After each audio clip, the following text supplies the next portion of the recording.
Jock Eilers is first. Hey, hey, hey. Great to see you again.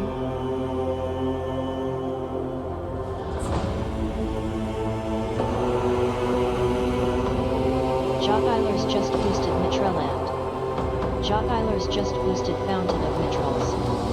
Jock Eilers just boosted Mitral Year 0. What is unnatural for some is vital. New Evil-O-Meter achievement unlocked by Multi-Dark Samuses.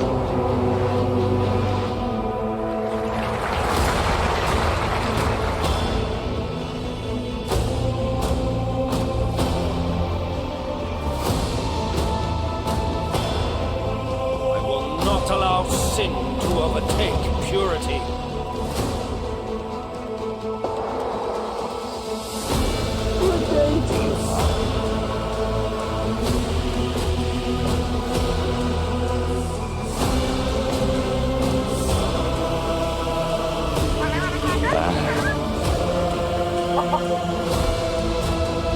Greetings, sire.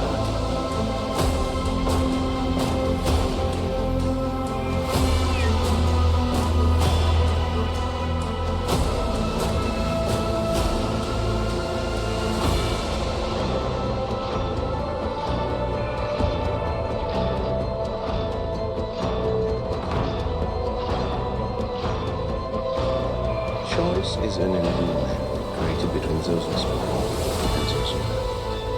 DC Bueller just boosted Icewind Dale. DC Bueller just boosted Wizardry 6. DC Bueller just boosted Donsbury Days.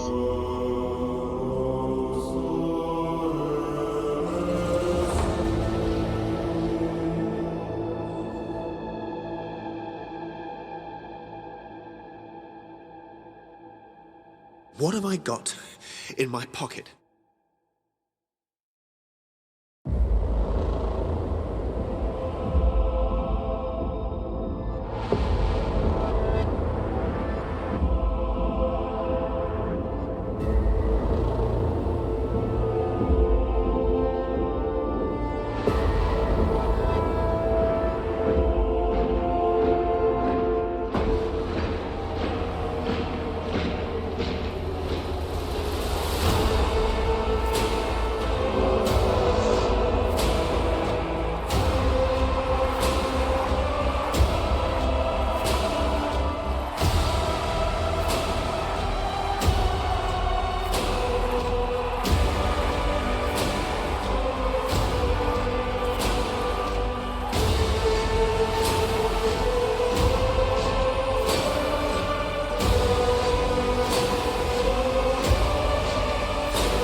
Avatar Blade just boosted Witcher 3. Avatar Blade just boosted Jade Empire. Avatar Blade just boosted Look Outside. Sun_Nif just boosted Gloomhaven. New Evil-O-Meter achievement unlocked by Avatar Blade. Sun_Nif just boosted Frosthaven. Sun_Nif just boosted Parrot's Choice.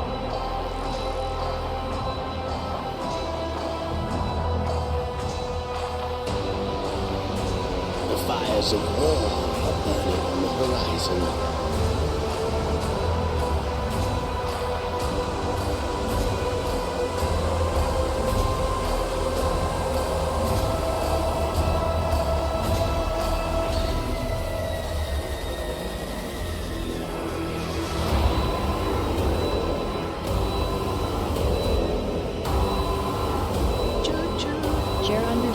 RPG just boosted Shining Force.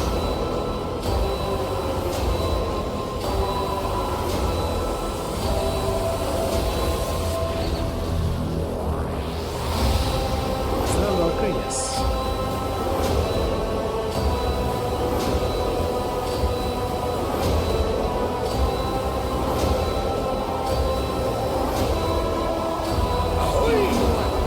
Everyone needs more something.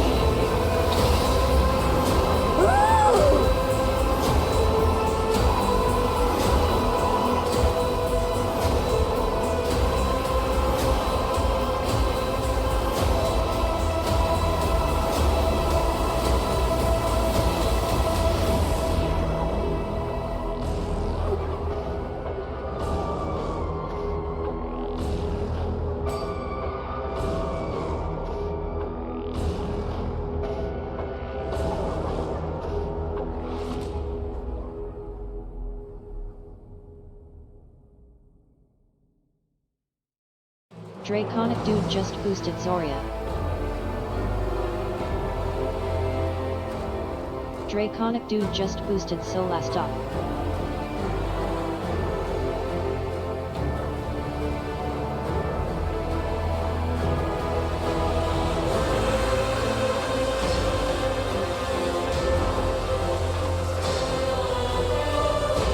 Draconic Dude just boosted Io the Beholder.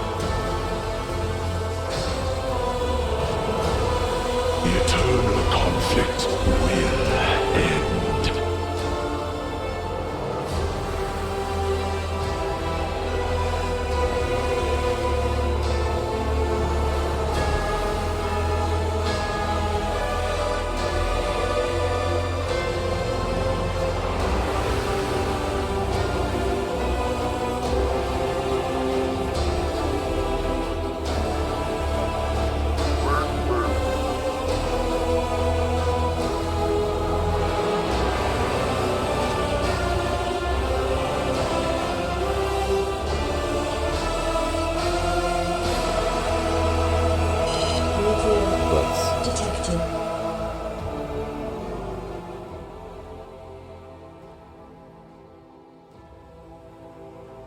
Hello everybody, happy Friday, happy new Critical Hits week. Welcome Jatlers, Multi, DC, Parrots, Banana, Avatar, Sangnif, JR, Dude, all the lurkers. Thank you for joining me early this week, early this stream. We are gonna go back to Rogue Trader, possibly finish it. It could even happen today. I don't know how long chapter 5 is, but I think it's the final chapter. Of course, I recognize the possibility of later chapters, even secret ones. It's things that we've come to expect from Owlcat, but I think it's at least the last main chapter. Maybe there's an epilogue or something, and I don't think it's too long. So I think starting today, every day we have a chance of finishing this game. So it's exciting. I'm bittersweet. Suspect chapter is about that long. Yes, it's once I caught a chapter that's this long. I cannot fit my hands in the camera. This long. It's crazy. Yeah, it's exciting and it's bittersweet. But I'm ready to move on. I'm ready to shave this annoying beard now. You know, I'm not allowed to shave as I'm playing a Critical Hits game. I have to shave in between games. I'm only allowed to do so, and it's getting really annoying, so I need to finish the game and shave already. But before we actually go into the game, I have let me share with you this link. I have started taking I had already started taking recommendations for the Affiliate Versus stream that's gonna happen on the 27th. Tuesday, 2 Tuesdays from now, and I already have a list of games, but I'm looking for your suggestions as well. I made a post on Discord. If you're on Discord, this post is going to take you. I don't have the commands enabled yet. If you're on our Discord, this post is going to take you directly to that post, and you can make some Affiliate Voicer games recommendations. I also explained how the event is going to work. If you don't know it from the previous years, it's going to be the same as the previous years, just a different selection, or at least partially different selection of games. If you are not on Discord, if you still want to take a look at it, you can join Discord here. And yeah, Parrot made quite a few game recommendations that I'm considering. If you have other recommendations as well, JR made some nice recommendations. Yeah, I'm hoping some of you will also make some other recommendations as well. Basically, it's going to be games that I can jump into and play for 15 hours. 15 hours, I mean 15 minutes, not 15 hours. That I can just jump in and play for 15 hours and move on to another. While meaningfully looking at the game, you know, like action games, arcade games, games that pick up quickly. So no long adventure games, narrative games, long RPGs, etc. But yeah, if you look at the list, you can probably get a vibe about what kind of games I have already picked. Enchantment! Whoa, Sangni, what was 10 that? viewers have been gifted a sub by Sun_Nif. What was... Sangni, thank you so much for the 10 sub gifts. I wish you hadn't. If you had kept it for the Affiliate Versus stream, you would get some, you know, get some tokens. And you could use them for our events. But thank you so much. The sub gifts will also be discounted during the events. Oh, you cannot be here on 27th. Oh, I see. All those subs go to Parrot's Picks. Okay, I will give Parrot some extra tokens with these sub gifts. That is very, very kind, very, very generous of you, Sangram. I appreciate that greatly. Thank you for your generosity. And I'm gonna give those tokens to Parrot. Parrot, let's remember and give you some extra tokens. Yeah, wish you were. Well, I mean, I don't know how long you won't be available, but that stream is going to be 12 hours. Maybe you will find a minute to stop by at some point. I'm gonna start earlier, I'm gonna end earlier. I mean, if you won't be able to make it at all, that's also fine, but maybe you can. Thank you so much, Simon. It's certainly been a journey, made only possible with your and the others' generosity, of course, with your support. And I'm, you know, it's a good feeling to have builds. I mean, I don't want to get into this today or get emotional today. I think we will get plenty emotional and into the subjects on that day. But yeah, it's amazing how my life changed quite a lot in the last 4 years, since I pretty much started streaming on as an impulse. And you know, I met all of you guys, basically made friends out of people all over the world, great friends, I might add. And yeah, it's great, it's amazing. Well, I hope you have a good day on that day as well, Sangnif, and I appreciate your generosity a lot. Thank you. But yeah, that is the news concerning the Affiliateversary and the games list. Just take a look at the games. You can also recommend which ones I should remove, especially Parrot. This also goes to you, especially if you are going to be recommending a bunch of games. You should also recommend which ones I should remove, because I want to keep the games lists to a list of 50 games. I don't want to add more than 50. I mean, I could, but it just makes the list bigger. So I'd rather have some sort of control over it and limit it to a number, and I somewhat arbitrarily came up with the number of 50. So if you are going to be recommending especially more than one game, you should recommend which ones are better to remove from the current list as well. So yeah, huge congratulations to how your channel has kept growing. You feel like 1-2 years from now you'll be full partner. 50 is a lot. That is such a weird subject, Sangnif. There are people who become partners in like a year, even 3 months I have seen. There are people who don't become partners in 8-9 years. I think we are doing good. I think we are doing okay. I feel it's a bit slow. Not that I'm complaining. I'd rather have the community grow slow, stay small, but you know, hang on tight, be tight-knit like we are, be loyal to each other, and you know, consist of the correct kind of people, you know, rather than opening up to a huge amount of people and just doing whatever it takes to be exposed to maximum amount of people and getting people randomly. I'd rather get a few people at a time who are more like us, you know, and I feel like each and every one of you I have a connection to, which makes each and every one of you have a connection with each other as well. That's what makes a community beautiful, I think. So I think it's good. Your growth is slow but steady, always has been. You're confident you'll get there in 1-2 years. I hope I can continue to stream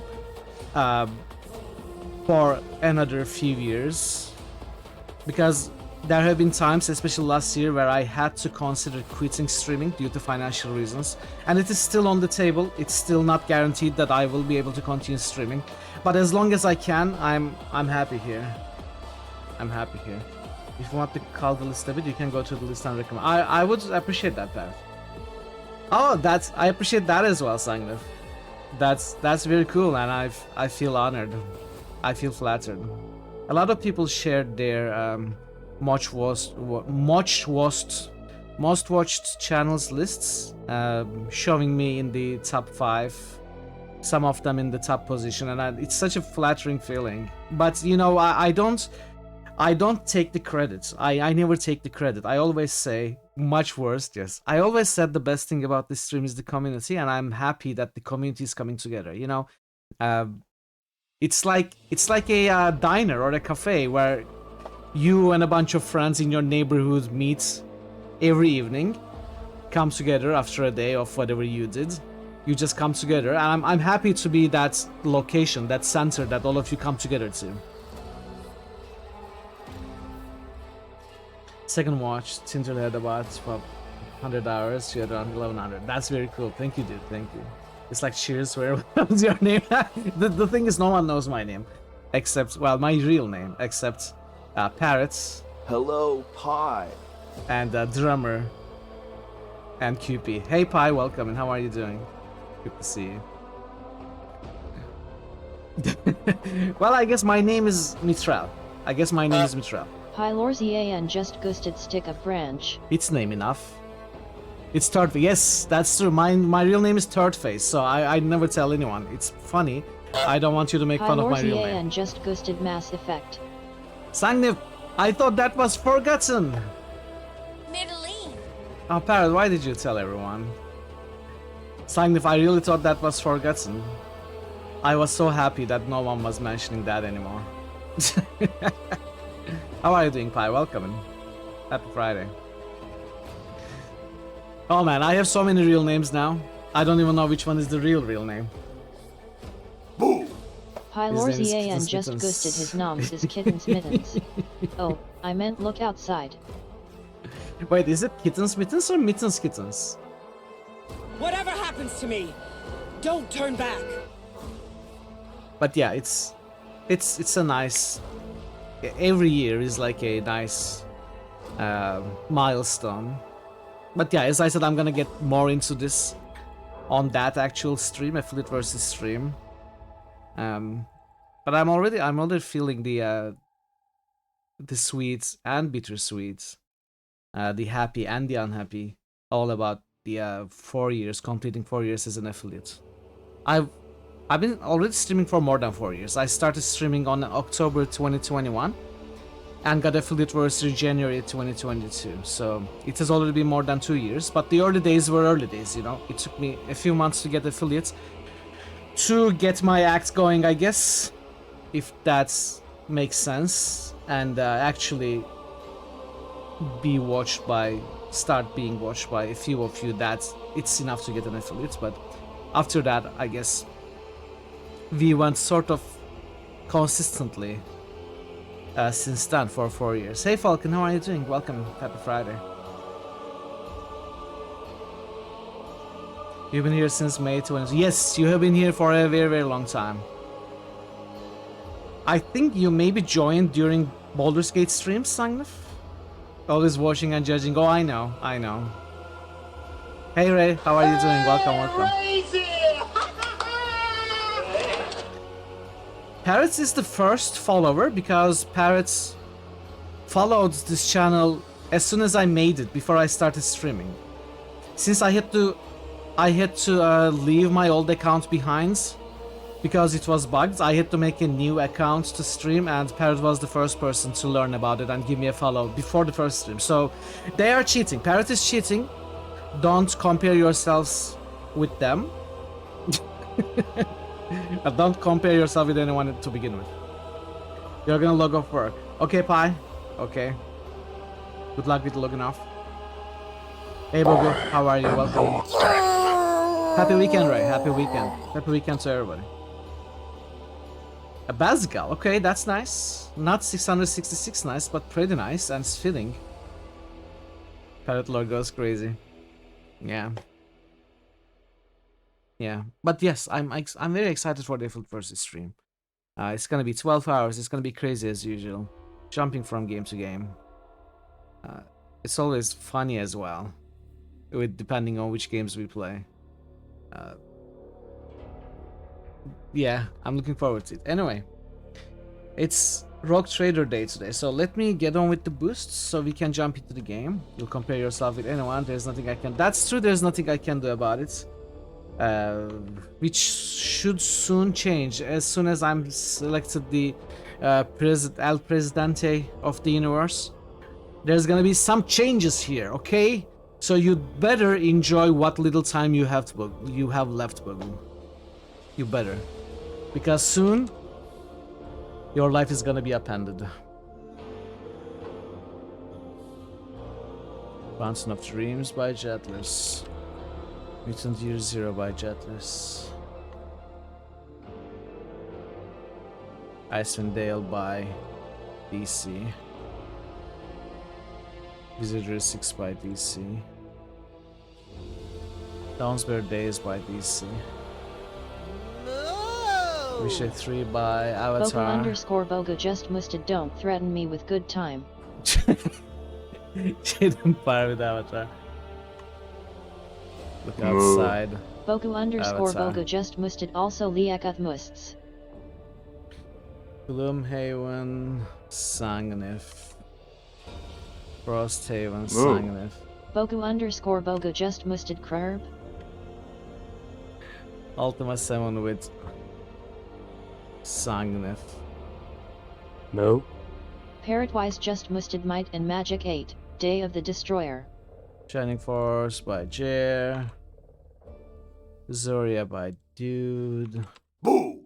Parrotwise just ghosted. Grim Dawn. I have the Beholder by Dude. Stick up branch. Parrotwise just roosted. Stick Look up branch. outside. Mass Effect Pi. Look outside Pi.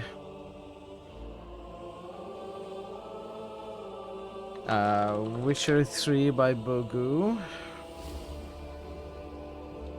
Vampire the Masquerade by Bogu.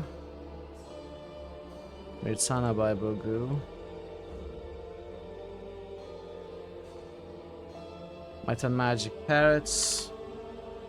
Grim Dawn Parrots. Look outside. I couldn't type. Look outside by Parrots. And that's all. Thanks for the boost, Parrot, Bogu, Pi, Dude, Jer, Sangnif, Avatar, DC, and Jetlers. Thank you. I should also say that soon we are going to finish the game. And we are gonna end the poll. I think so, Sangnif. Patreon is just extra. Since I'm not offering anything extra here, I'm surprised that I have even one paid member of Patreon, which I appreciate immensely. How the hell do I survive with family support? I survive with family support. It's always been the case. In my journey to gain economic independence, I have failed utterly and completely. So, but I'm trying. As you said, maybe in a couple of years, the channel will grow and it's gonna be better. I'm doing my best. But yeah, I am. My mind is blown that I even have one person supporting me on Patreon, since I don't actually, offer anything new there. So yeah. Thank you, Sagna. Once again, ask for fun. I never do that. Come on. I never do that. Don't make me just swear off talking about money altogether. I was asked. I only asked. I only said it because I was asked. I otherwise never would bring it up. Please, that's not even funny. Anyway, let's jump into the game. Let's jump into Rogue Trader. It was a Bernie Sanders. Oh, I'm sorry. Okay, I didn't realize you were doing a reference. But yeah, I always feel so weird talking about money. I actually feel utterly uncomfortable talking about money. But yeah.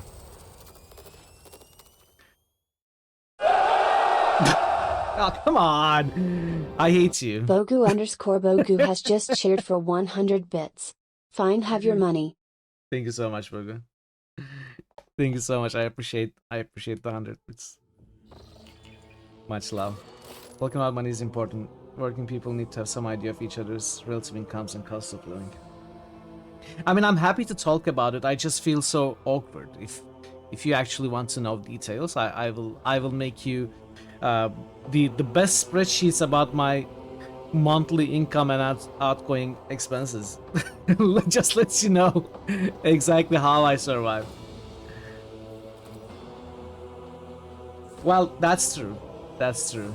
But I don't know. It's just I'm just not built to advertise myself that way. I just hope that I do a good job and people are happy enough to support me without me asking. Well, yes. I have on occasion asked for support. On several times I had to, you know. There is this about panel. Thank you for the lurk, Falcon. Thank you for the lurk.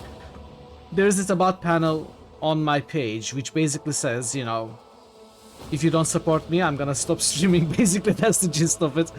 Because that's just the truth. As you are saying, this is my full-time job, and in order to keep it, it has to provide me with income. So, but, you know, I still don't like it. I still don't like that I have to talk about it. I'm just kind of hoping that it just happens, you know. And it seems to be going all right. It seems to be. I'm lucky to have people supporting me that way. Anyway, let's jump into the game. This is now serious spoiler territory, everyone. Because we are getting to the very end of the game. Probably this week we are gonna finish the game. So anything you see may destroy your spoiler-free experience irrevocably if you haven't played this game before. No spoilers. Anyway, I kicked him in the head till he was dead. This 11 plays for more than Act 2. Yeah, so go away now. Get your spoiler lurk on. I already feel bad. I spoiled a bit for you, Bogu. So I don't want to spoil more. No entertainer likes to talk about money because we have the stupid idea, ridiculous Western idea that an entertainer is something you should do for fun. That's not how I feel. I mean, not that I consider myself an entertainer, but I know it's the entertainment business. The streaming is an entertainment business.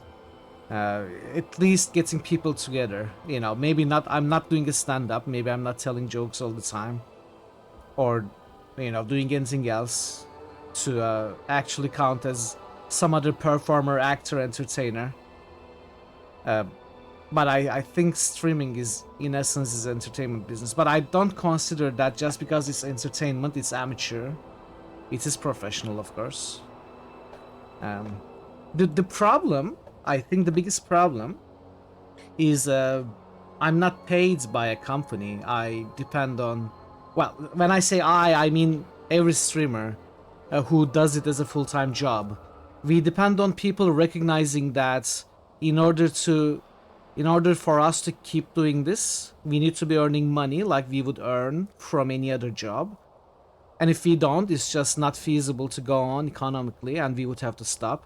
And a part of those people, those who recognize that, will have to be economically independent to actually be able to support us. So it's very dependent on donations basically, rather than regular payments like you would from a job. I think that's the problem. I don't think it's because entertainment is considered to be something you do for fun. But I guess there's part of that as well. Giving the people what they want, 24-hour hot tub stream. Sure, is that you know what? You think you want that. You wouldn't want that. You wouldn't want to see that. I'm telling you right now, you would regret it if I actually gave you a hot tub stream. You would very much regret it. So I'm doing you a favor. You're in the same industry as new anchors and stand-up comedy. I suppose, yeah, in a way. In a way. News anchors, yeah. There's something wrong with the camera in this zone, by the way. Has to be hot tub stream with arbitral. You think as soon as I put the wig on, everything's gonna be great? I urge you to reconsider. You were so keen on to get a Patreon back in the day to encourage people to give you a set monthly amount. You get almost all of it instead, only half or less than half of. Actually, there's a problem with Patreon now, Sangnef, something that came up recently. There's an intermediary payments processor that I use between Patreon and my bank accounts. You know, since PayPal doesn't work where I am, I have to use Payoneer, and they were doing fine, but they just introduced an annual cost, which is going to sort of eat into like maybe a quarter of my yearly earnings from Patreon, since I don't earn much from Patreon to begin with. That is a big extra cost. So I am sort of considering. I haven't decided yet. I don't know what I'm gonna do. I don't think I'm gonna do anything this year, but in the long run, I may have to shut off Patreon. I would have to switch to full-time coffee, the other website, which I don't use for monthly payments, only for one-time donations. But I may have to set that up to give me set up the monthly donations from there as well. And I would hate to ask people to move from one service to another, and so I don't know how I would handle that. But right now I'm just ignoring the problem like I do like I do with anything. But at some point I'm gonna have to either accept that Payoneer is gonna eat into the income there, and a serious part of the income, or have to move away. But we'll see. Maybe Patreon is gonna grow, that I will be able to accept that annual payment. Anyway, let's move on to the game. So we are in chapter 5. We are doing Alfar's mission. This is almost exactly where we left off last week. I didn't play at all except for landing on this planet. I leveled up the characters. Coffee! I fixed the inventory. Coffee. I fixed the inventory, and I leveled up, and I landed on the planet. And this is exactly where we left off. We are gonna do Alfar's mission, which is the last. Oh yeah. I think the command is donate or donation, something like that. Anyway, enough about talking about money. I feel utterly uncomfortable now. I've talked too much about it. Then we are gonna focus on that. Points to Patreon link to. Oh, okay, I see. Then we are gonna move back onto the main quest, the chapter 5 quest, which will be the only quest left in the log. And there is only one system left, for now at least. There is only one system visible that we haven't visited. This is the last planet of the penultimate system. We are gonna complete this quest, and we are gonna move on to the last system, and we are gonna see if that is indeed the last system, or if there's gonna something else popping up. Hey Charman, how are you doing today? Welcome up. So yeah, I think, as I said before, we are very close to the end of the game, and it may happen anytime this week. So I hope you enjoyed the stream. I hope you enjoyed the game, and we'll see how this goes. Attention to detail is the key to success. Astartes power sword. And was it a plasma gun? Malta gun. 2 Armed Man 15 just boosted Lux. 2 Armed Man we look 15 only just perform area boosted attacks. Solasta. These attacks cost 1 AP less, deals 2 0 Armed damage. Man 15 Oh, just that's boosted good. Jade Empire.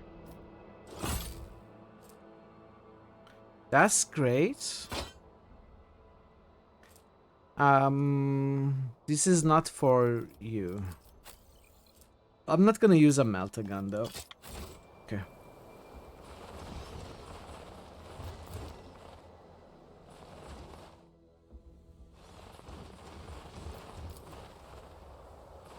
I always keep my options open.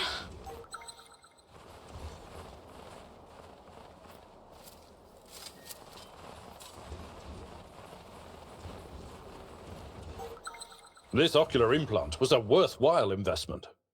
Whoa. Sagnif. Wait, I didn't know. Sagnif, you are extremely generous. Thank you so much. First of all, I will say, you have supported me constantly since I started streaming, and I appreciate you immensely. Second of all, I'm gonna say, I didn't know you could already become a monthly supporter over at Coffee. So I don't have to do anything, that you can already do it.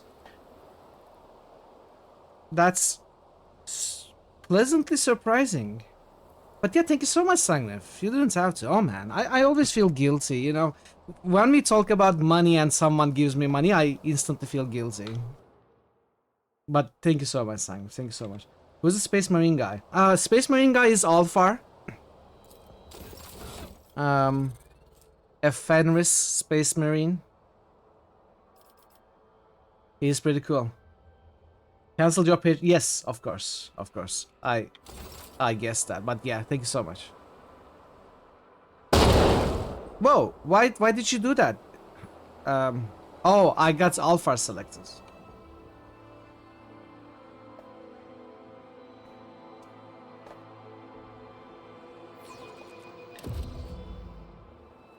Um, 75 demolition, that's not enough. Oh, I left Argenta at home. That's the problem. Hey, Keep the Loss, how are you doing? Welcome. Right, I left Argenta at home. Demolition then.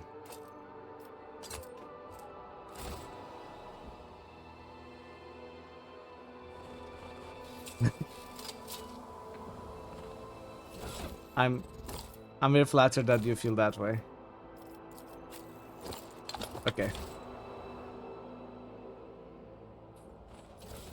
How are you doing, Keep the Loss? Happy Friday. Oh, there's more of these. Guys! It's not even my fault. I'm not gonna add a reload for it.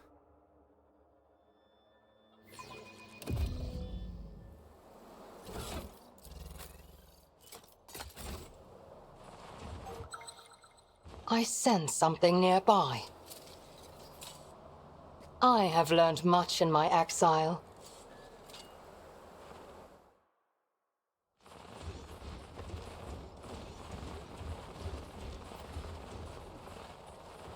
Always keep your eye on the prize. Okay.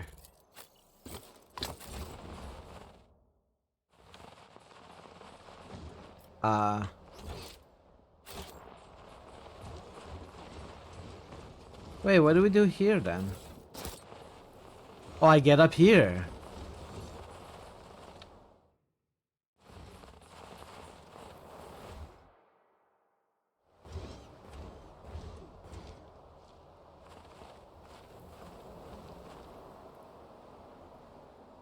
Man, these people are dead. I've never used OneDrive. I dislike it quite a bit. My brothers, once again fate has barred me from traveling to the Hall of the Allfather with my brothers. The snow-covered battlefield reveals little, but it's clear that the wolves gave furious battle one last time. The rocks are pitted from bolter strikes, and here and there you see scorch marks left by plasma charges. Who were they fighting? I smell no corruption on their bodies, and I see no traces of Xenos weapons. I think they did battle with humans here. What do you think they were looking for here? I do not know what they were seeking, but they certainly found someone here, otherwise this crime would not have been committed. I'm sure they died. Do not be sorry, Atwater. They died with honor, as the Allfather's warriors should. In the hall of Kialhala, their horns will be full to the brim with heavy mead. I sense evil in their deaths. The souls of the baleful Howl are not at rest, but remain here on the battlefield. They are not with the Allfather. I must escort them to him. Will you bear witness to the last honor given to my brothers? I shall bear witness to their final hour.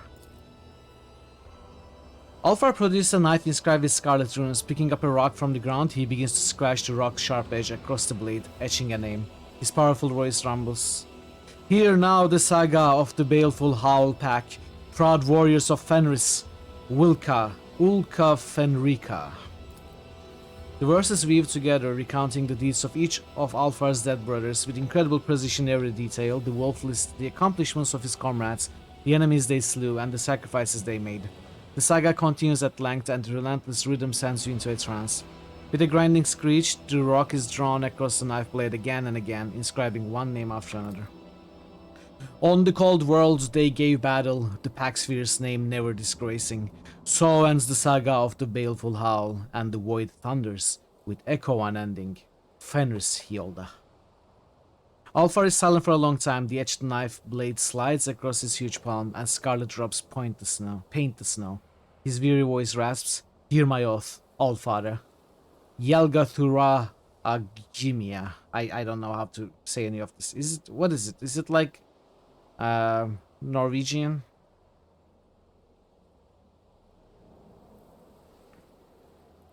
With his bloodied hands, the wolf removes the rune-covered horn from his belt and, from a flask, pours something dark and sharp-smelling into it.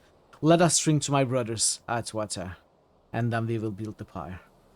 Kialhala means Hall of the Calling. So like Call Hall? I don't know. What oath did you just swear? It's the oldest oath on Fenris. It translates as, I will avenge or I will be forsaken. This bastardized old Swedish, okay. Accept the horn and sip. Feast well, wolves.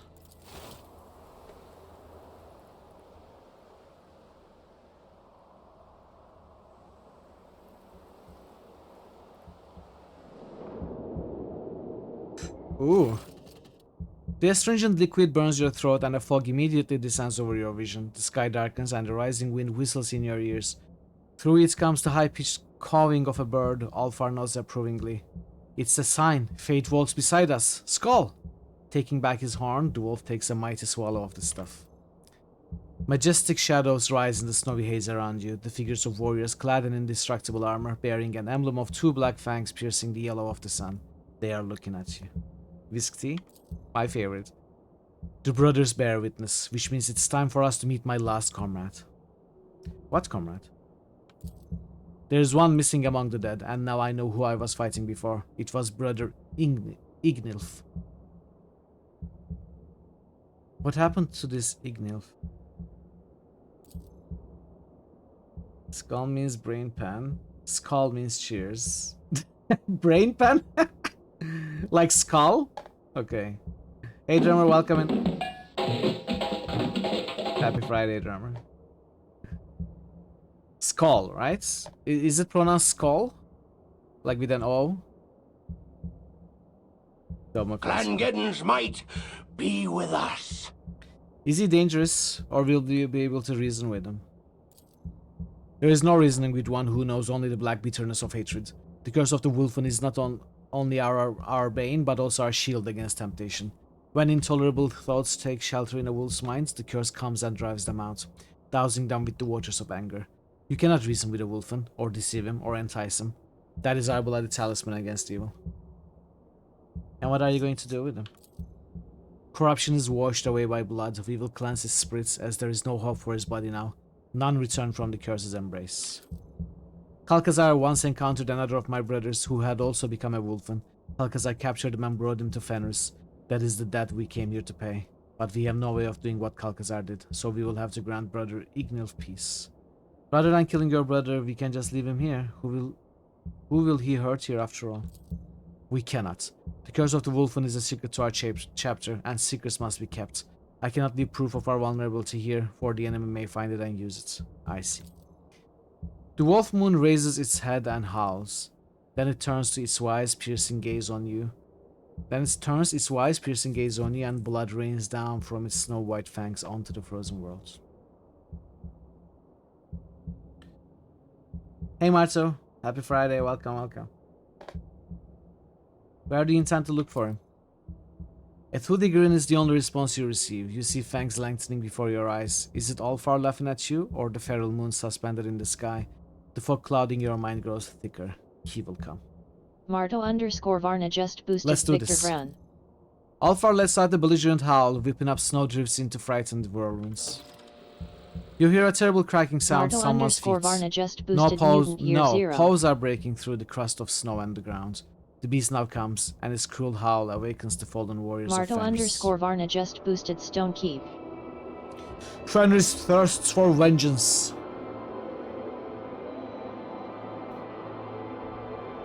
Run, fools, or fall! I smell the prey. Okay.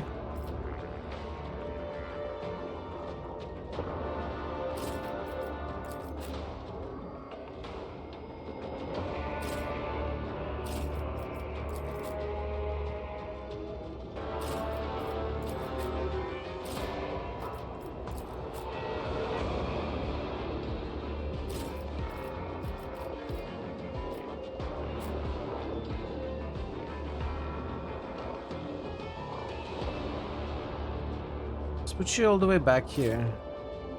You as well.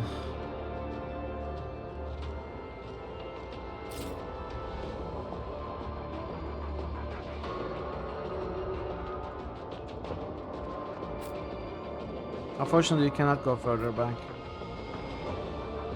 Alton spelling of the Great Wolf Fenrir will swallow the sun at Ragnarok. Yeah. Now is the hour of blood!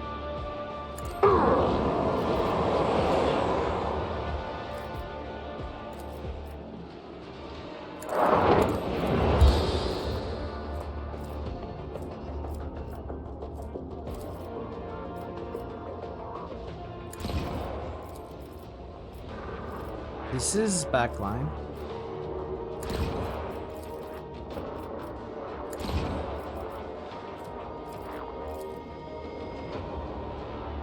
Sons of Fenris never step back. Good.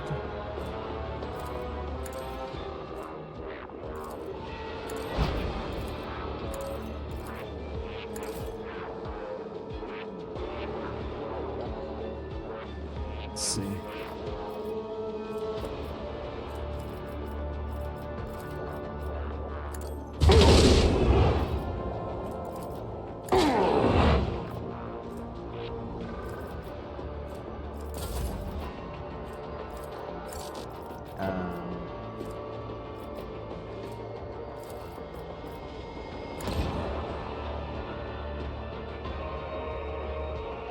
I started another playthrough Sangnif of Rogue Trader on hard difficulty, and since it's a second playthrough, I have been skipping some of the dialogue, well, most of the dialogue. I've just been, since I remember a little bit, I'm not reading all the dialogue as detailed as I did on this playthrough.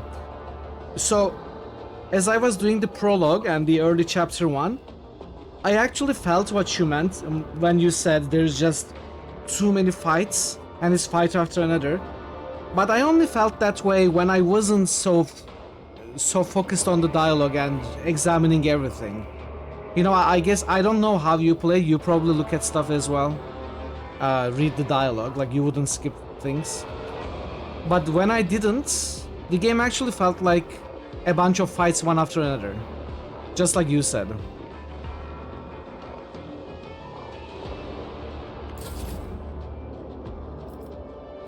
Do what you will with that information. I just remembered what you said at that moment. You read everything, do every puzzle, examine everything that can be examined. Yeah. Okay, Pierce.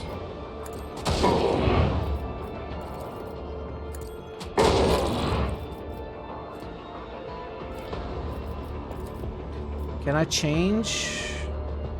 Go here.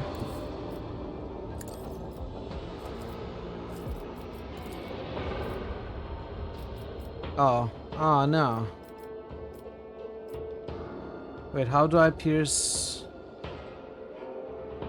I should have moved here.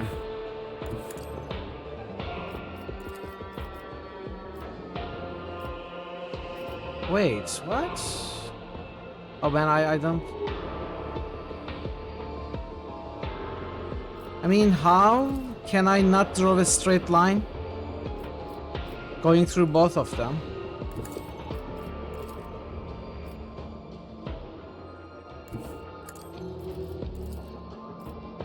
Why? Why, game? Why can I not pierce these two? They are so pierceable. I don't know what's up with this. I think it's a game. It's game's problem, honestly.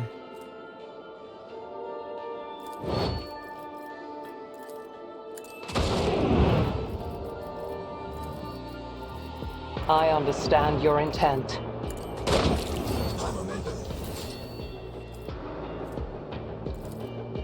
Another soul slips beyond the veil.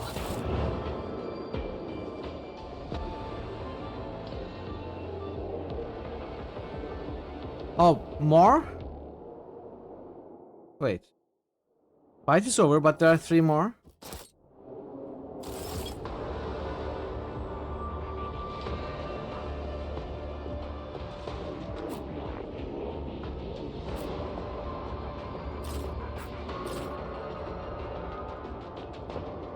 But I have pierced them before. In my first attack, I shot 2 at the time. Scum! So it's entirely possible to pierce them.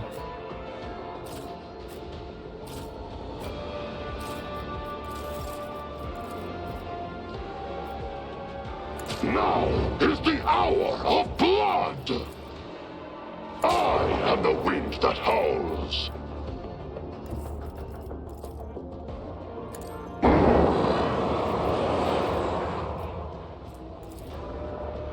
Positioning isn't good this time.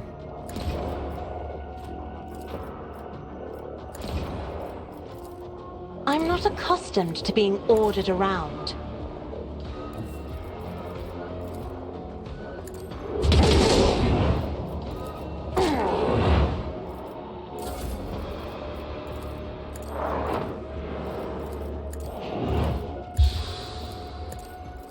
Isn't this a job for the serfs?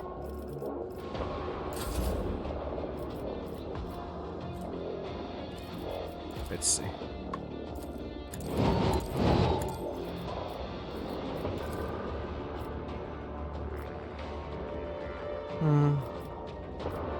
I don't think I can pierce. It's okay.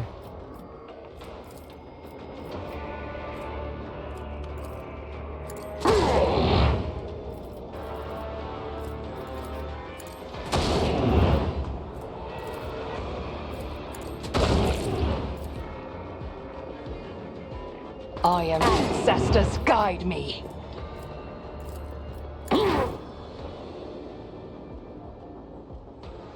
Woo. For Roos and the All-Father! Iceblade Ghostwolf is like woo.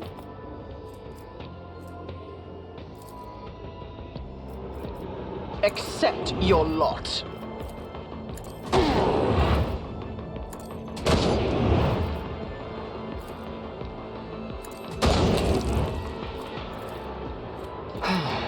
if I must.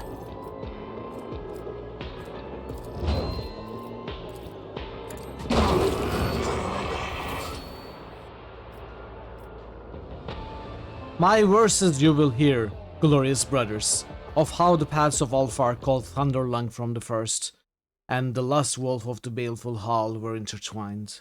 Over his brothers' cold bodies standing, Ulfar the hard-armed proclaimed to the sky their glorious sagas and his last homage paid.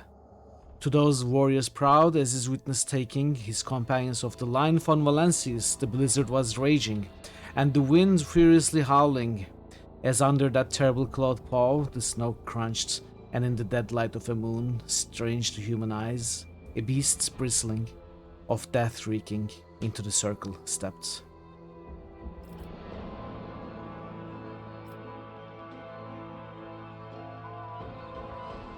Her retinue to her aid, the rogue trader called.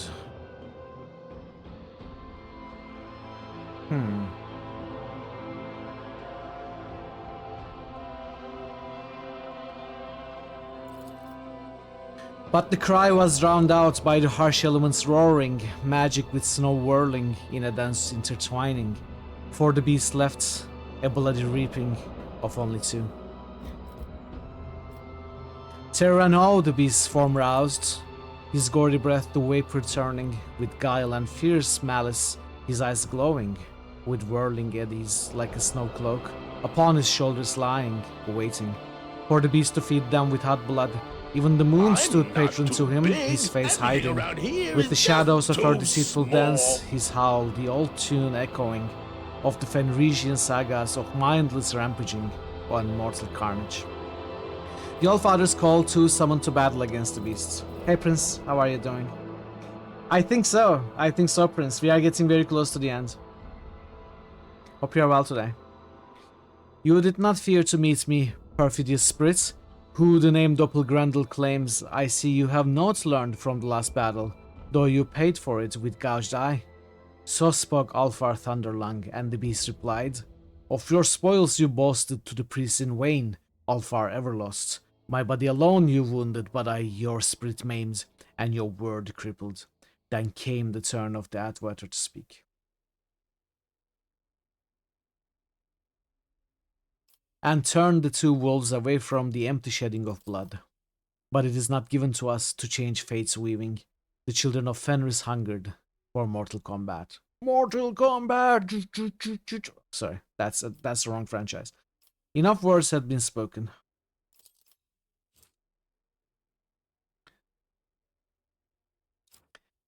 The power of words spewed from the beast's mouth grinning, the cry of the wild hunts, and the embittered souls hearkened. Out of snow and wind wolf bodies were woven for the warriors who died an unclean death, the unavenged evil never forgetting. Their ice fangs gnashing, they approached into the roiling sky howling. The first brother, by Ulfar, was vanquished. With the second he clashed, the Atwater as his shield. Then, with laugh booming, the heavens were split by the formidable Ulfar with his battle friends guarding. With a mighty wrench, the wolf's jaws he tore, opening them wide, the evil charms banishing. With dignity was met each brutal strike, and with savagery was slain each deadly foe. The pack was defeated.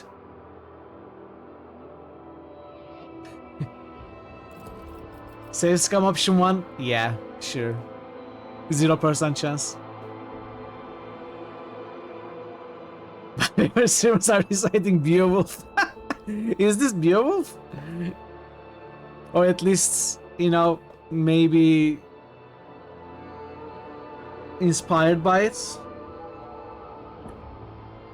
Wait, it is like exactly Beowulf? But the beast was not yet vanquished. Roaring, his body he threw into the fray like a mighty spear thrust. Howling, his claws cut through the adamantine. The warriors fought, a river of blood spilling. Ulfar Thunderlung, his battle song singing. The black curse, his vicious rival echoing. The warriors were clashing when the cunning Atwater. Yeah, okay. Step back to her ally granting breath to strike. Alfar held no fear that his strike broadly sweeping, his ally would catch in a glancing blow. He fought mercilessly, his heavy swings scribing scarlet runes upon the snow.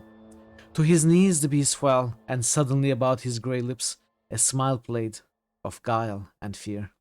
Upon the Atwater fell the wolf's fiery gaze. By the power of icy Fenris I do curse you. If you look into the past, you shall see only deceit. If you look into the future, you shall see only treachery. The false friend's dagger shall open your breast. The arrows of deceit are wrought, shall pierce your back. So spoke the spirit born in sorrow, the Atwater cursing. And on the bloody wound the Atwater spied. Her breath was cut, her heart was quiet. The Atwater's death had caught her unawares. From the Atwater's lips a daring song burst forth, death on the battlefield extolling. The heat of these words the Atwater's heart inflamed, the spirit's fatal vision banishing. Glory to brave hearts that fear not death.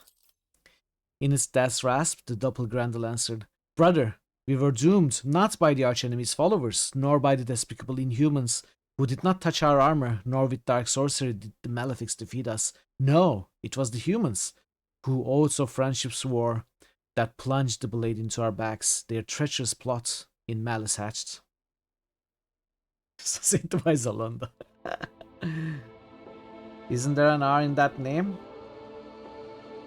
Which name?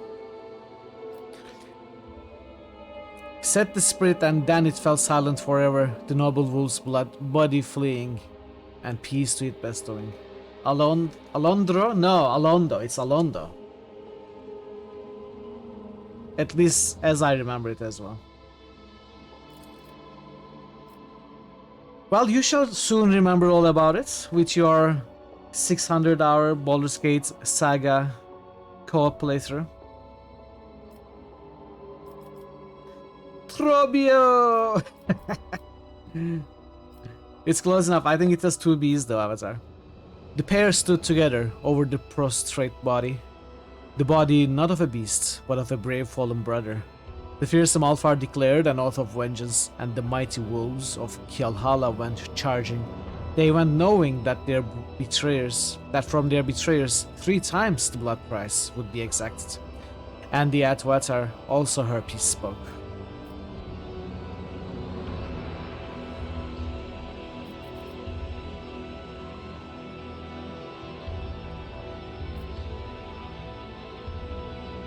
The honor of Fenris you have defended, Alfar Thunderlung. Hey Ash, welcome. Okay Ash, good to see you. Good luck with the end of day stuff. I appreciate the lurk.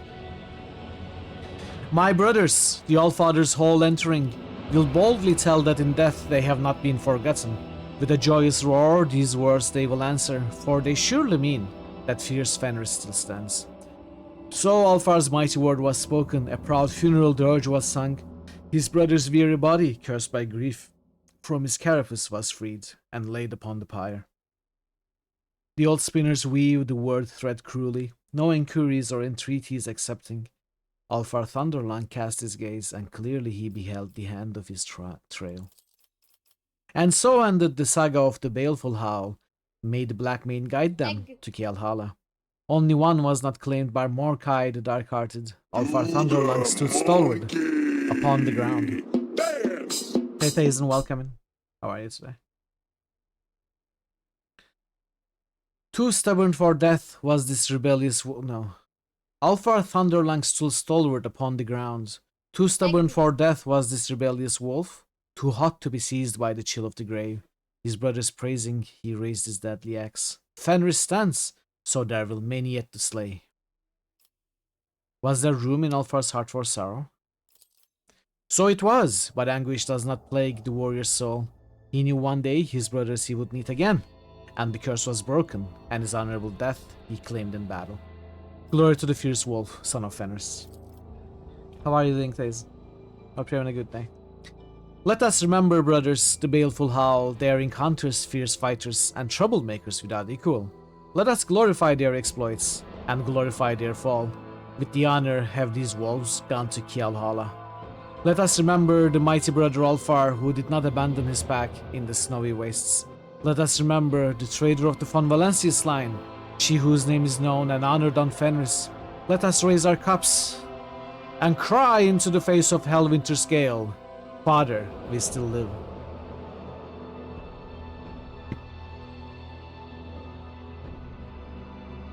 Where's my meat? Fenris Yolda.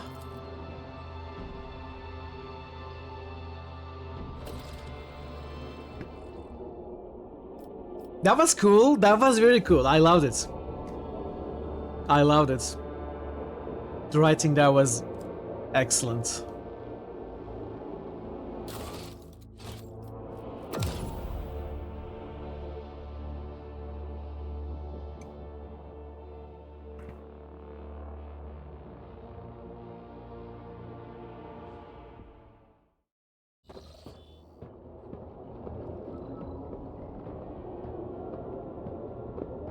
I'm going the wrong way.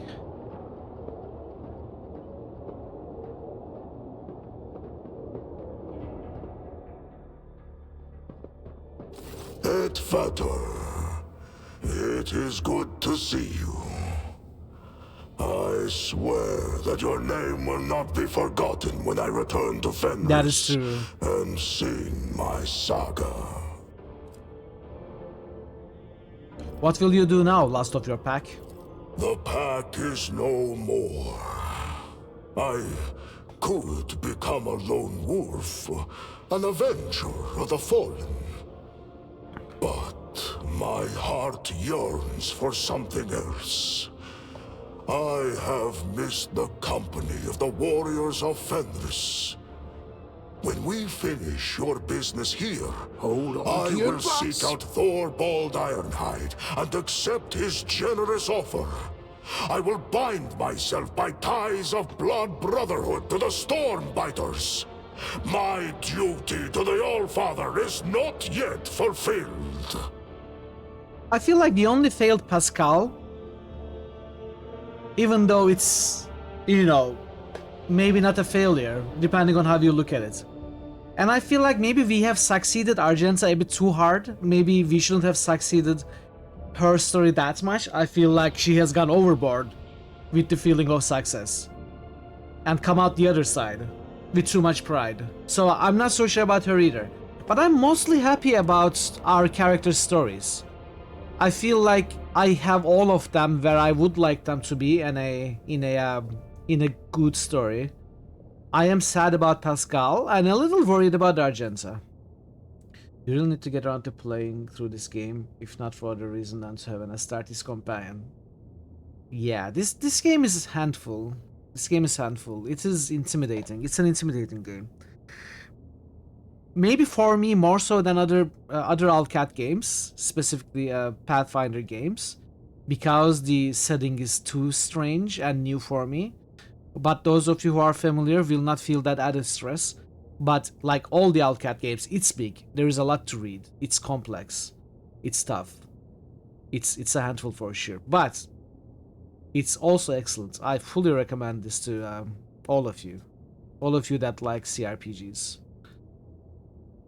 Even if it feels hard sometimes, you know, hard to go on. Not necessarily game is difficult, kinda hard, but it's hard to put up with combat or put up with all the reading, you know, it can feel that way. I hope that you all overcome that and experience this game fully. It's excellent. It has become one of my favorite CRPGs. I'll say that. Your fingers write typos that your brain does. I'm gonna be a full-on 4K nerd. I am very excited about Dark Heresy. I have started really loving and I have gotten more interested in Warhammer for sure, but that's not gonna make me play all the action games and the strategy games or start buying miniatures. But I am all the more excited for Dark Heresy now. Oh, it is a TTRPG as well. I'm really excited to play the Inquisitor detective story. Gonna go out of his local hobby shop, play a Space Squad after this. Yeah, I don't think so. There aren't any here where I live. Well, I mean, this is Istanbul. It's one of the biggest metropolis in the world. So I'm sure there is something in the city. There are multiple hobby shops in the city, but not close to where I live. You know, I would have to travel to another part of the city, and it's a lot of work. You know, it's a lot of work. So I will probably not leave my room.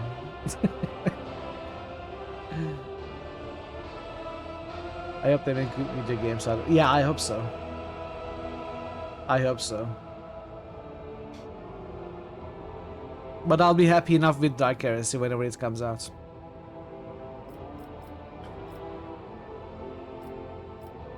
Tell me, what gave you the strength to resist giving into despair? Do you remember when I was overcome with rage in the wreathing Tempest Spire? And you reminded me who I was supposed to be fighting for? When I told you of the death of my brothers Arnulf and Skjadi, you paid tribute to their valor. And for a moment, I felt as if I were back home on Fenris. And I wanted to return there. When we stood over the body of my brother, Ignilf, you spoke true words. You brought my home back to my mind. And then I knew that I was not ready to abandon all hope of seeing it once more. Like a one-shot homebrew intro to the TTRPG game? Something like that? Your counsel, Edvetter. It is what gave me strength. Wow. Wow, okay. I saw strange things during the battle. Was the mirage or warp influence? Dreams brought on by Mjord mixed with reality and the spells of the Doppelgrendel. How can I say what was true and what was a mirage? Were we fighting against a spirit or against my deranged brother? Did the ghosts of the fallen rise up beside us to weigh our valor on the scales of honor? Or did the drug make us do battle with the wind? It is all true, Edvator. Or perhaps none of it was. The people of Fenris have long known how thin is the line between what is real and what is legend. Do you still believe in the power of the curse upon you? Oh, I thought we were done. I thought he was done. Do you still believe in the power of the curse upon you? The curse is strong. There is no doubt about that. But my spirit is stronger than a Doppelgrendel. I overcame one in combat. So can I not overcome its magic? No. One day I will find the glorious death on the field of battle. I wish to express once again my sorrow for your fallen brothers. Thank you. Their stories will not be forgotten, but will live on in the chapter's legends. We wolves do not fully die. We live to hunt in Kjalhala. And one day, we will return to this world for the final battle. Glorious will be the day when we brothers are reunited. Whoa. Oh, that's interesting. So I will go ahead and say that I don't actually know how Dark Heresy starts. We did the one stream of Dark Heresy, the alpha playtest of the game. I don't know how similar it is to the TTRPG. And it wasn't the start of the game anyway, so I don't know how it starts. So this intro, I cannot connect to the rest of what we have seen in the game. But in the game, we were like an acolyte, sort of a newish Inquisitor, Inquisition, agent of Inquisition, like a detective. So I don't know if we would enter a lottery to go live on an agri world, but as I said, I don't know how the whole thing starts.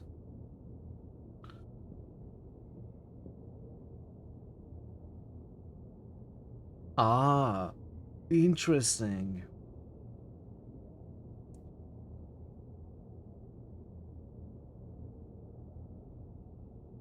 Alfar pronounces it Kjol. Kjol Hall. So not Kjal, but Kjal. You have fulfilled your duty. I congratulate you. I could not have done it without you, Edvater. Know that, now and always. Okay, I no longer wish to see you in my friends retinue. on Bye. Fenris. I must take my leave. Fenris Hilda, Edvater. Edgewater. Okay then, chat. To walk bravely first into darkness. Let's go to the final system. At least final for now. I imagine there's gonna be more to the south. There is room. There is room here. It could go all the way here. But for now, this is the last thing on screen.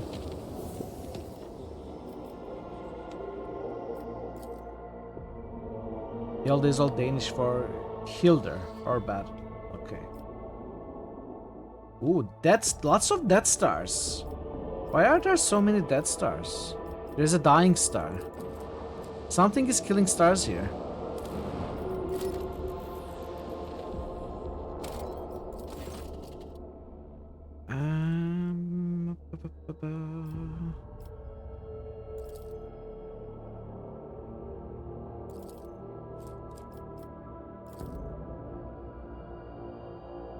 One of the pyramids lining the lake's shore is more damaged than the rest.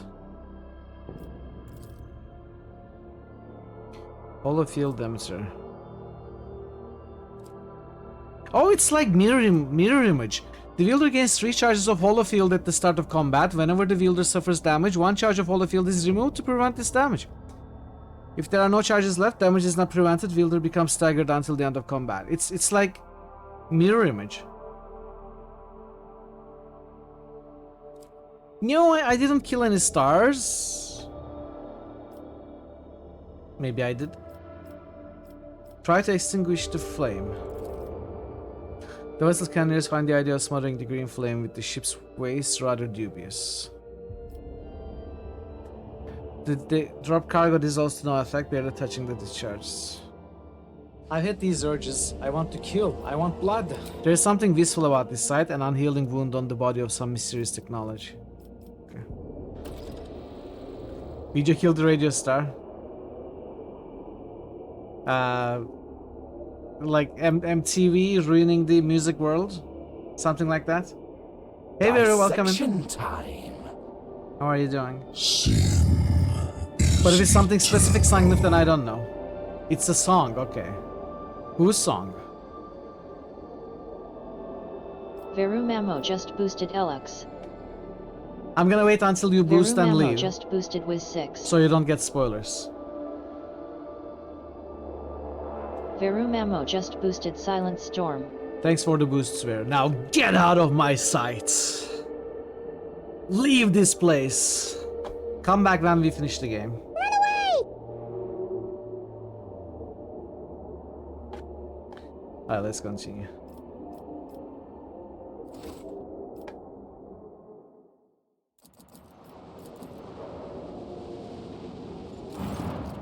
Judging by the orbital trajectories, this is the parent star of the system.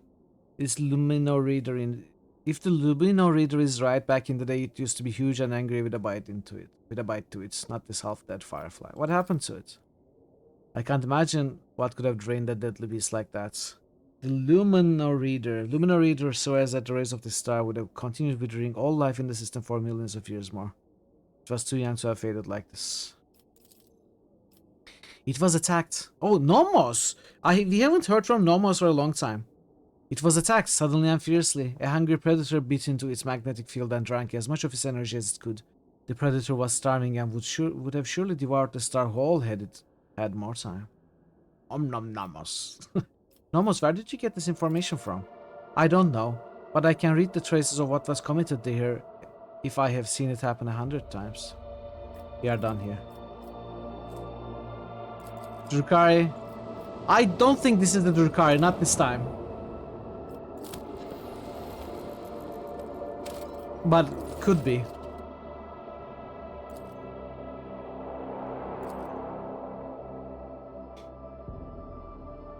Okay, we are landing.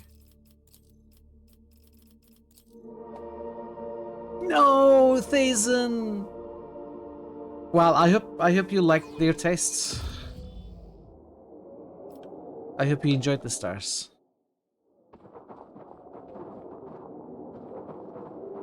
Well, we have been finding the Elliot, Necron here. the ship's crew would be less alarmed if you made the slightest effort not to frighten them. Monkey fears are not my concern. Wanted to assuage them, your kind will never cease to fear those who stand above them. Okay.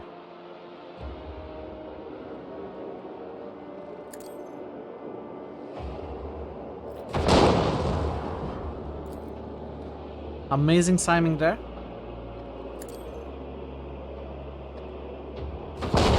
Ah, almost a little early.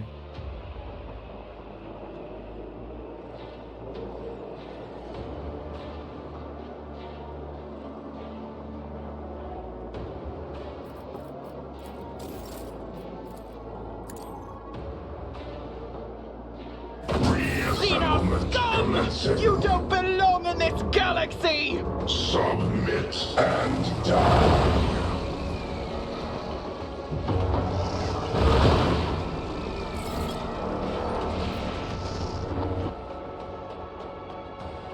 Okay then.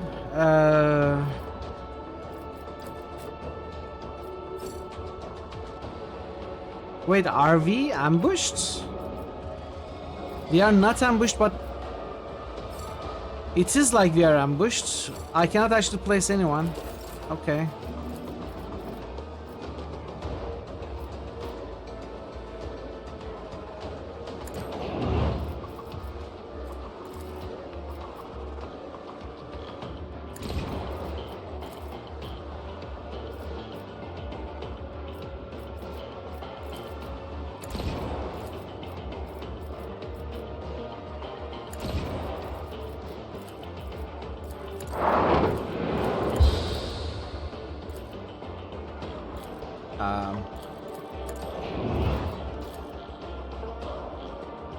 The Triarch is eternal.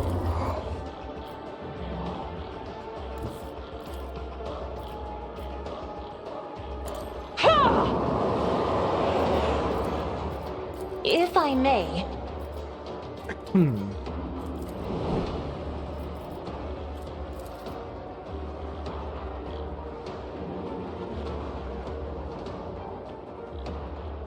Let's see. 1, 2, 3, 4, 5, 2. 1, 2. This might work.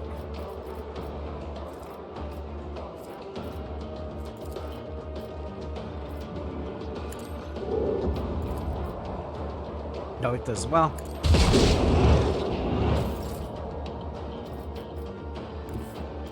As the Emperor commands, I act.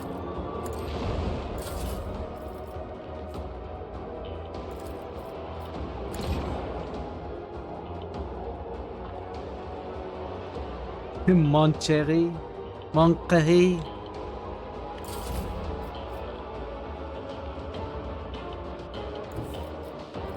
Let's see.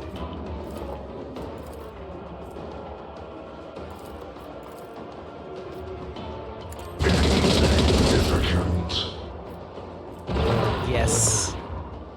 Yes, that's what we like to see.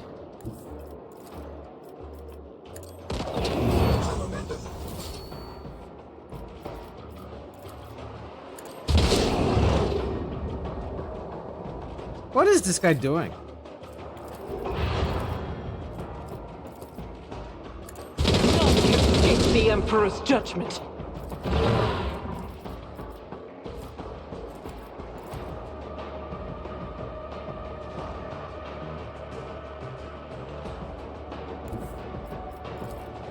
The enemies of the Emperor will be undone. Why is there a health bar on the door? It's a healthy door. It's not a health bar on the door, it's this teleportation matrix beacon. I guess I need to destroy those so they don't come back. We don't get more spawning.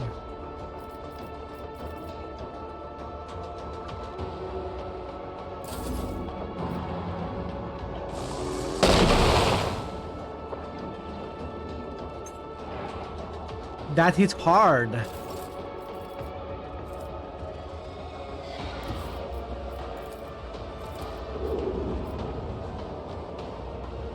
Oh, I guess it is the door. How do we hit it? Oh, okay, we can hit it. We can hit it.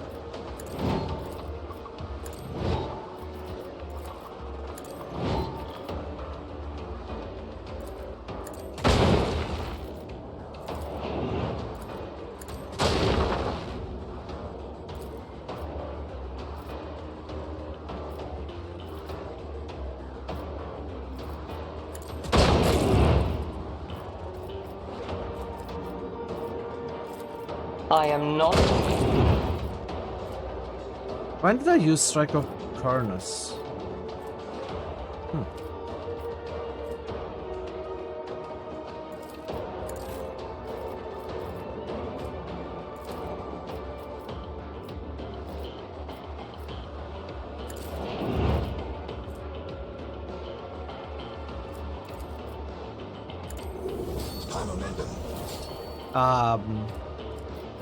Why did you not attack?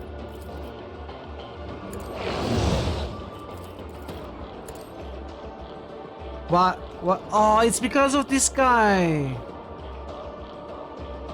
Okay, thanks, game. Game made it look like I can attack. Didn't cancel out my attacks, you know, didn't grade them out. But actually, its presence, you know, being adjacent to me, stopped me from actually attacking. And I didn't notice in time.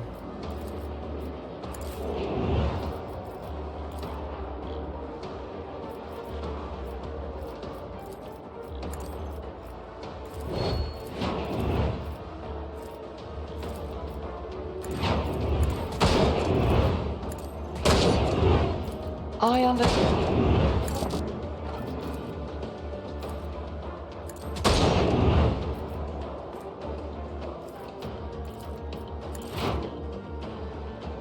Yes, but I wasn't using the melee weapon attack because I didn't notice this guy here.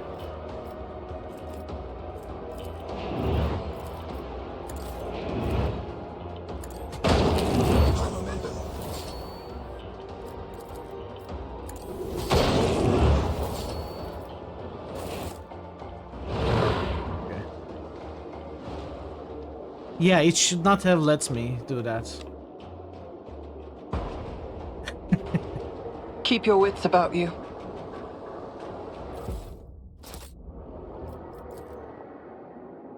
Juliet is injured.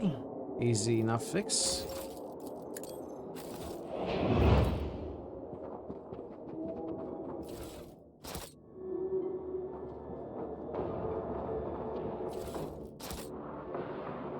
I think that was a bolter.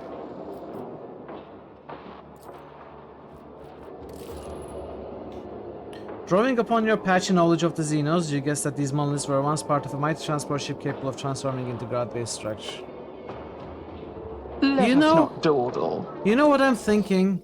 I feel like maybe I should not have destroyed the teleportation beacons. Maybe they would keep coming, maybe a special enemy would arrive if I had not destroyed it. If I had just kept fighting. Because now the fight ended, sort of anticlimactically. I mean, I suppose we got some loot out of it.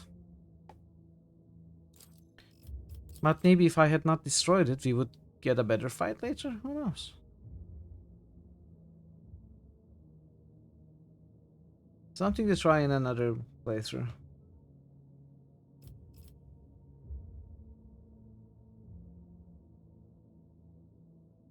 Tell Dahlia that her father gave his life for the good of Von Valencia's dynasty, and may she be proud of something.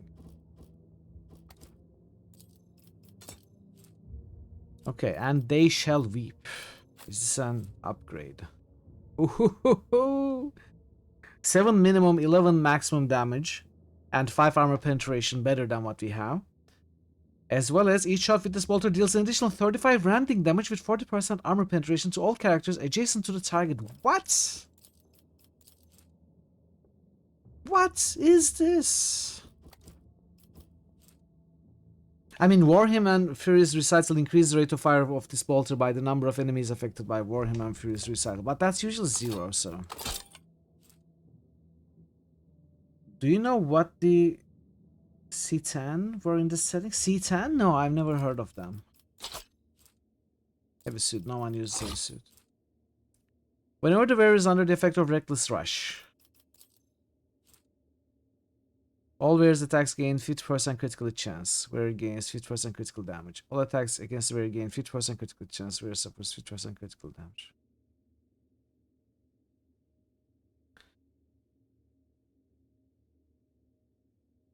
Reckless Rush.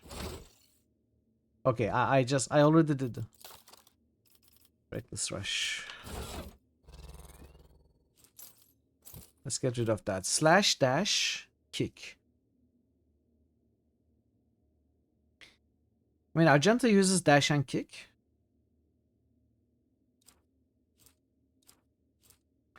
Doubles critical damage dealt by... What? So many great items. But I think I give it to you instead.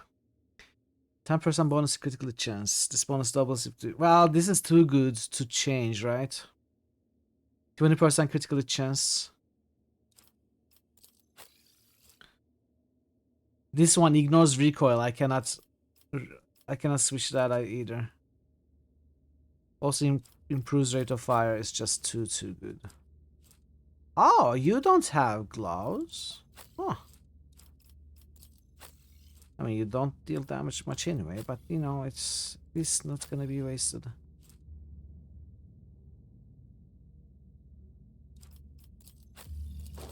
Is it a sniper? A solid projectile sniper rifle. Gloom rifle. It deals deflection damage. Of course, my sniper cannot use it.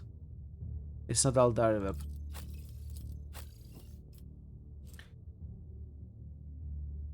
But I could give it to you? I don't know. Question mark?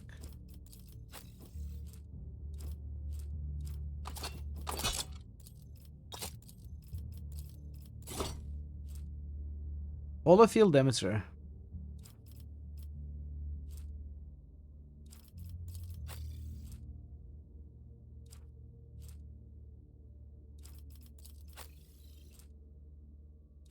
This cloak is too good to replace. Little stare ability no longer deals damage to the affected allies. Instead, those allies gain 10 temporary wounds. What does staggered? I'm not so sure. Let's see. Suffers 20 penalty to weapon skill, ballistic skill, strength, toughness, and agility. It's not that great. It's not that great. So I was considering giving it to Mithril, but Mithril has another great cloak.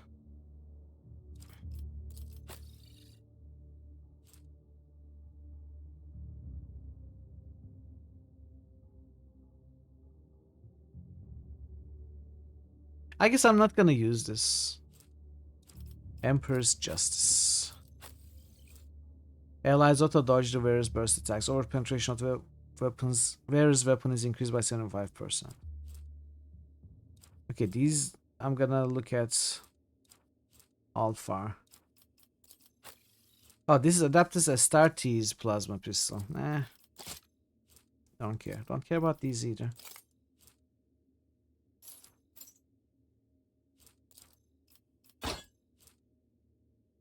Astartes bolt pistol. I'm not gonna use that. Ooh. Okay. One-handed power hammer.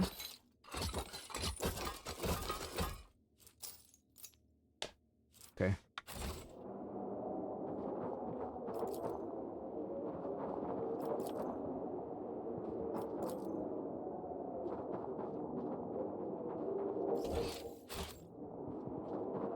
Is there something wrong with the sound? I feel like that sound filter they applied when we drank the meal with Alfar during his quests, it sounds to me like it was never removed. I don't know. Like I think I heard that same filter in the Void Ship as well. Almost feels like an audio bug, but I'm not so sure.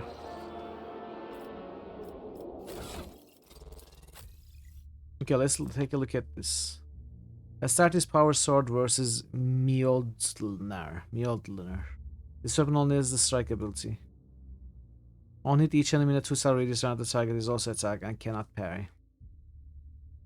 Each enemy.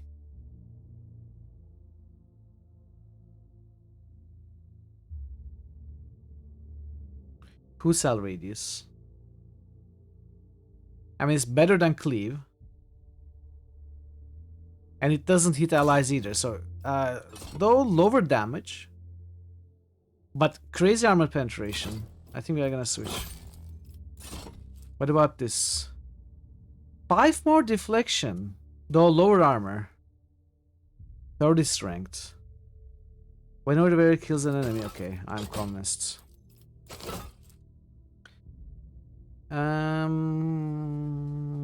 No. No, I think I'm gonna keep Red Wolf Skull. 10% armor, immune to all critical hits. Will I? What is your armor? It's 105. Do we want over penetration instead? 100% is nothing to sneeze at.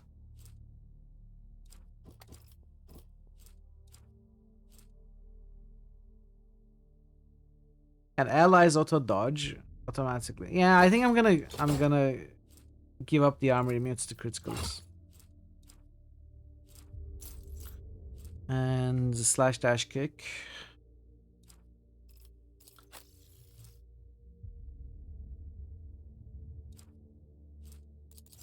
Let's give it to you. Yes, well, not more damage, but it is more likely to penetrate through your primary target's armor and then hit the target behind. If you over penetrate enough, you can like skewer multiple enemies. You need to penetrate through all of their armor. I'm not 100% sure how it works, but I imagine you have a penetration value, armor penetration value on your weapon, and then you have things like over penetration like we just got, and that's all summed up, and then if you pass the armor value of your primary enemy, then you hit the one behind it. If you also pass that, you hit the one behind it. I think something like that, but I'm not 100% sure. It's guess. I'm guessing here. Okay.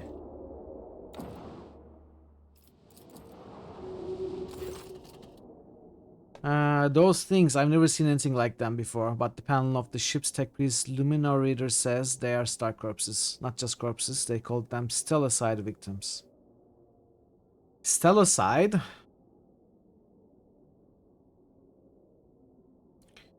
What did the Luminor Readers mean? Who knows with those star sages? Apparently when a star dies a natural death, it's different.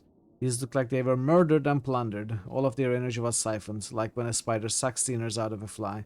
And witnessing these husks, if you don't mind me saying, scared the Luminor Readers so much that they wet their metal trousers. Don't you think they are observing far too many stars here? I agree, Lord Captain. The stellar trajectories also suggest that most of these stars didn't used to be here. Someone was hoarding them in the system, and I wouldn't like to have been here at the time. Is that a the lurker? Gravitational Yes. currents would have been pure chaos. Thanks for the lurk face. Who could have pulled off something like that? Was it Drukari dragging these stars around like their properties? Quite in character for those damn Xenos. As curious as this may be, we still have a job to do. Is it the same line with... Okay, let's see. Let's do this fight first. So more Necron ships.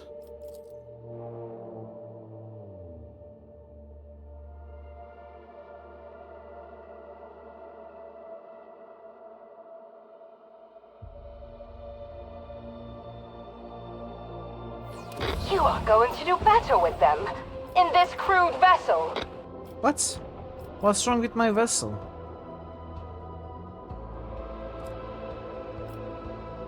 What's wrong with my vessel?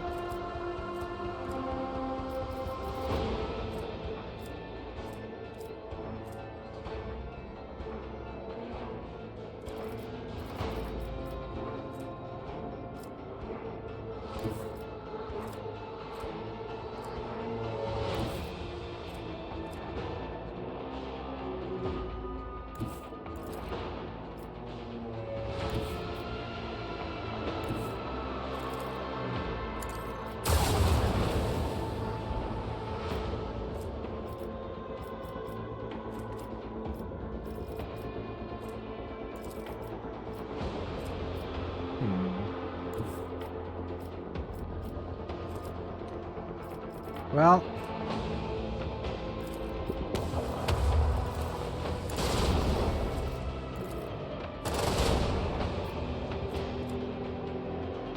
Reanimation protocol. What do you mean reanimation protocol? You are not allowed to do that.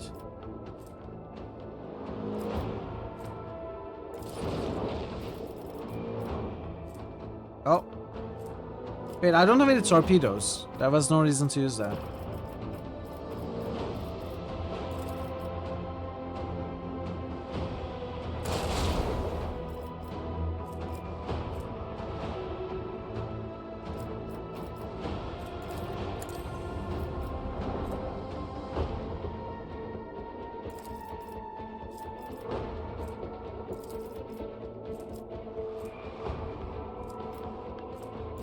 Cannot use this.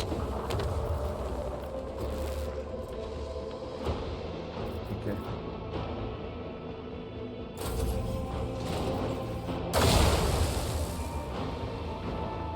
Hey Draven. I'm doing well, thank you. How are you doing? Cheese, please. Hey Draven, you rolled me? You rolled me. Draven found me. Coordinates set.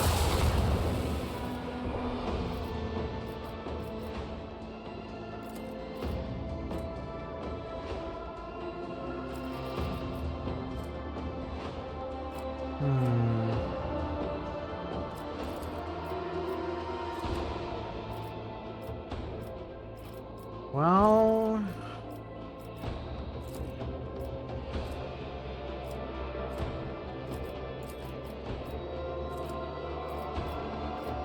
Doesn't look like there's anything I can do.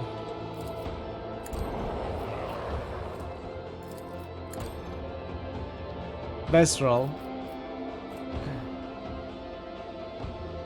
Oh. I'd love some bacon roll.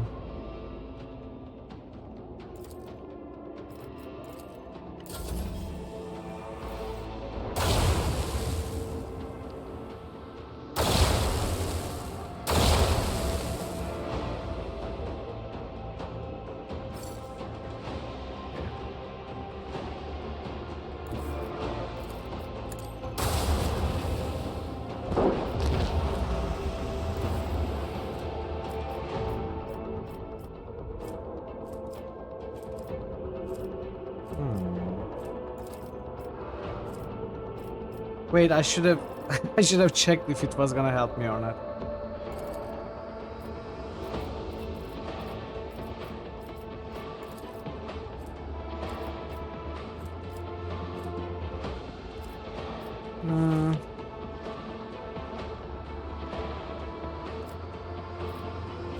There isn't much I can do.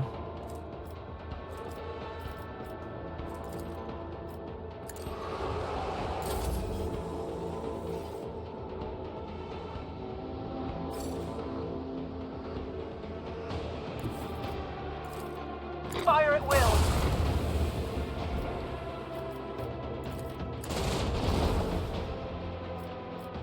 Reanimation pod. Can you stop reanimating, please?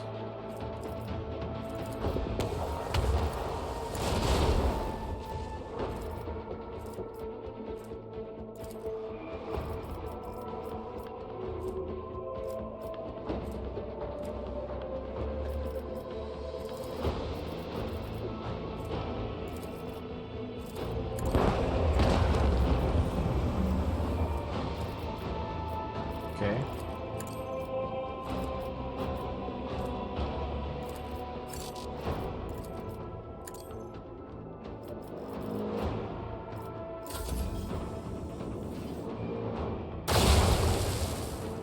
Yes! This Tuesday. Macro cannon. It's time. Open fire! Looking forward to it.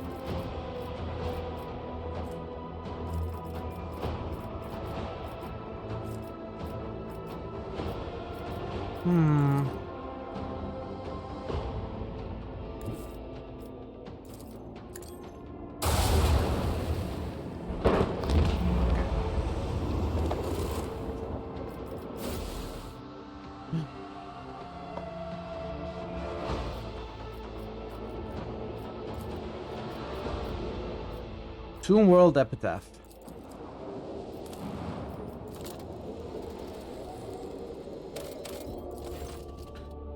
Lord Captain, we've spotted a planetoid with an unidentified xenostructure. Something tells me this is the place we've been looking for. Ogre clerics detect the field of void mines on our trajectory toward the planetoid. Transmit the deactivation code we found in the outpost in the Lord Inquisitor's men. Beginning transmission. Receiving return signal. 5% of mines report a transition to sleep mode, receiving coordinates of an area designated as the main landing site. We have a safe channel of approach toward Epitaph and coordinate for landing. Are there any traces of Calcazar? Plenty. We are picking up the remaining vox echoes of conversation, standard signals belonging to Augury observation systems, the gas thermal trails of shuttles preparing to land. You know, Lord Captain, it seems to me that this place is about to fall apart. Augurs detect a multitude of signs pointing to structural damage in the tomb located on the planetoid, and they are very fresh. Commence preparation of the landing party. I will lead it personally. Are you certain, Lord Captain? I beg your pardon for such audacity, but this old void wolf's gut tells him that this tomb is very likely to become ours. I have this bad feeling as if, forgive me, your ladyship, I completely lost my senses giving out advice like that. I'm ready to face whatever lies in wait. We make the landing.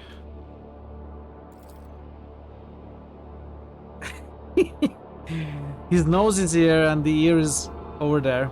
Be careful, your ladyship. We'll wait for as long as it takes for your retrieval signal, even if every xenofleet in the world appears to swat us from the orbits.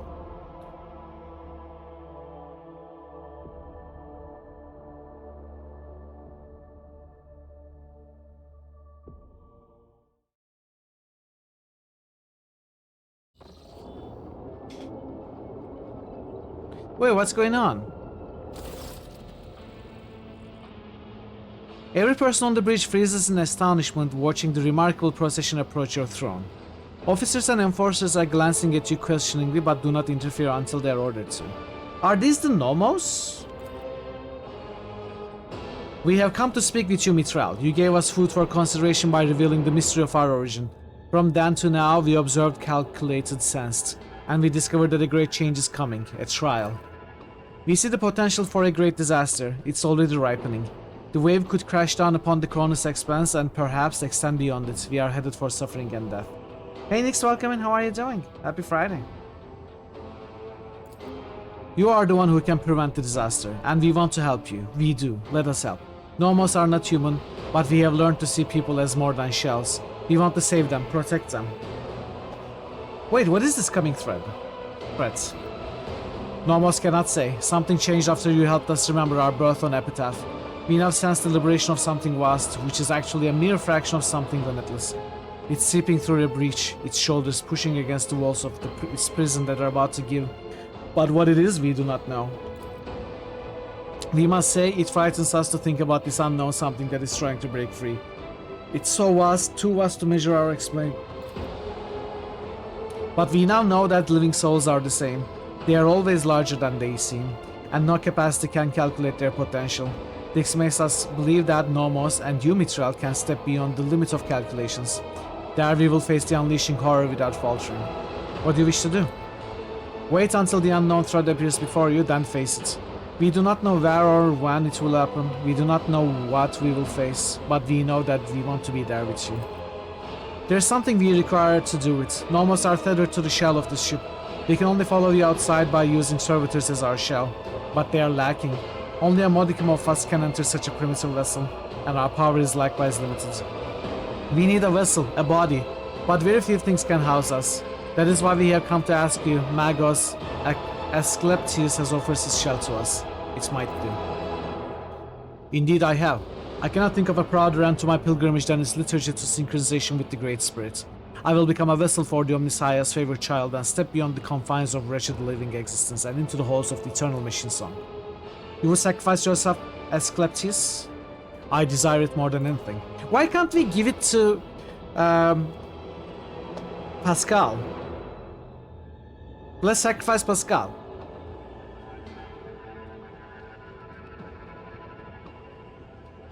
I have heard you and made my decision. We await your word, Master of the ship. Please give us freedom, and we will stand with you in the hour of great need. You can take Asclepius' body.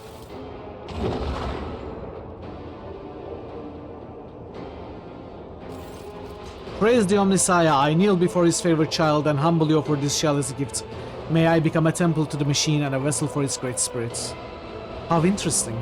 We feel restricted, but not as much as inside servitors. Some work must be done on the new shell, then it will be ready for journeys to the outside.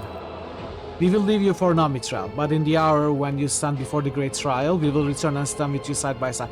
This is giving me the feeling that we are approaching the very end of the game. It says unknown threats, great trial. We are warned by our officers that this is gonna be our tomb. They will try to wait for us, but you know there's the Necron threat outside. So it's like it's all coming up to this grand ending. I thought there would be more systems to explore. So I don't know for sure, but they are building up to something. It feels like. I guess we'll see. Hey Joe, welcome. It's all coming together. Joe, how are you doing? I was so sorry to hear that you've been sick for a while. I hope you are feeling better. I've been keeping up on your Discord. Glad you were able to get some, get yourself to a doctor. I hope you are feeling better today. Maybe it was all a dream. We'll see. Look at it. It's like a farewell party here.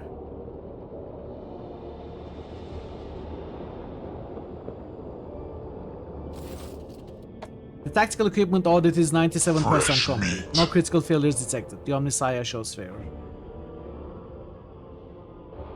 You do not seem too worried about the coming landing. A mission of reconnaissance is a blessed and desirable one for an explorator.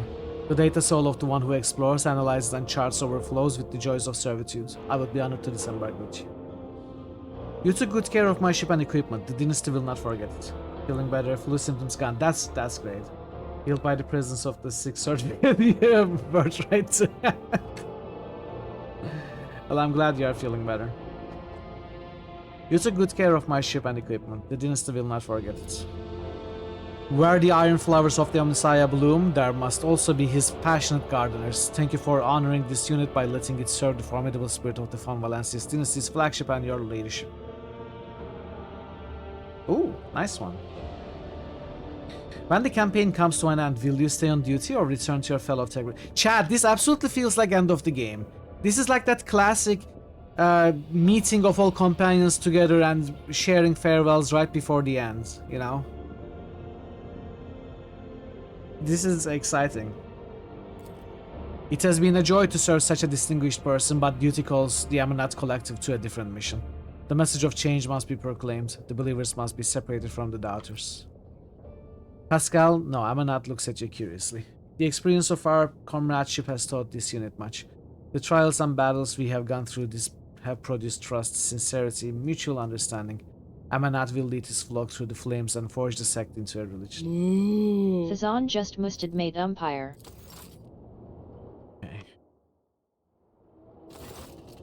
Okay, I feel like we failed Pascal. And we failed our romance.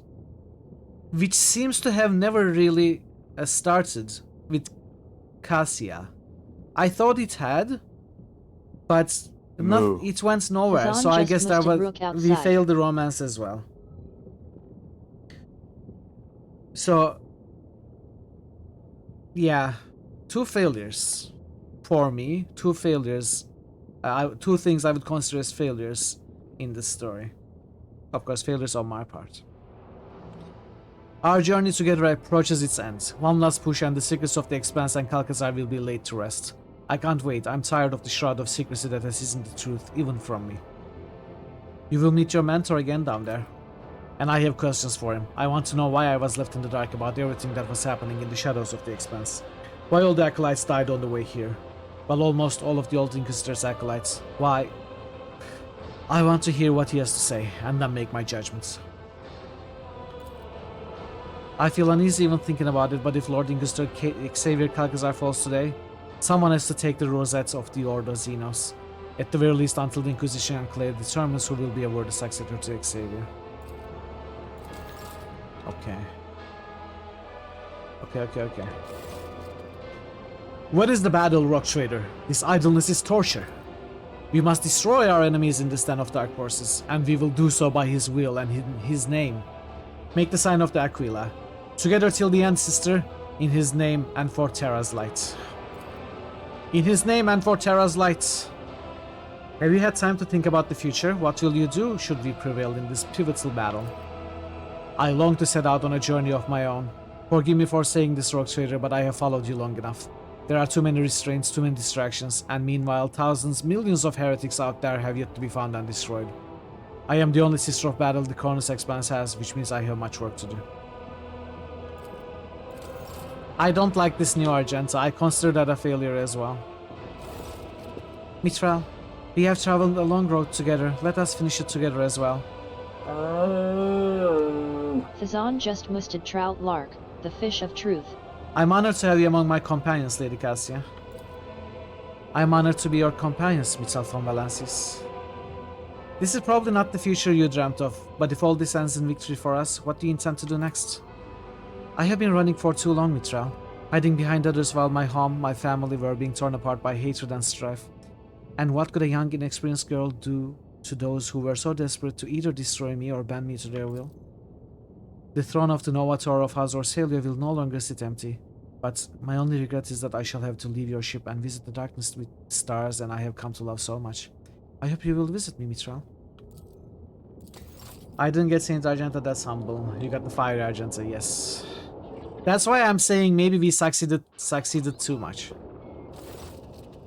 Okay, we are not quick enough right now.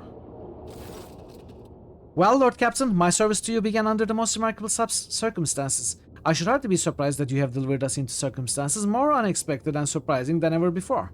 Of one thing I'm certain, the von Valensis dynasty will cover itself in glory today. Abelard, no matter what happened, you were always at my side. A Seneschal's place is at the Rogue Trader's side. As you have learned, others can betray and abandon you in your darkest hour. If the Lord Captain cannot count on her Seneschal, there is no one she can count on. That is not a fate that I wish for you, so I am doing my duty. You have a highly organized mind, so you must have already considered what you are going to do once this campaign of ours comes to an end. Now that I have your blessing, it's about time I took care of my family. The Versarian clan has gone without its patriarch for too long. I should make time for my descendants before some noble upstart tries to chew them up again. Are you ready to follow me all the way? As always, Lord Captain, I would follow you into fire and back. God Emperor be my witness. I have had the honor of serving under 2 rogue traders and survived one. So there would be no shame in going down alongside the other, if it comes to that, naturally.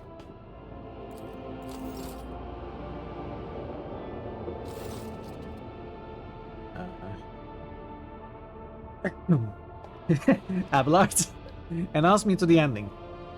I am not a priest, of course, and the spirits do not always speak clearly to me, but I did cast the runes. You have a great challenge ahead of you, Atwater. Be very careful, or better yet, take me with you. There is no better way to guard your safety. Xavier Calcazar is waiting for me down there. Should I give him your regards? I would rather talk to him myself.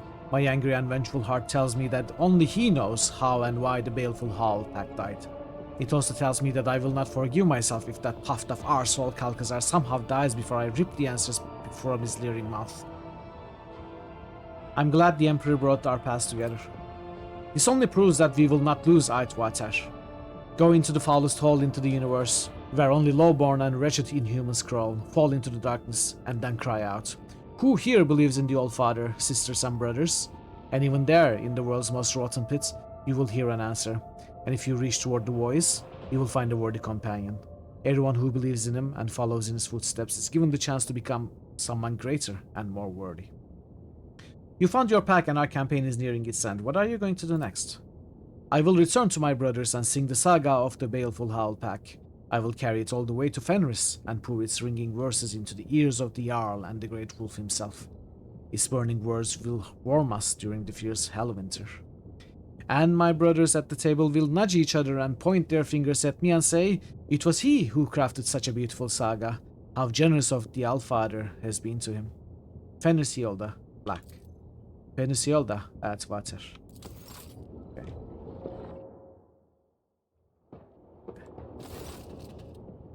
Well, Lord Captain, my little whispers have grown quiet. It's like they know the long thread we've been following is finally at an end. It's now or never, isn't it? Thank you for everything either way, Lord Captain. Hug Idira. Aww. Now let's hug him. Idira sobs fearfully, but in the next moment hugs you back. There, you really have lost it, haven't you? I think I might have. Thanks. How about Idira? Grant me one last prediction for the road. You think the little whispers are going to play nice? They weren't that useful even before. But now they are more likely to mess up around than save our bacon. Lord Captain, your fate is in your hands alone. Do not let the words of a deranged psyker confuse you. You are not meant to listen to the grumbling beyond the veil.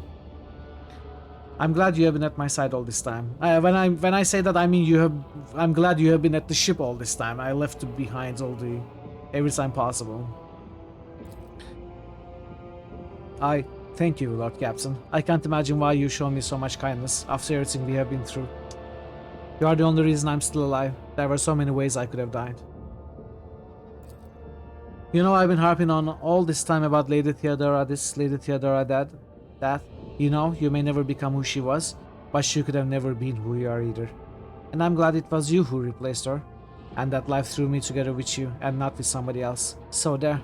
Now let's change the subject before I get all sentimental, alright? What do you think awaits us after this last skirmish? Well, I have no doubts about you. Everything's going to come up roses for you. As for me, you know, maybe I won't live long, but it'll be a good life. I'll leave behind so many tales to tell. Let them remember my name over a mug of something foamy and laugh at the stories of of our exploits. Okay. When the path my lost soul was following crumbled beneath my feet, scattered, plunged into the doubt, you were always there, Alantak.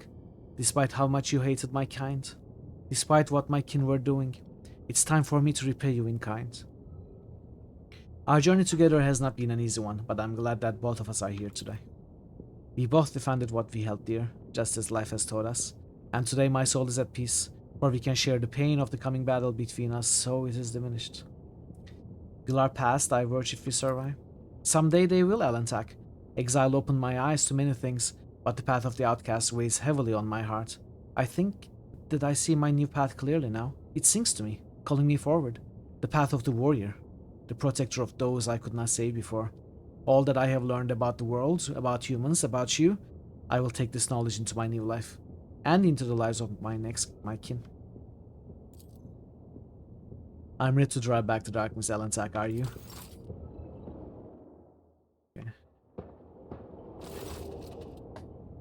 The Exalted One once wove our destinies into the glittering tapestry of this world with gold and silver thread, Shireen. And today the pattern of our lives will either be completed, or the tapestry will be torn asunder. Personally, I prefer to place my hope in the first option. Are you afraid of what is to come, Jai? The battle against the enemy? Pain? Oblivion? Oh no, Shireen. My only fear is that, after these tribulations, we will never be the same again. And I do so enjoy being me. So, what brings you to me, Shireen? Not parting words, I hope, because I despise goodbyes. I feel as though they rob me of my future. We never want to hear goodbye after all, but only ever see you again under the same stars. I just wanted to say I'm glad of your company, especially now. Our alliance is like a miraculous oasis blooming in the fierce desert heat. I am glad to be your partner and friend and ally in the fight against the enemy. I'm curious to see what you will do once all this is over. You mean if it's ever over? And if the Ashi don't play their evil tricks on us? I don't know, Shireen. Being drunk on unbridled freedom sounds nice. It's so close. I could reach out and grab it like the tail of a comet. And leave the Kaspalka mission behind. Start doing things on my own without having to rely on your good favor. Limitless possibilities lie ahead. I just have to survive the coming darkness. Get a grip, Jai. We have a hard battle ahead of us. Okay, let's talk the Incendia. Oh, she doesn't have dialogue.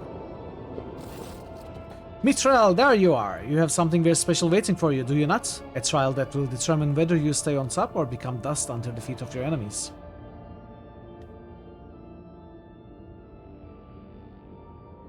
I don't really want to talk to Marajai, but I'm gonna talk to him Just because I am curious what he's gonna say.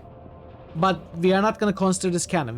The canon is that Lord Captain speak to everybody about Marajai, okay? We will accept that as the canon story. Whatever comes, I'm glad to have fought shoulder to shoulder with you. Did not say the Lord Captain. Careful, or else I might think you have gone soft and weak. I will say this once more, Mithril. You are the reason for all my misfortunes, but you're also the reason why I survived. Despite the fury of all Komorra and the wrath of Blackheart, consider this confession an expression of my gratitude. Will you remain with me when this is over? Did not ask the Lord Captain. Of course not. My cabal is waiting for me. The riving tempest that tore a piece out of the Blackheart. An interesting future awaits me and my subjects. Perhaps we will be crushed, perhaps we will be feared. Whatever happens, it's the life I was born to live. Okay, let's see who else we can talk to. Can we talk to Nomos? No. Can we find Nomos somewhere here?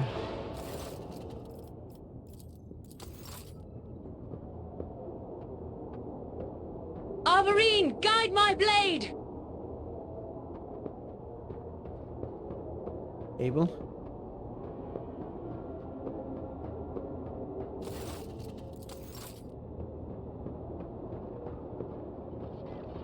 Where is Nomos?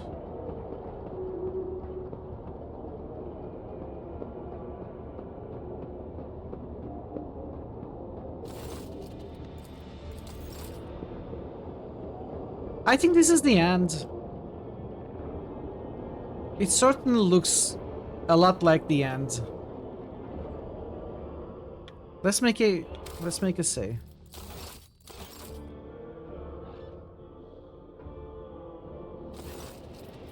Your Ladyship, the shuttle is ready for landing. We have the exact coordinates for a secure landing site. Will you authorize the start of the expedition? Permission to take off. We are heading to Epitaph. Acknowledged. Glory to von Valencia's dynasty. Be safe, Lord Captain. Okay, do I keep this party? I kind of want Alfar in the party, but I think this is the best party we can get, like the most optimized, most synergistic when it comes to skills and combat roles.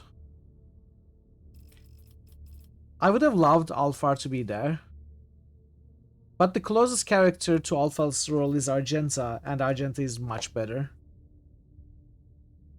I wouldn't want to remove Pascal, I wouldn't want to remove Iliad. And I should not remove Cassie or Abelard. They have unique roles that I cannot give up. I think we are gonna go with this. The Xeno, no. The Xeno. Iliad is amazing. The amount of damage she can deal. And she's usually safe in the back line. Very, very good. We are gonna go with my usual party.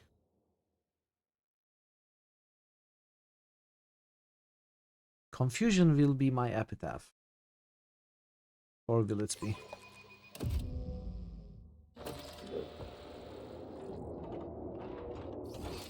Okay. So I'm gonna take a break very soon. Before we properly start exploring here. Even the wicked Xenos were no match for the scourge that has befallen them. How pitiful their empty shells look. I hope it is not a ploy to lure us in. However, they do appear to be quite dead.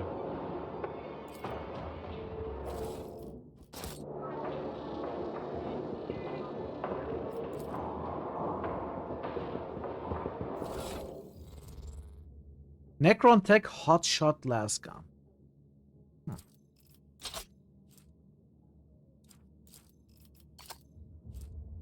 I'm not gonna use this.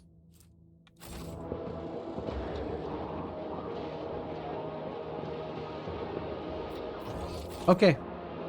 Before I climb these stairs, I'm going to take a 5-minute break, chat.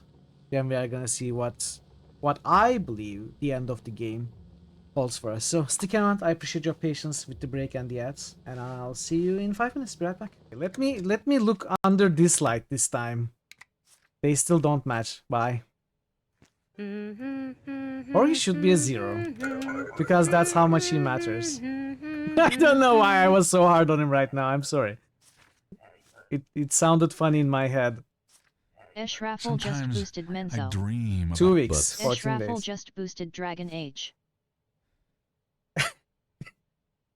Eshrafel just boosted Icewind Dale too. Alright, I'm gonna murder them, Jer, just for you. See our magical arm movements. Oh, the arms are going through my body. It is magical. Wow, Jer. Wow.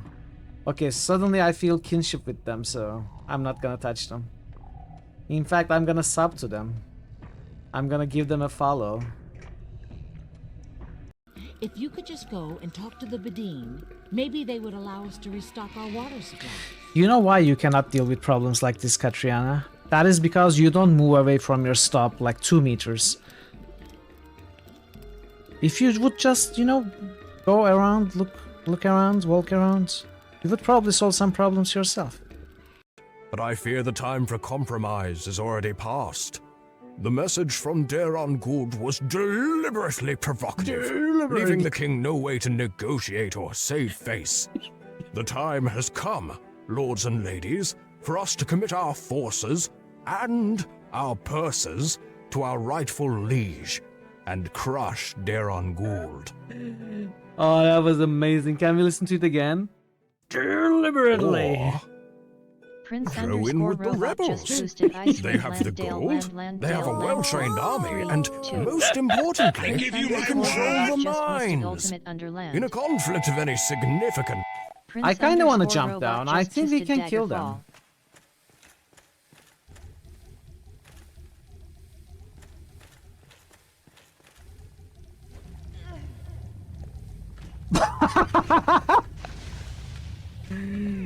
Maybe I shouldn't have jumped inside the mouth, you know? Oh no. Chat, we are having an earthquake. Oh no. Okay, just kidding. It's fine. It's all fine. No more earthquakes.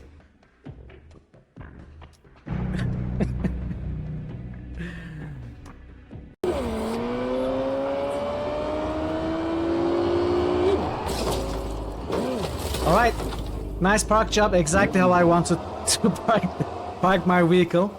It's perfect. Minimal amount of space. I mean, that's something you gotta do in a big city like this, you know? There isn't enough park space available for every vehicle, so... Welcome to the 188 Slopping Shop. Like our slogan says, 242 just it's roosted better Eye than of the nothing. Beholder.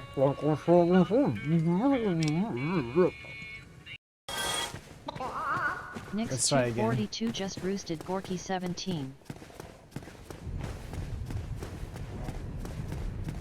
Maybe I can walk and they won't wake up.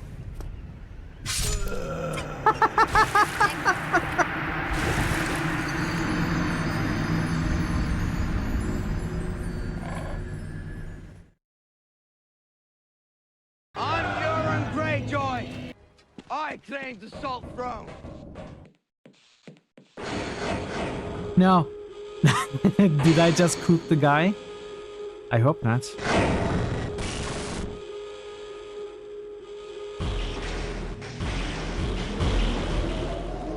You might want to get into those cells.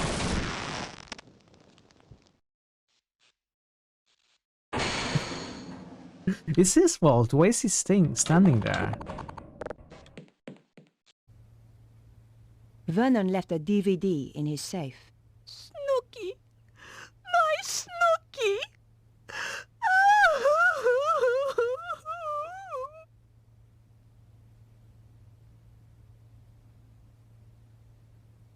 Okay. She doesn't look quite right to me. Is it just me?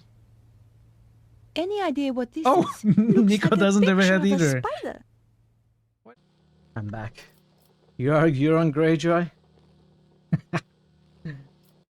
Yeah, I really don't like the guy. Such an annoying person, such a despicable character. Let's do this. Twarn Man, Elex, Solasta. Jade Empire. Victorian Marto. Tundir 0. Stone Keep. Elex Veru. Alves_Joe just boosted west of Loathing. Wizardry 6. Silent Storm. Maiden Basin. Rook outside. Basin. Troutlark, the Fish of Truth. Okay. Basin. Menzo. Ash. Dragon Age. Ash. And Icewind Dale. Another Icewind Dale by Prince. Some Underworld by Prince. Daggerfall. Nectar of the Gods. It's a great idea. Dark Sun next. Of the Beholder next. Gorky next. And we got Joe's West of Loading. Yes, West of Loading by Joe. Thank you for the boosts, Joe. Next, Prince, Ash, Thazen, Veru, Marto, and Tuan Man. Thank you for the hydrate, Jer.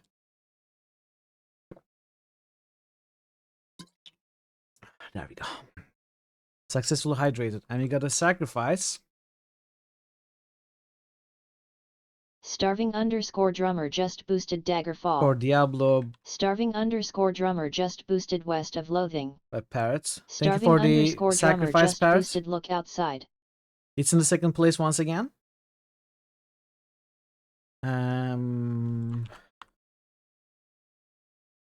Drummer boosts. Daggerfall by Drummer. Best of Loading by Drummer. Look Outside by Drummer. Thanks for the boosts, Drummer. I think that's all. We can go back to Rogue Trader.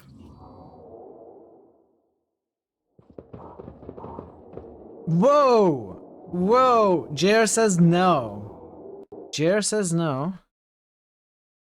Do you have 50k? I think you do. Parrot, could we check? Yes. Okay then. Okay then. JR says Torment gets 50k more.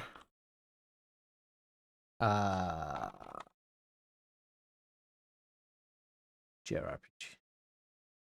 There we go. 375. Interface checks for me. Oh right, it does, right? I forgot. I forgot we set that up as well. Thank you, JR, for the sacrifice as well. Alright, let's go back.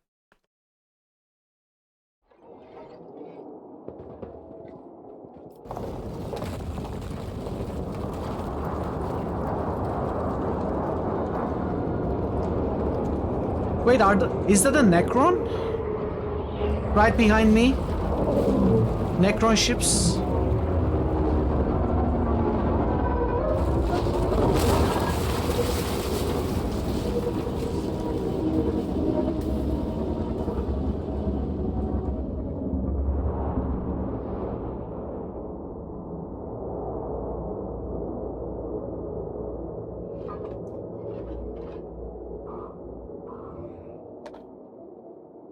Necron Immortal. This must be a bug.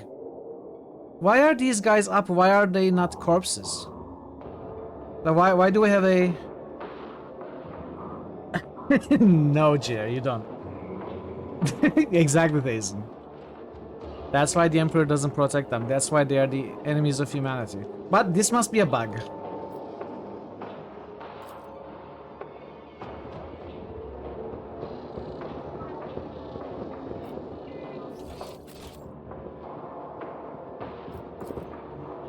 I always have a backup plan.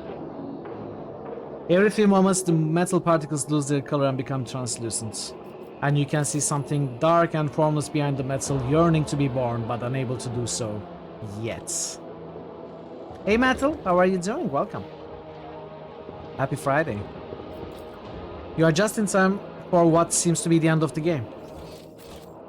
Don't Necrons self-destruct to avoid being captured? I don't know. But I don't think we have seen that in the game. Maybe I destroy them before they can destroy themselves.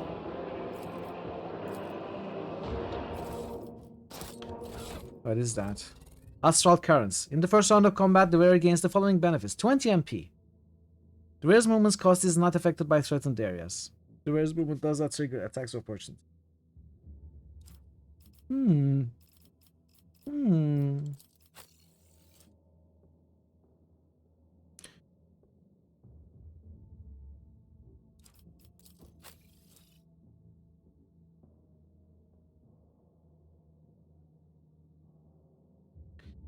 So, minus 15 recoil. 24 just boosted Dungeon Siege. Yes, Prince, that's what it looks like. Everything points out the Mathel 24 just boosted Grim Dawn. So, recoil warboosts maybe aren't that good for Argents anymore. 24 just boosted Daggerfall. Because I have these gloves, which ignores weapon recoil. So, minus 15 recoil is useless. Whenever the wearer attacks an enemy behind cover with a range attack, cover efficiency is decreased by 40% for that attack.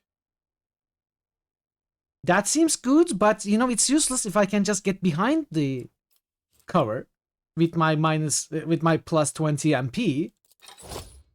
So there you go. Getting rid of the recoil boots.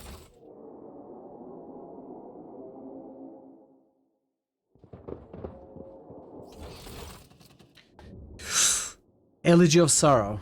The drawn-out metallic groans form a painful and melancholy melody, but one that oozes with venomous spite. The armored plates sing in an unknown language. Unfortunately, for some reason I failed to learn the language, even though I am like 90% sure I examined all the correct cogitators in that area. I was told that I had to examine all the cogitators before examining the main cogitator in a specific Necron tomb that we have been to before. And I thought I did that. Apparently I didn't, or something else happened, and we did not learn the language. And you feel as though the meaning is on the verge of reaching your mind, unless the monster cuts your life short before that. The grating roar is more like the sound of a metal torture instrument than a sentient being's speech. Examine the creature. The Xenos' entire skeletal body is made of an unknown metal interlaced with greenish energy channels that glow with currents. Below its waist, the flares of a ground pad are humming and rattling. Its upper limbs fuse into a formidable heavy cannon. Not a single part of the monster's body betrays vulnerability. Without a doubt, this is a technologically superb machine designed to annihilate all life. Disabling it will not be easy. We have done no harm to your race. Once I find what I have come for, I shall trouble you no more. The sound of the vibrating metal plates has both the rhythmic malice of a march and the hollow hum of misery. The lament of an immortal mechanism doomed to ions of wrath and battle, or else an impending demise. The salvo from the monster's cannon is an infernal orchestral chord that makes the very fabric of space tremble. Yeah. Okay then.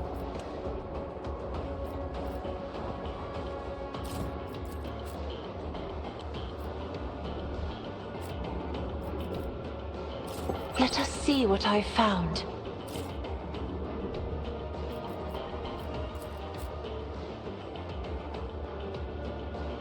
Thank you, Jer, thank you.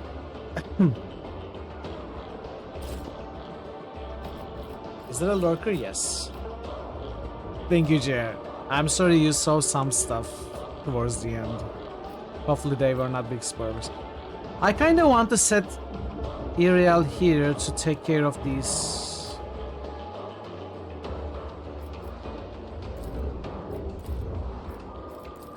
And that works, I think.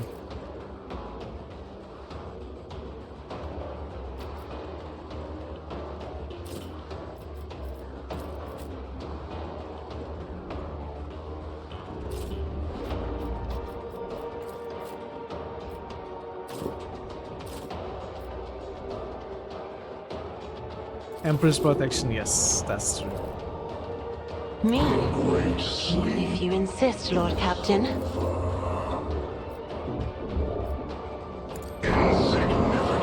Let's look at you.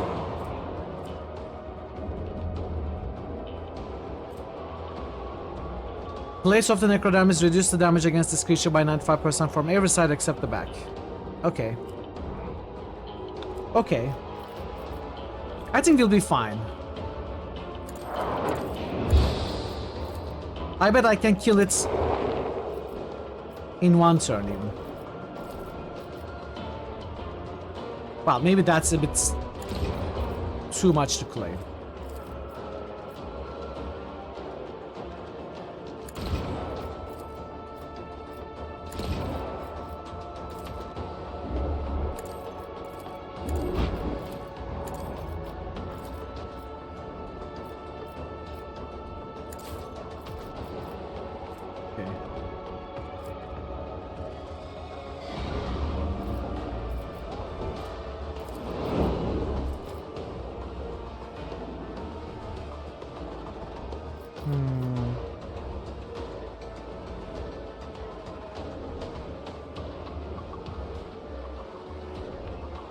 When does Cassia actually play?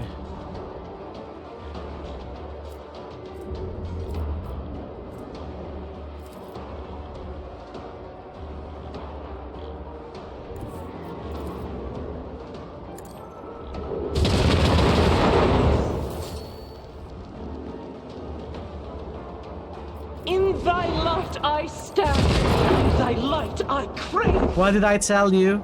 I knew I could kill it in the first turn. I knew it. Argenta is that strong.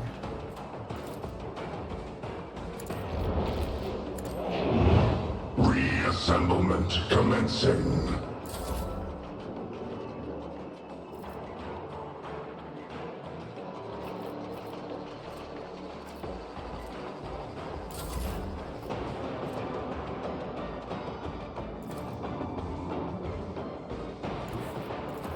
Faith with embrace of death. Our Emperor, deliver us. Okay, Argenta died.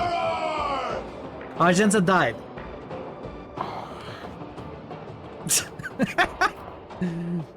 I guess I shouldn't have exploded them right up in Argenta's face.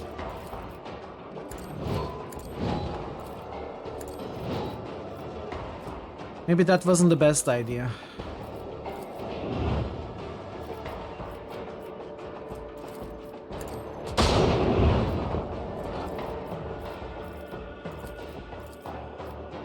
I deal death with my hands. I am...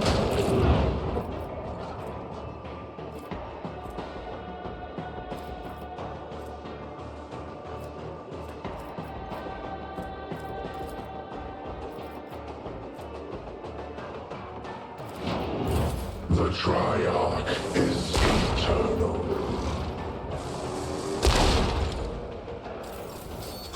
The big guy is dead though, so that's what matters.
Okay, cheating, resorting to cheating, I see.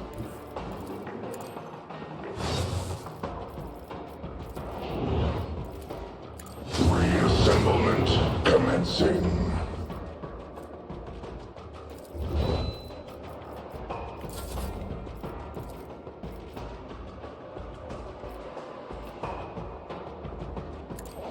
Pascal isn't in the greatest place.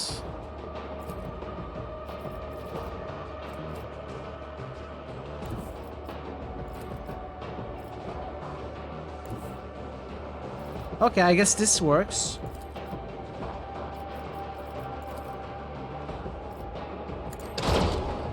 What? You will not undo me. The Omnissiah knows all, comprehends all.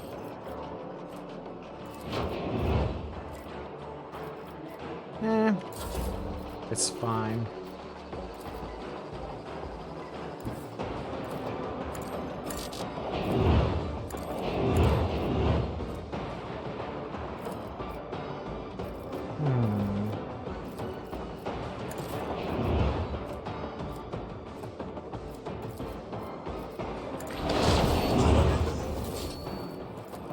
Running.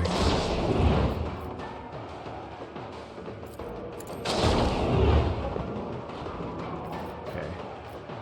Still not quite dead. Would this work? No.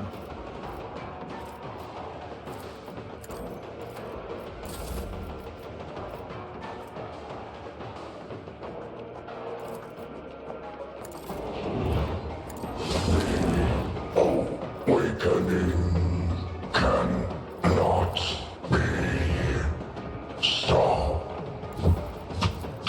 Victory is imminent. Yes. I feel like the filter is still there. Like, the EQ is very bass heavy, like it's muffled. Pencil! Hell yeah.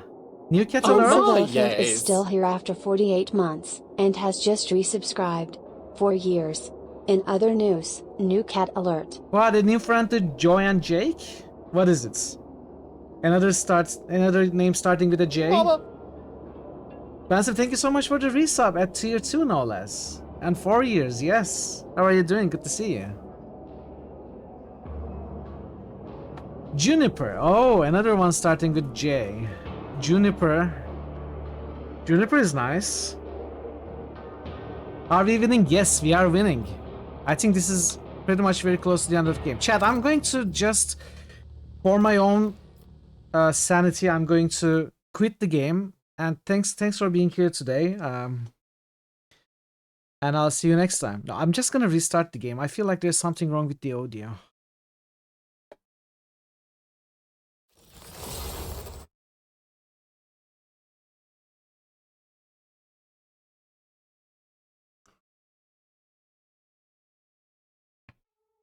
How are you doing, Pencil? Where did you get the cats? Did you rescue from the streets or something?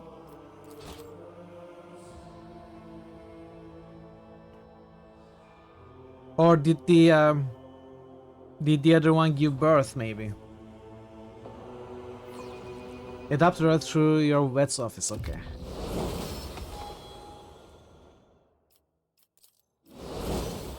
Let's level up. Quick level ups. There aren't any key talents that I want to pick anymore, so I'm just gonna pick up something that seems useful.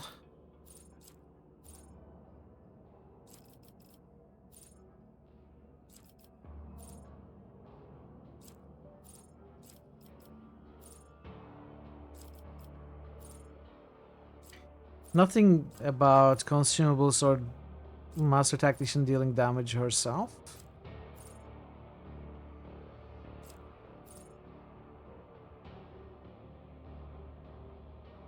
It seems like that's the only thing that's left.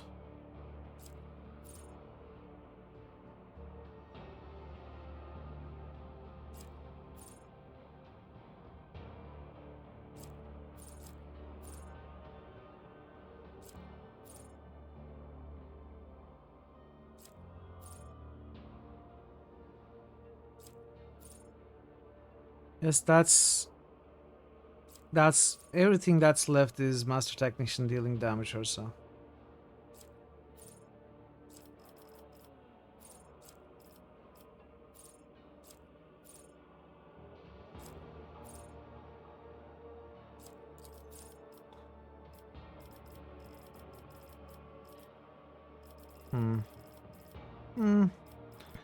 Nothing's left really. I don't know. Nothing I really want. Awareness, I guess. Let's see.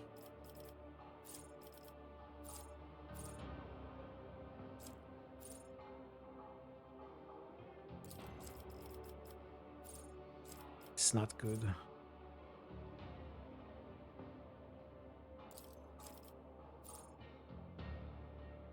Yeah, let's pick this up. I cannot pick up Carouse.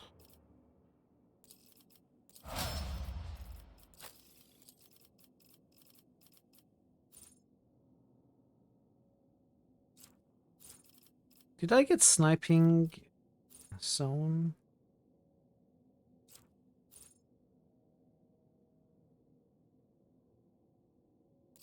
Let's pick this up.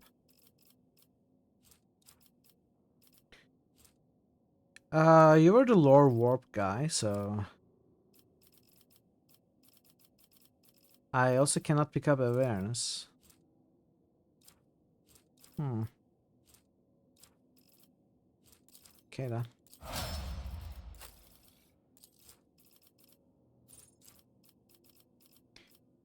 I think there were still a bunch of things I wanted on Pascal.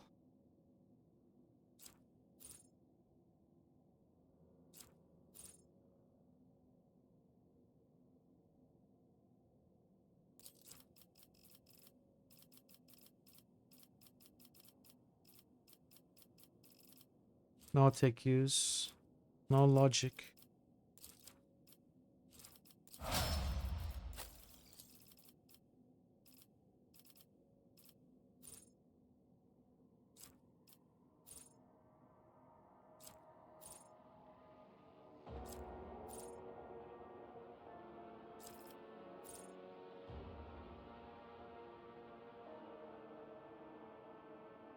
Yeah, let's take that. No awareness, no lore Xenos.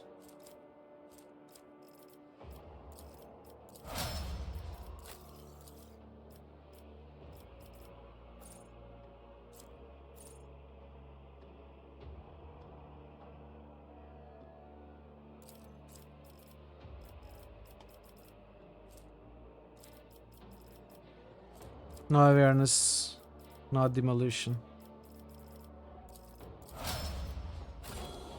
Okay. Hey Jabu, how are you doing? Enjoy your gift sub. Hope you're well today. This is a trauma, right? Yes. Welcome, welcome. Hope you're on a good Friday.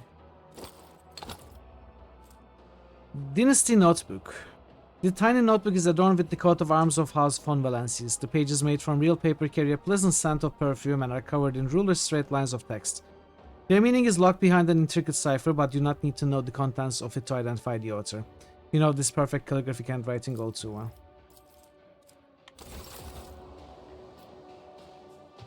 Thanks, I'm doing alright. We are getting close to finishing this game. I Very always have a close, backup plan. it seems. Yeah, I think the filter is gone. I think it was indeed an audio bug from Alphar's quest. It's not muffled anymore.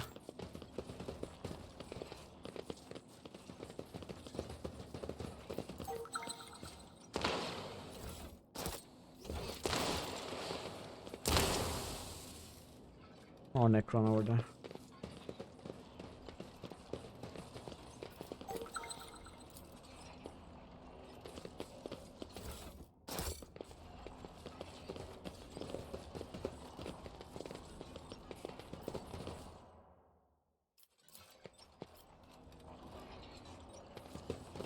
Anakia. The main creature at your feet is still alive, as evidenced by its heavy breathing. It was a woman once, sporting close cropped hair and equipped for a battle, but now her skin is shredded by metal sticking out of her body in a dozen places. Examine the woman. Her body does not appear to have any external injuries. It has been maimed from the inside out. It's as if her flesh was transmuted into metallic shapes, then burst out of her skin and turned her internal, that's the word, organs into a bloody sieve. Some of her exposed bones have a metallic gleam to them, while others still look natural. Hey, can you hear me? You... who are... Ah, that coat of arms rings a bell. Von Valensis. I'm not as surprised to see you as you may think. Who are you? Tanakia Kalburgaria, Inquisition Acolyte. And by the grace of Lord Inquisitor Calcazar, the Warden of the Epitaph 1 Covert Facility, or whatever is left of it. What happened to you? I've been having trouble sleeping lately. Oh, you mean the metal things in my body? I have no idea. Looks like something has gone terribly wrong in the crypts. The Auspexes detected some unknown radiation, and then everything went crazy. The Xenos didn't feel like sleeping in their coffins anymore, so they started trashing the place. And the pylon I was standing next to suddenly grew a dozen tentacles, and one of them grazed me. I blacked out, and when I came to, I looked like I tried to give birth to a shuttle.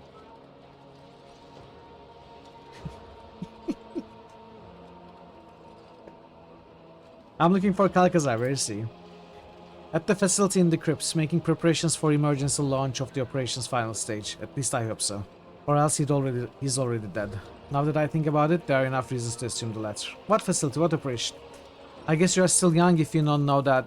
If you don't know that in this world, whenever the big boys and girls say the word facility, that almost always means a colossal secret weapon capable of destroying worlds.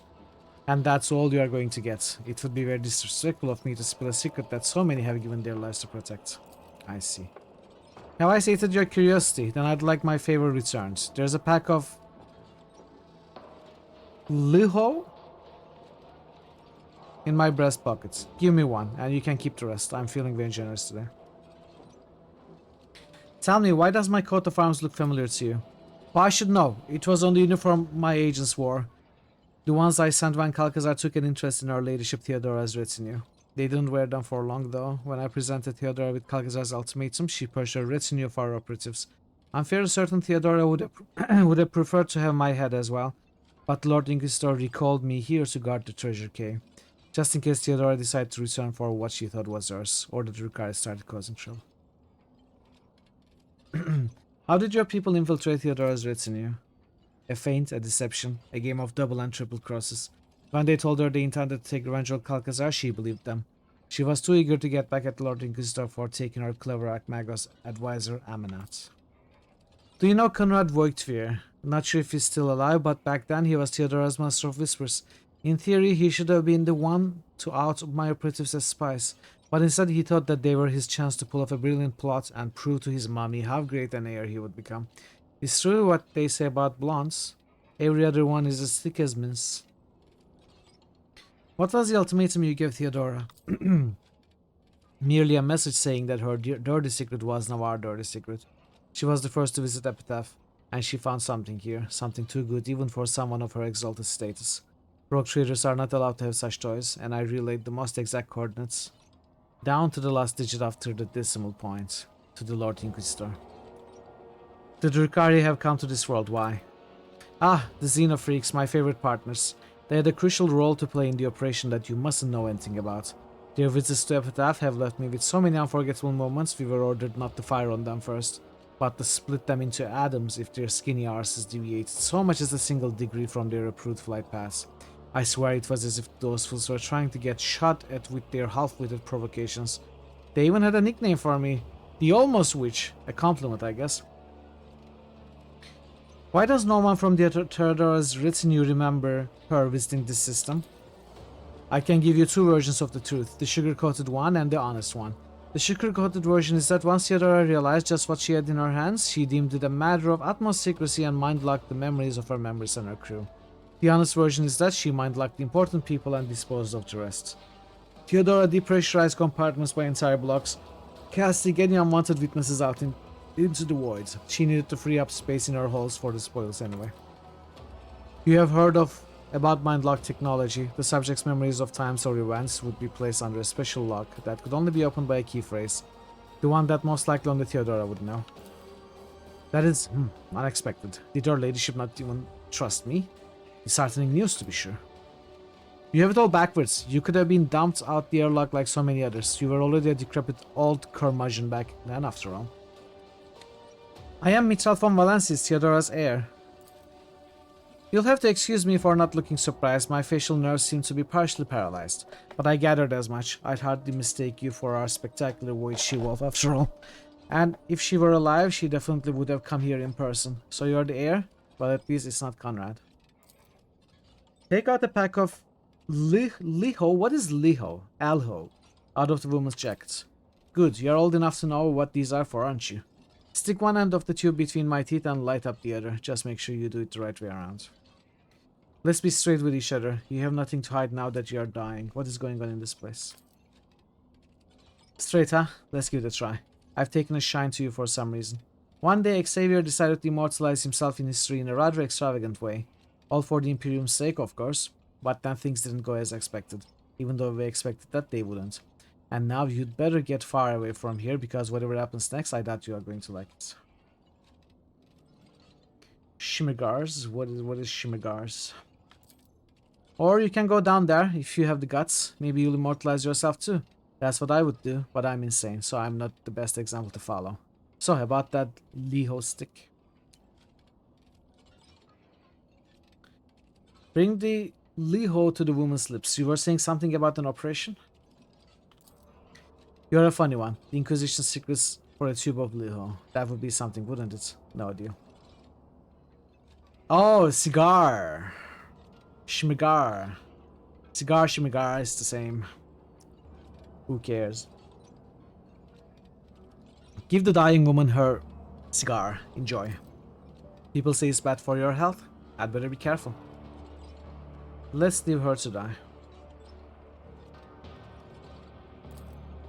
Her lips move slightly as if trying to whisper something, but the shock mutes them, turning her voice into a gurgle. Her body, mindless and desperate, is only prolonging the pointless agony by clinging to its last bleeding shreds of life. Okay. Cigar, Shimigar. So there is fights down there. The barrier is barely holding. Prepare for defense. In the name of the Golden Throne, hold the line.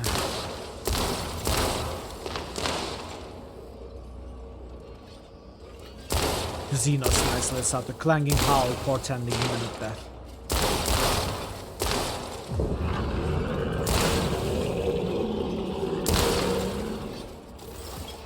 Whoa, we are fighting from here? That's not cool.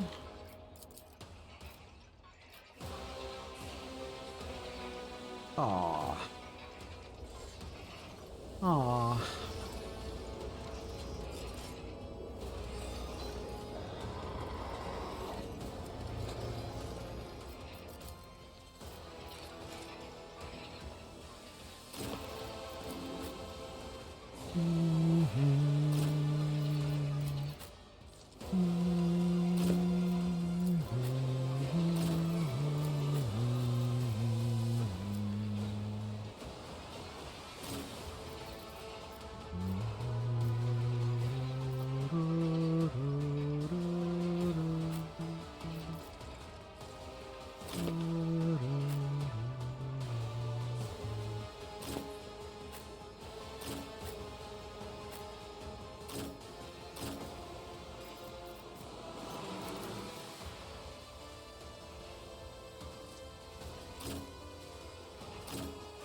Very weird start.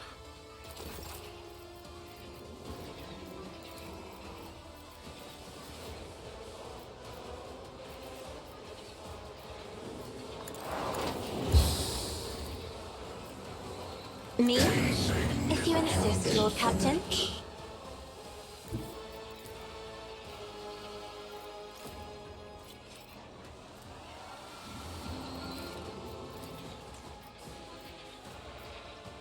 Reassemblement commencing.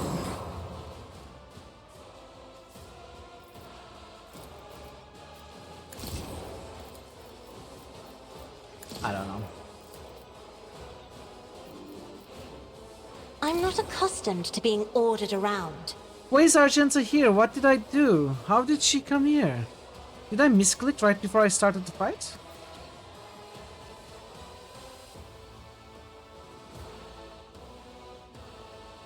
I think I must have misclicked.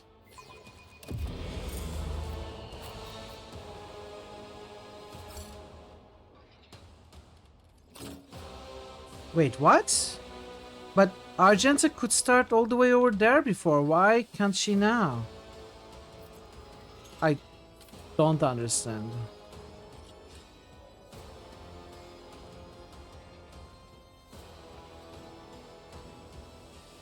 Oh. Oh well. I am a navigator, not a servitor. The Triarch is eternal.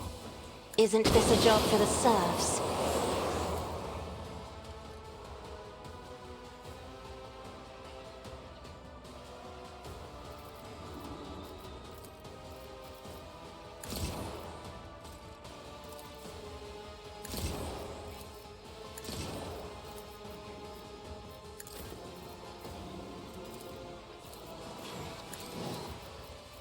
I am not your Xenos pet monkey.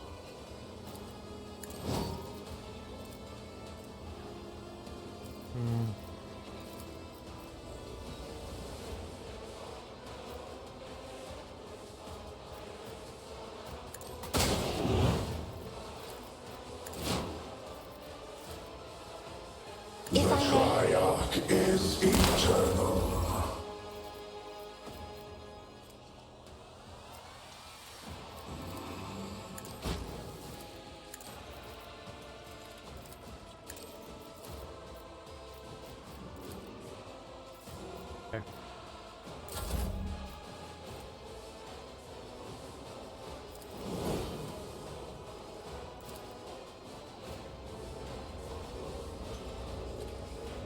Is this close enough? 38 MP.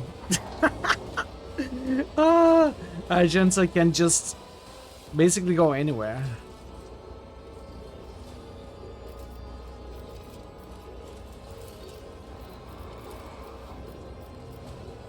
Without deeds is worthless.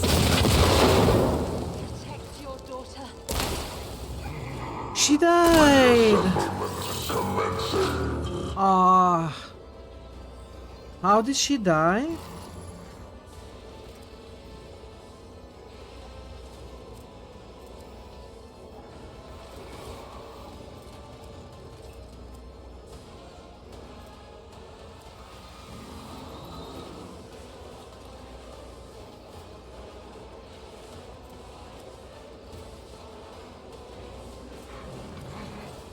Where's...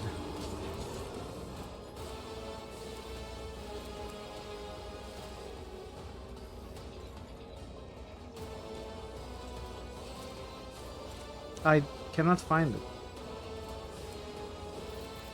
Anyway.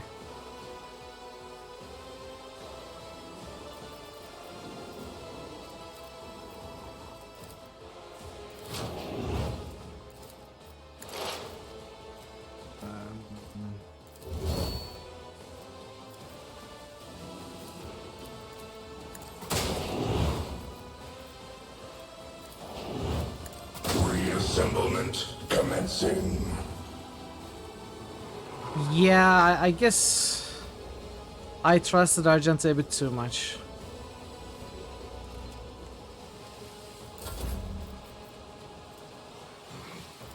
It's okay.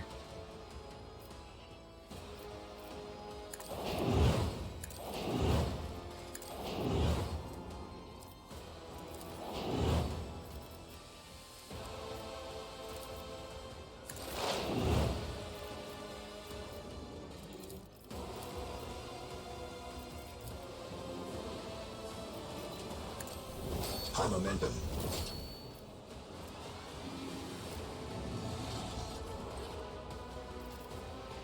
Why did she not attack her targets?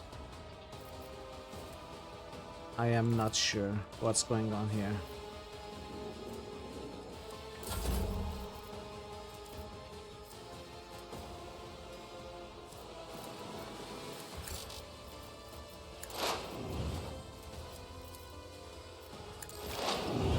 If it's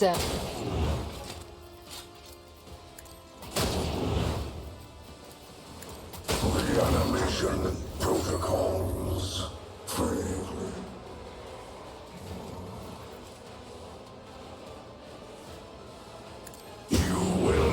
can't undo me.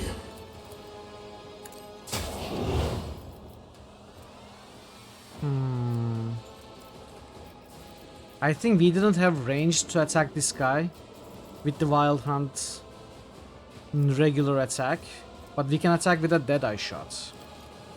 So we probably attacked the other two, but not this guy. This guy was the one I was watching.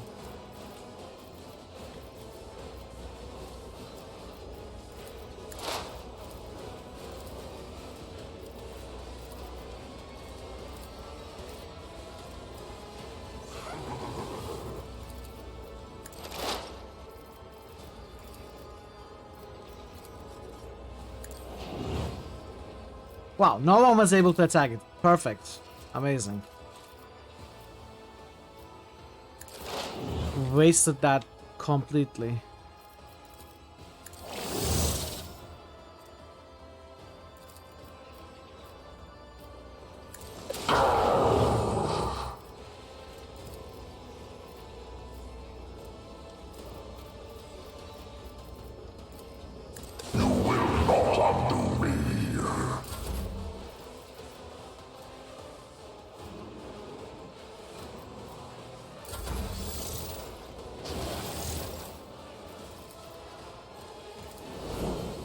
Let's see.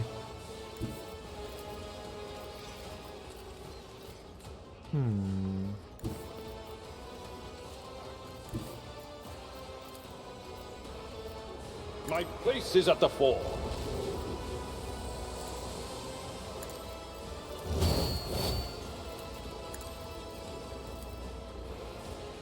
Victory is imminent.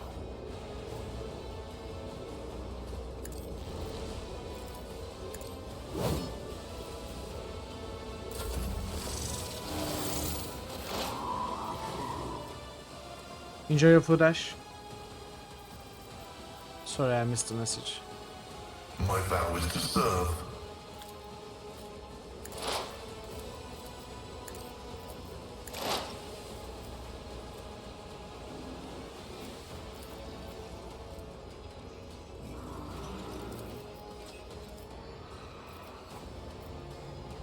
Insignificance. Okay, that did land. Nice.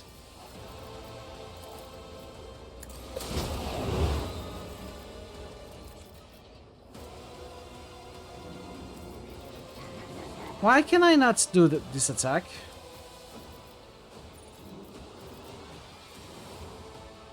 I guess maybe this does count as an attack.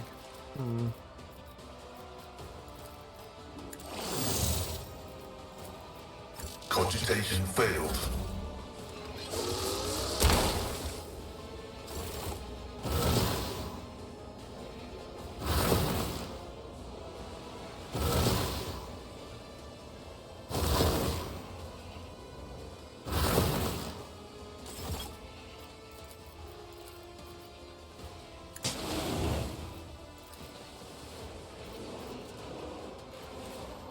Reassemblement commencing.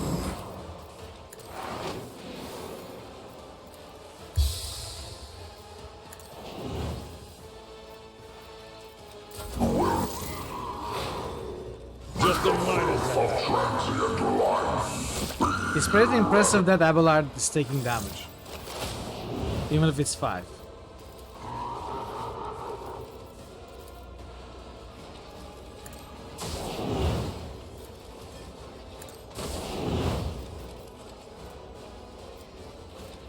I should have buffed.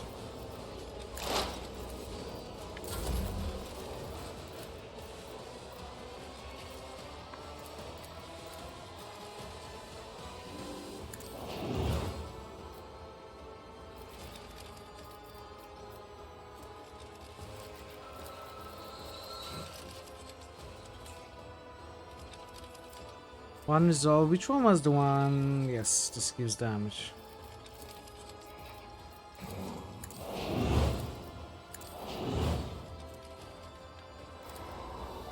I'm just too far away to use anything.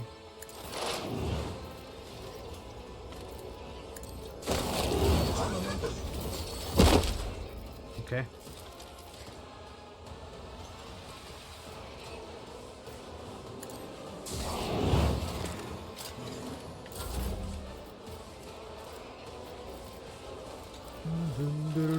dun, dun, dun, dun, dun, dun, dun, dun. Can Michelle do anything useful? Let's make some opportunities. I guess. I guess that's something.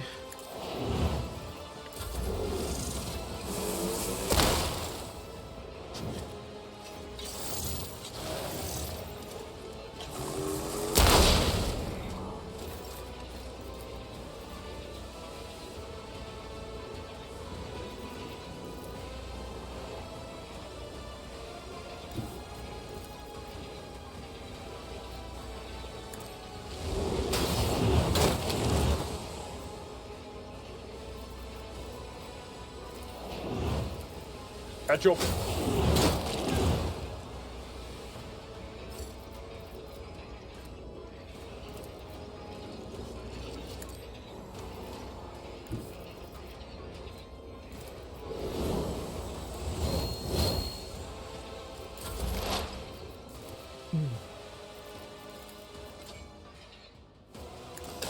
Functions successfully terminated.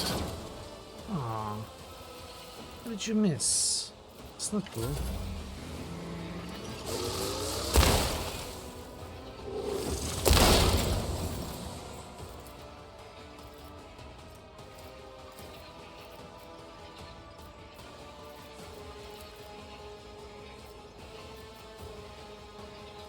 What if I'm here?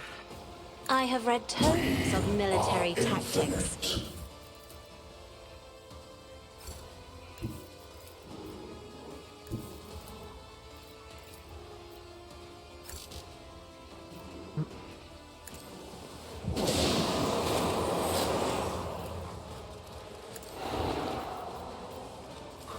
It doesn't work that way, apparently. Okay.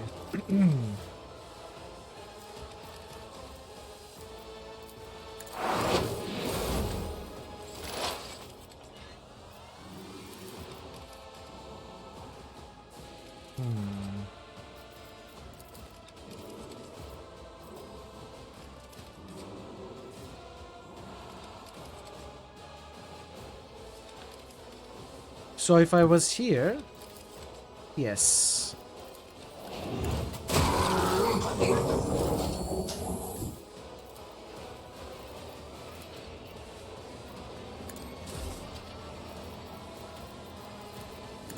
The living metal has failed.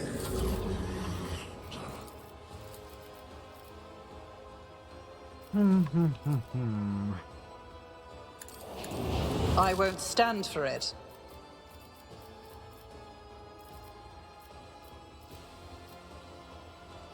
We start moving, maybe? Can Pascal do something here? I very much doubt he can reach. Yeah.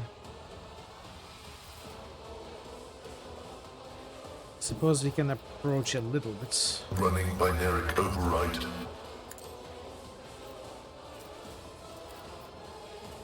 That's about it.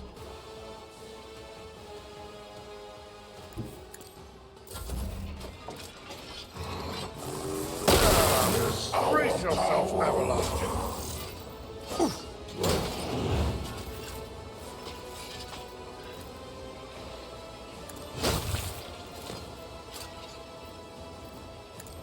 You will not undo me.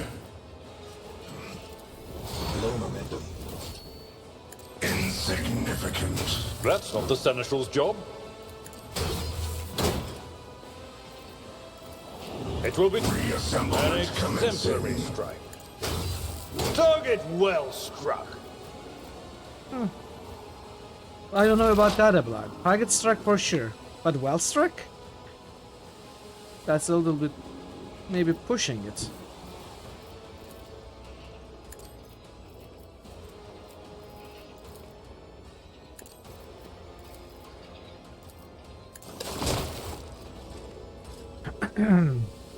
Colossal Warrior's formidable underframe can no longer bear his weight. With armor plates clanging, his great bulk slumps. A deep sound full of rage and tragic despair is born in his chest. I feel so bad that I could not decipher this language. It keeps showing it to me now. I feel so bad about it. What if I'm missing some important stuff? You notice the convulsions in the Xenos' limbs. The light is flickering in his eyes. Perhaps something went wrong during this monster's awakening from stasis, damaging his engrams and plunging him into madness. What are you? The Xenos' limbs shiver at the sound of your voice. He emits a deep hum full of dour pride. You're unable to decipher it, but you can sense his disdainful rage and stern resolve to kill you. This is neither the dispassion of a prowling beast nor the blinding rage of insanity, but the instincts of a warrior. Okay, well, it's a bit sad still. A warrior of iron, a sentinel of the tomb of the ancient ones, a child of the Ingir, the star devourers, and an eternal enemy of the Asuryani. Grant the ancient warrior an honorable death. Your watch is over.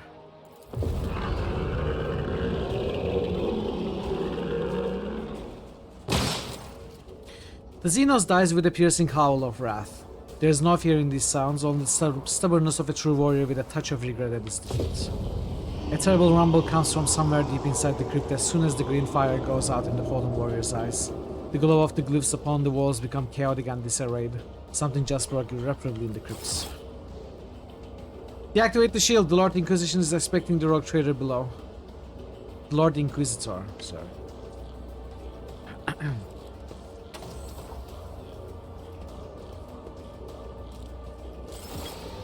Okay.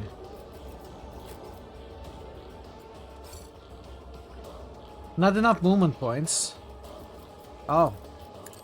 Reanimation protocols. The fight wasn't over, that's weird.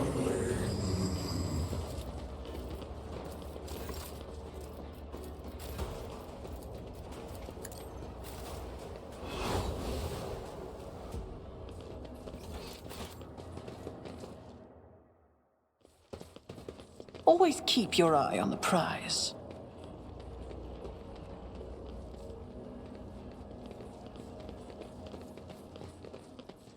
Okay, no loot.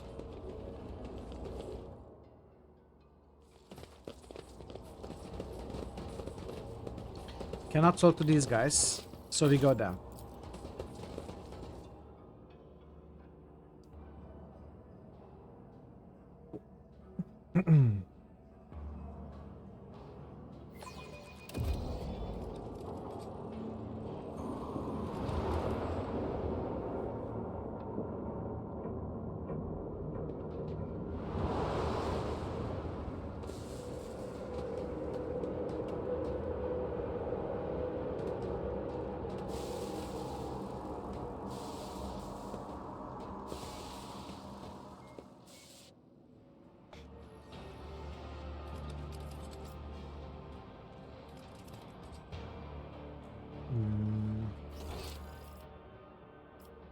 Okay then. A big-ish area with an exit, and this must be Kalkazar.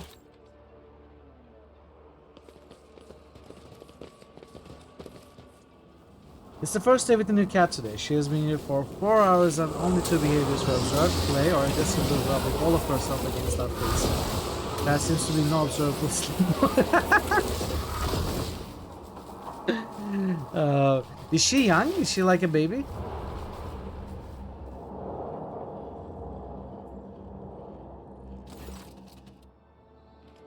Reality bubbles before you and bursts with an agonizing shriek. A few silhouettes now stand in your way. 3 of them seem to have your face, and yet the differences are striking. Each has been marked by other accomplishments and different experiences, making you feel like the protagonist of a tale about a pair of twins separated at birth. 10 weeks. Okay, pretty young. Emperor, bestow your strength upon me and smite yet another obstacle as I carry out your will. My master, changer of ways, is this of your making? No, I can feel it is not. You are not playing tricks on me. You are sending me prey for a great sacrifice. What is this? The heretic Mithral? The dogmatic Mithral? And us, the iconoclast Mithral? Is there some ironic lesson in what's going on? Should I be looking in the mirror a little less? Or perhaps try to look at myself from the outside? Or is this a hint that I'm my own worst enemy? I shall ponder this in my memoir. Look at where your doppelgangers came from. The blatant abuse of the fabric of existence is causing the motes of reality to flare up. You see the mirages of the Coronus expanse in their glow, altered past recognition by the decisions you have made, or could have made in some other worlds. Who are you? I am Mitchell von Valancius the Magnificent, and if I know myself, which I most certainly do, you are not pondering what that makes you. The answer is simple. You are my reflection from a less glorious reality, a product of malign influence of the treasure that I seek. I am a blazing paragon of humanity, unbroken by tribulations, the first to venture into the darkness without fear, and the one who unites and brings back that which was forfeited. I am a rogue trader of the God Emperor. Speaking to me, I am the only version of ourselves who chose the path of true power. I serve the Master, the Changer of Ways, and I already chanced upon my reflections in his dreams, which is why I'm the only one without a dumbstruck expression on my face. This is very Planescape Torment, isn't it? Without going into too many spoilers, if you know the ending of Planescape Torment. Very, very cool. Very cool. So you are me? Truth stems from the Emperor. You are lacking it, which means you are not the true Von Valancius, but a flawed replica born out of a flawed reality. Address the arrogant copy. You seem to think you are better than the rest of us, don't you?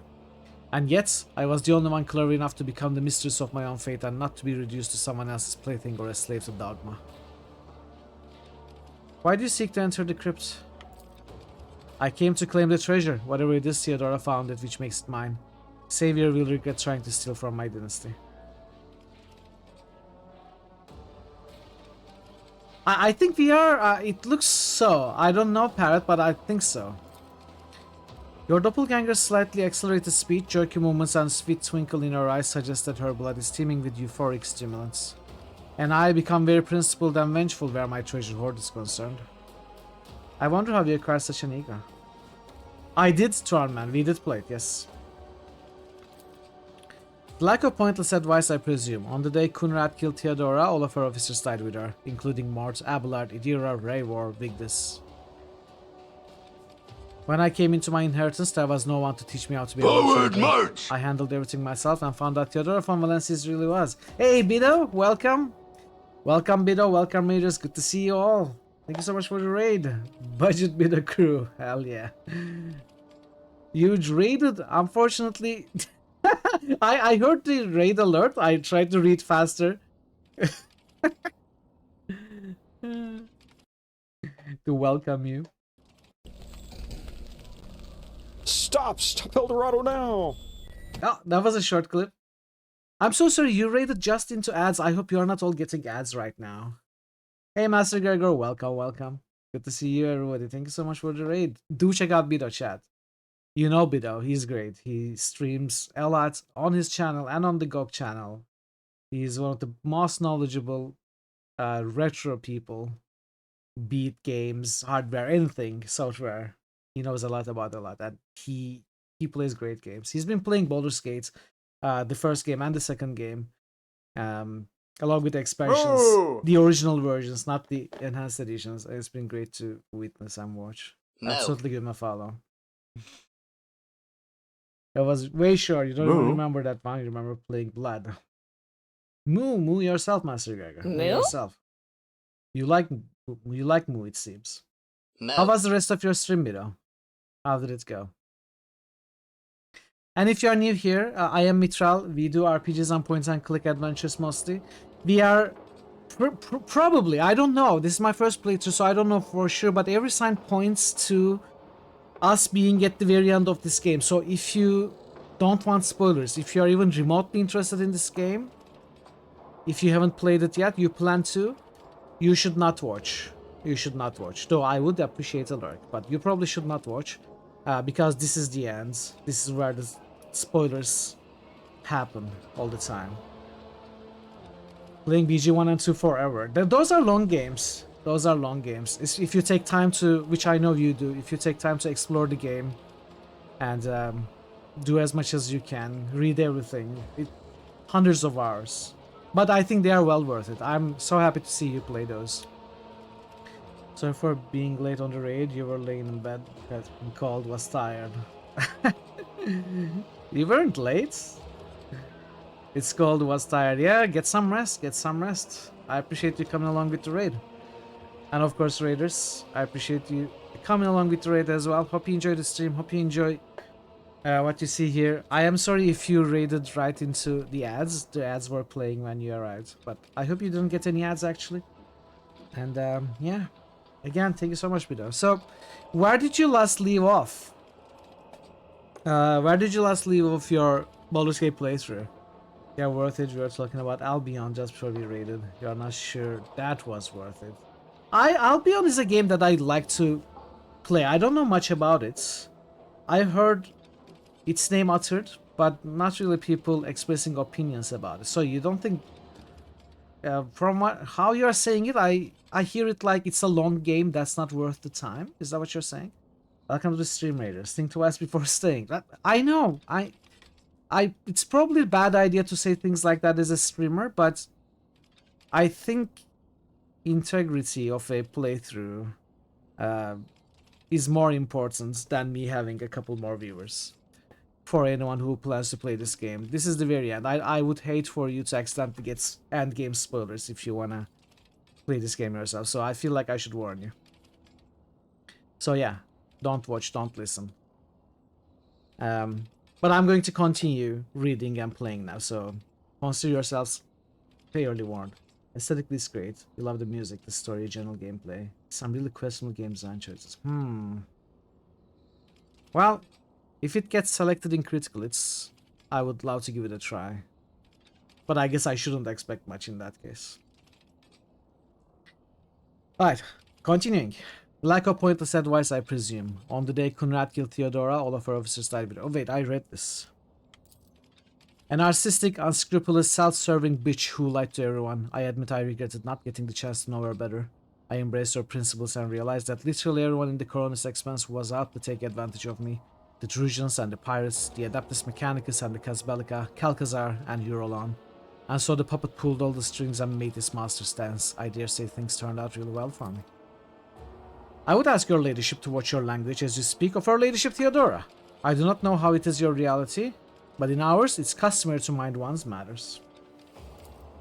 Shut up, servant. In our reality it's customary for lackeys not to interfere in the affairs of their betters. Ah, Tisiphone, my sworn friend and the most overbearing shrew in all of Expanse. Of course you are here as well. The copy nods meaningfully at Cassia. Nice to see you in the thick of things as usual. It gets exponentially harder as you progress, because of some weird choices they make. And if you make a bad choice, you may not realize how devastating bad that choice is until much more later and you can't correct it. So, do you mean that in a story way or in a mechanical way? Like, if you make bad choices while leveling up, you will be crippled for the late game? Or is it the consequences of the story's choices? Game mechanic, okay. So that is a bit unfortunate. To anyone who doesn't want spoilers, just covering everything up and muting and just watching Mitra's face as he streams is totally legit way to enjoy the stream. Sorry for a joke here. It just sounded super.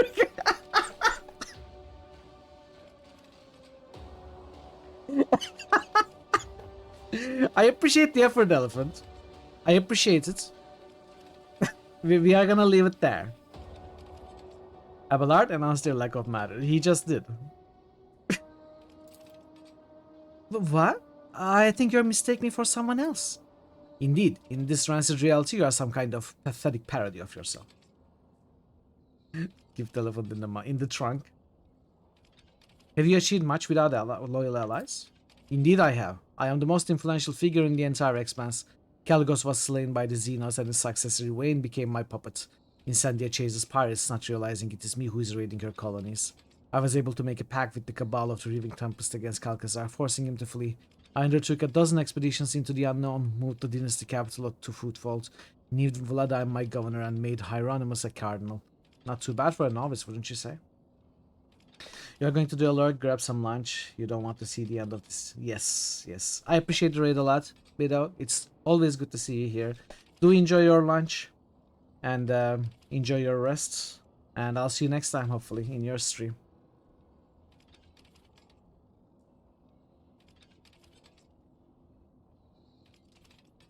You're a parody of what a rogue trader is supposed to be. Quite the epitome of hubris, greed, and brazenness.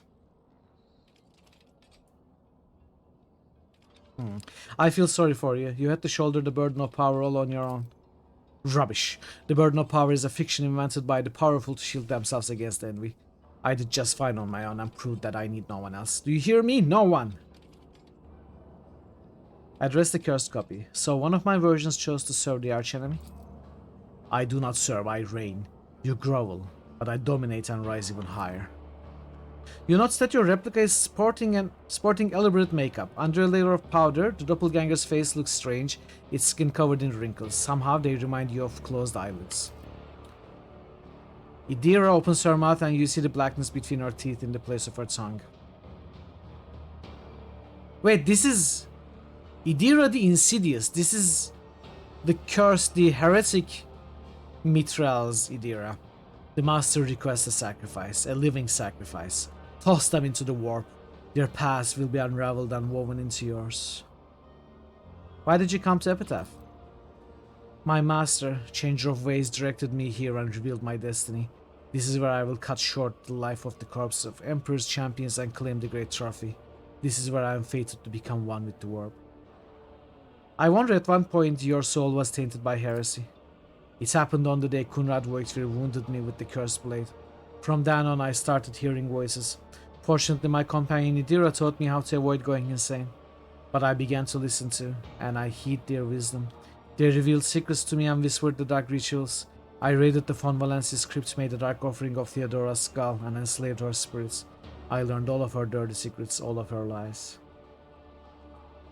We have here several different versions of each other, clearly at odds morally, but you're all willing to have a tea party. I mean, how can you say no to tea? Tea is lovely. I saw the full picture and realized that only the strongest survive in the expanse. And any strength is good enough to survive. Have you achieved much on your profane path? Oh, I have. My empire is no paltry protectorate. It stretches across Winterscale's domain and the worlds of Chorda. With my brother Conrad as regent, together we rule many planets. I deceived Eurolon the Fool and banished him from the expanse after subverting his cult. I taught the brazen Drukhari a lesson by sending the Orselio navigators in the Comorra to cause the most powerful disjunction in history. On Quetzal Tamara I struck down the furious Caligos, a rival for the favor of the dark gods, and used his blood to make a pact with Edge of Daybreak, my illustrious teacher. House Orselio would never swear allegiance to someone like you. We followed his light, and you are twisted chaos incarnate. Now I see that Asurian has blessed my path, for in this reality I met a human with a powerful and radiant soul unyielding to corruption. I remember you, little Xenos. I remember you and your kin begging for mercy as I sent you off one after another to the feast of the Lord of Pleasure. Under different circumstances, we could have become allies. No, not really. There is something hilarious about the way you are reveling in your villainy. You won't believe how little I care about what you think. Address the pious copy. Your faith seems to be stronger than that of all of us combined. I remember in whose name the sacred warrant was granted. I remember by whose hand I am ordained to exist. I believe, and my faith is a bright light driving back the darkness. But your faith is cold embers, and when I look at you, I feel ashamed of myself. Did you come here to help Calcazar? The future is not known to me. Lord Inquisitor did not give me the full details of Operation Precious Sentinel, but he mentioned its importance to the entire Imperium. I have come to lend him my aid, or to stop him if he plans to go against the will of the God Emperor. Your doppelganger vigorously chops the air with her hands, and you notice some stiffness in the movement, as well as a subtle grimace of pain. As you look closer, you realize that lurking under your replica's clothes are chains of penance with jagged hooks digging into her flesh. Such instruments of humility are only worn by the most fervent believers. The heat of your hues is blinding, Lord Captain. Scarlet and gold shroud your very essence in an overpowering radiance, but deep inside, I see a palpitating smudge of sable blue which you have banished, which you loathe, and which ruins the perfection of the image.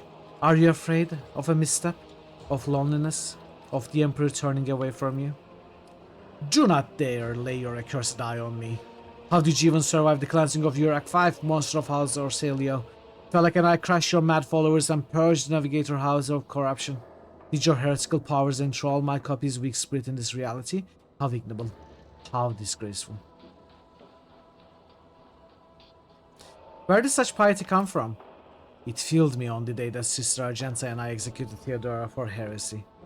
I saw all her wickedness and depravity, and felt unclean, stained by her blood, so I swore to redeem the name of the dynasty. And how many feats of faith have you accomplished? Not yet enough. I struck down Caligos Winterscale, a champion of Khorne, in the ruins of Dargonis. I joined forces with the benevolent Incendia Chorda to purge the cult of the Final Dawn when they incited a rebellion and used Footfall to summon a greater demon named the Edge of Daybreak. The unclean spirit is now sealed within the station that I have proclaimed forsaken forever. After the purging of Janus, the Xenos of Krudorak and the Cabal of the Reaving Tempest forged a profane allegiance against my protectorate, but with the noble space wolves, I defeated their combined forces and banished them from the expanse. It looks like this version of me became a mindless zealot. Vice always masks envy as contempt. The situation has just become complicated. How are we going to resolve it? We shall fight. I sense your soul's greedy interest in what is hidden in the scripts, and I will not allow you to take possession of this blasphemous thing. But I see we are outnumbered compared to you, Doppelganger. I think it would be wise to join forces, topple you first, and then resolve the conflict between those who have survived. I concur. We will finish off the one with the biggest retinue first, then decide who is worthy of the prize. However, I already know who it's going to be.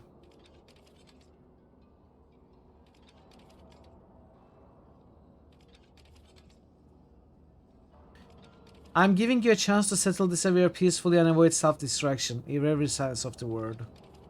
Yo, hey Prophet, how are you today?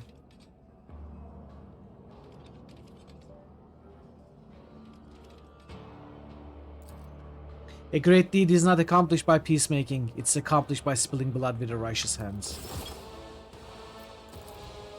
Okay, so we are gonna kill Argenta the Scourge, Righteous Reflection, Idira the Insidious, Curse Reflection, Glorious Reflection. This should be fun, chat.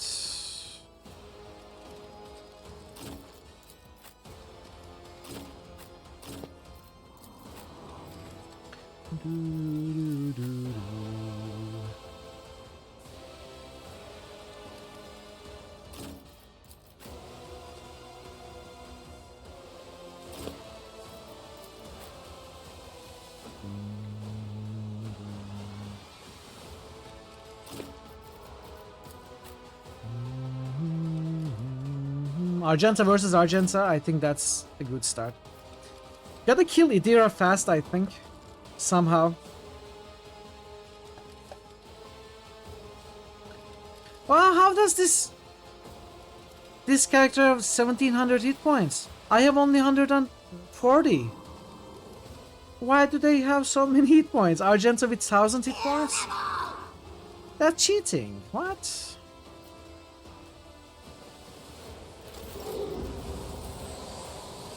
I don't need luck. Shields me. I have strategy.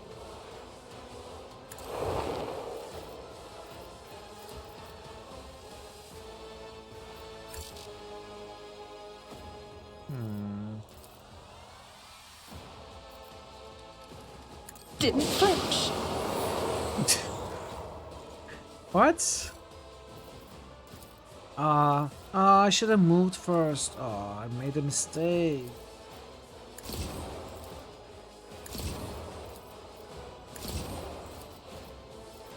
Big mistake too.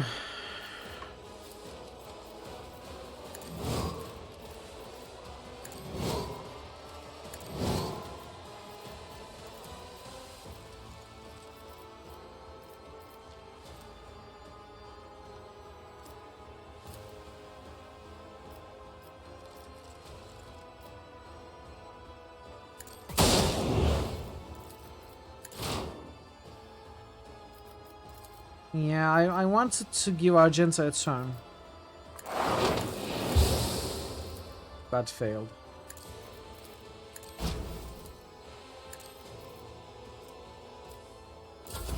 They who discern the future own the battlefield.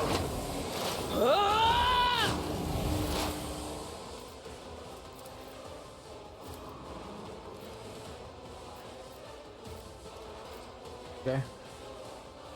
She moved away, so I guess we focus on...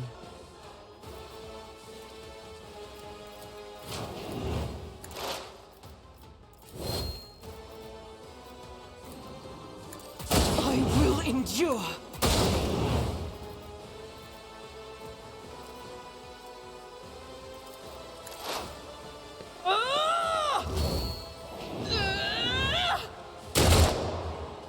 Don't let your guard down.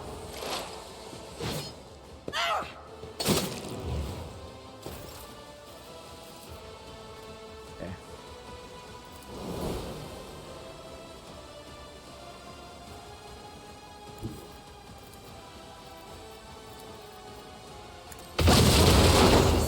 I will rise.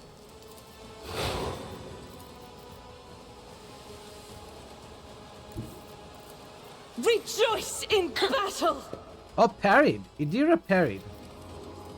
I'll do it. No, I pressed entrench. I just wasted another turn. Wow, I'm making great mistakes today. Fun.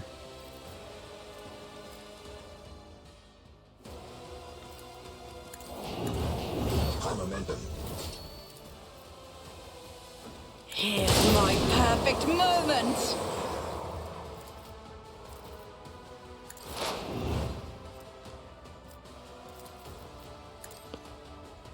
Okay. Get there! Yeah, making really bad mistakes. Shaw!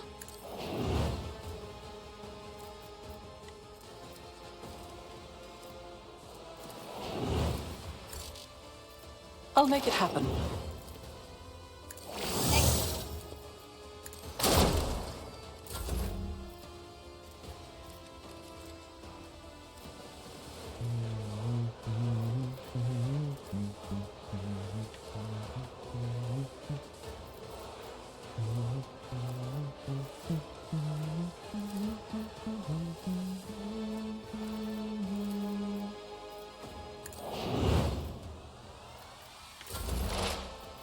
The scriptural prognosis is favorable.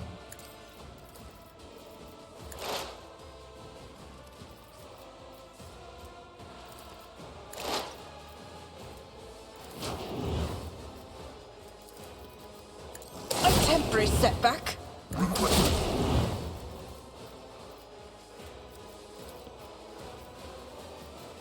Okay. High momentum.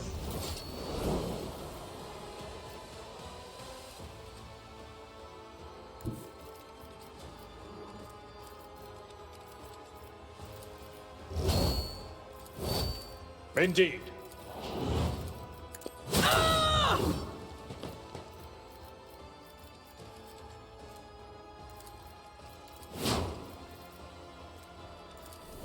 Low momentum.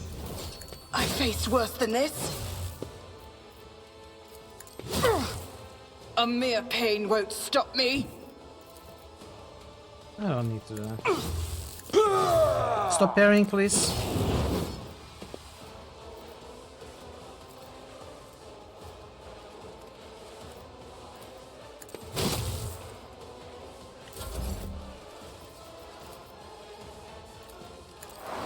Me?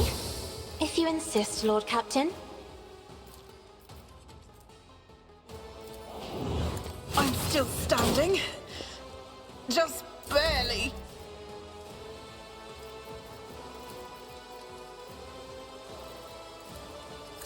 I am ready for whatever comes. That one is dead.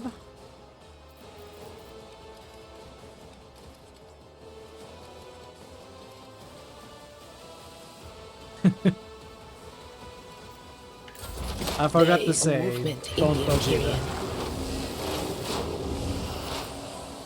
What are you doing? What are you doing? How do I get vision line of sight against both of them? Here. Yeah, sure. Let's send my sniper all the way over there.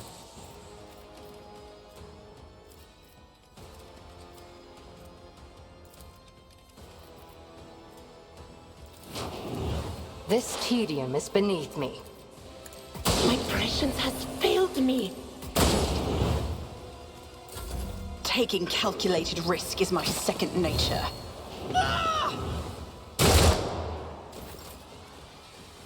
Okay then.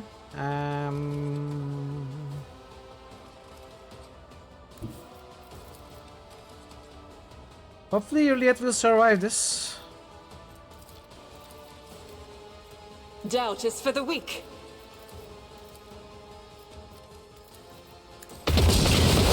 My emperor! Nope. He did not survive this.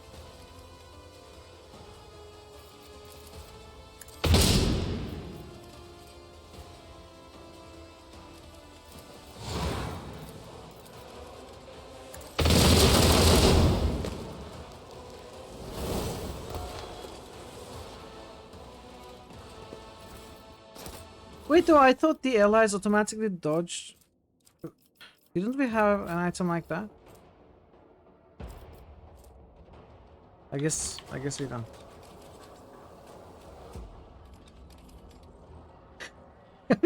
What do you mean? She's a good Xena, okay? Is Stop there being so money to be dogmatic. made?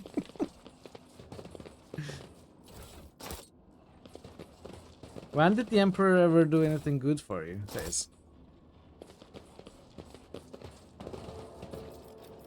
Okay, we got level ups. Miscalculations are for commoners. I don't make mistakes. I make profitable learning experiences.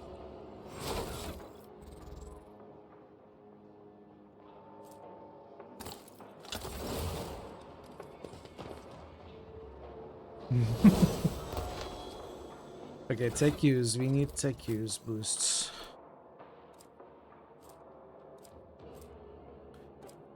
Okay. That should make it 100%. Ah.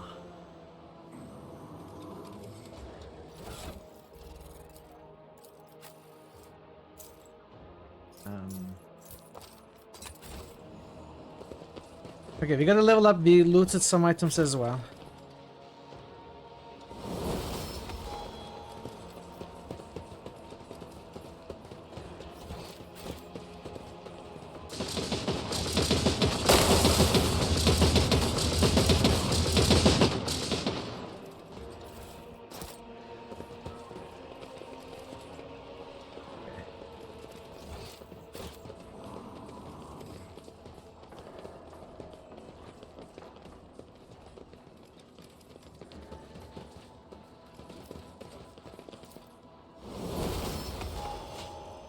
Eliminate.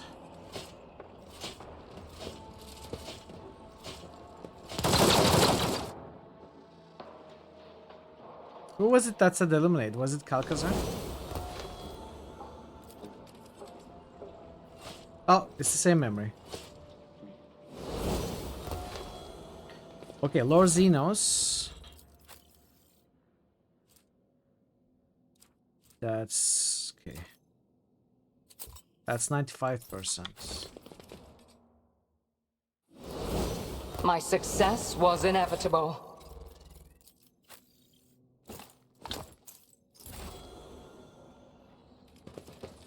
I always keep my options open.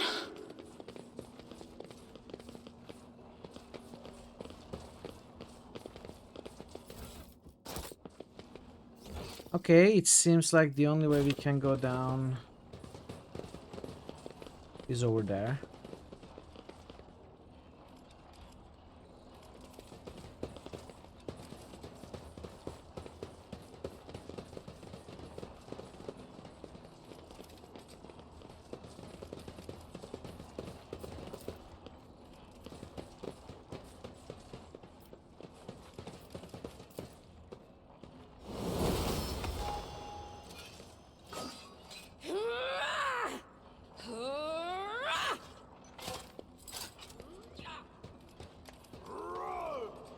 Lord Inquisitor, we are progressing according to plan. Our troops have already reached the targets.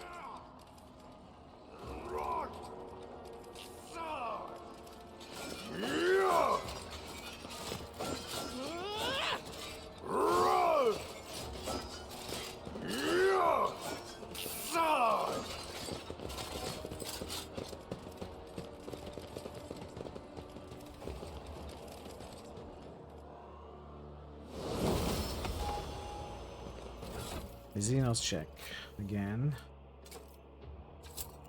90.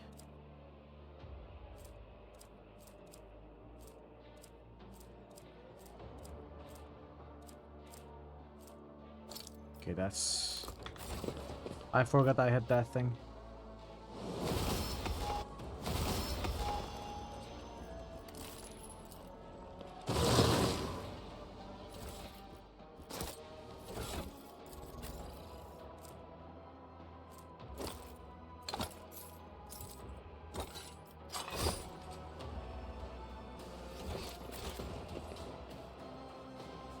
Okay, let's look at what we have collected so far.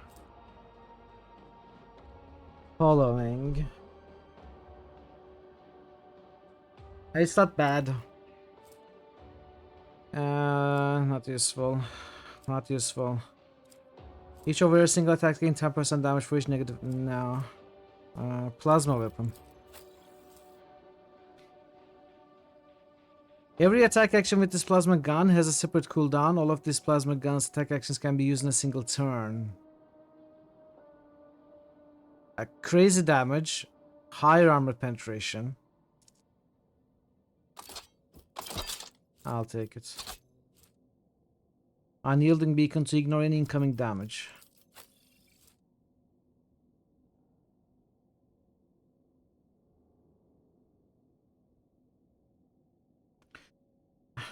Okay, knuckle guard.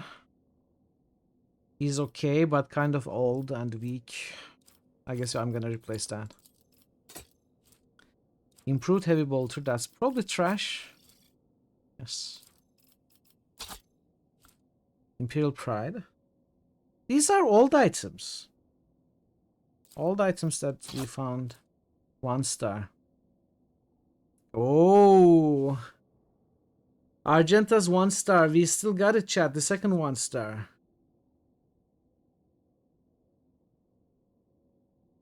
So we could have gotten this item here as well. I should have kept Argenta as a sister Repentia. The second, the 1 star. Life draining sword. Okay. Eruption. Isn't that a Van Halen show off? I probably cannot call it a song, just a show off. 200 melt again. Relic silencer. The wearer does not lose the elusive effect if they attack from cover. Ooh, that's actually pretty cool. But I don't have the elusive effect because I felt that was not very useful. Getting rid of that. Exit is long glass. Last sniper rifle.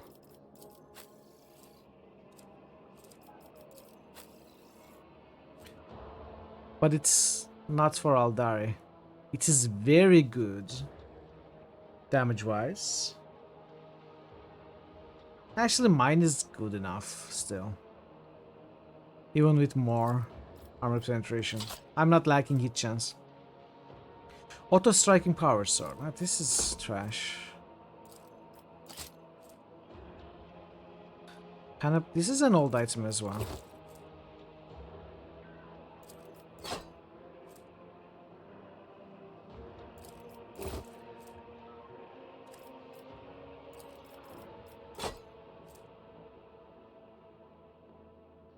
Whenever the wearer kills an enemy with a melee attack, their attack limit is removed until the end of their turn, but every one of their attacks also deals 10% of the wearer's maximum wounds direct damage to the wearer. Maybe that's a bit much.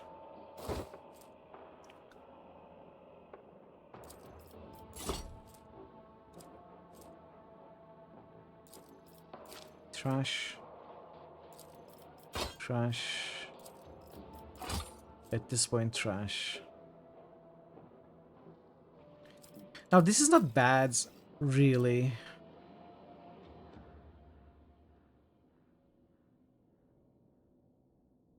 It's a crazy damage boost. I just need to use following. I don't always... Well, I rarely use it.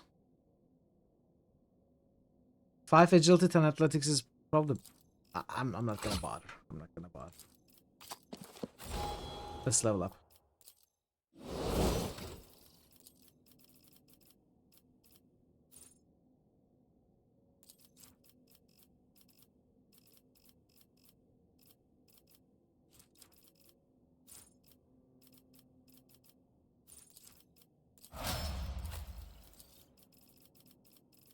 We won't be able to reach maximum level. I was hoping we would.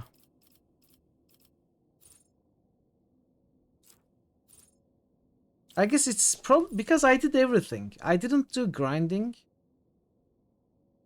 You can infinitely grind if you keep at deadly roots, keep going back and forth.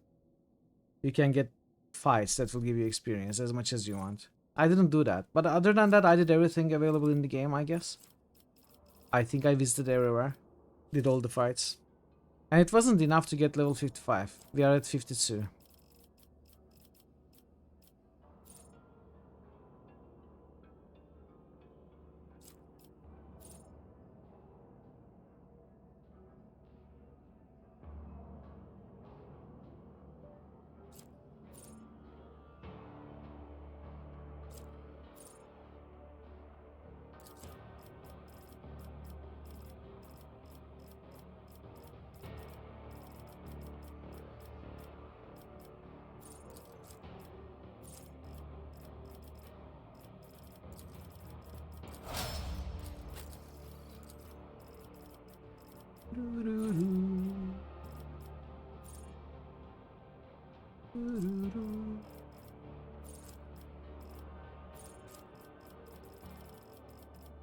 Probably should get a stratagem.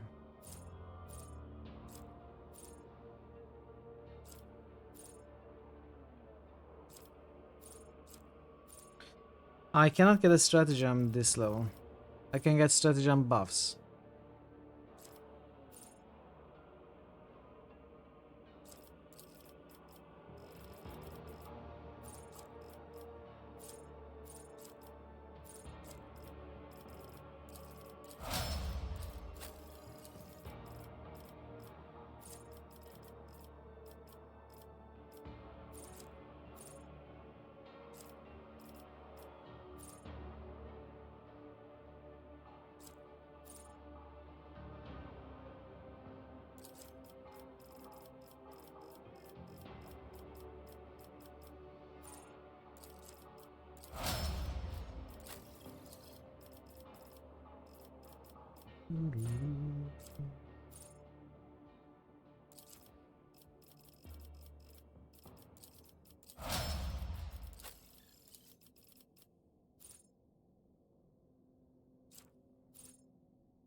Ranged area, but burst doesn't count as ranged area attack.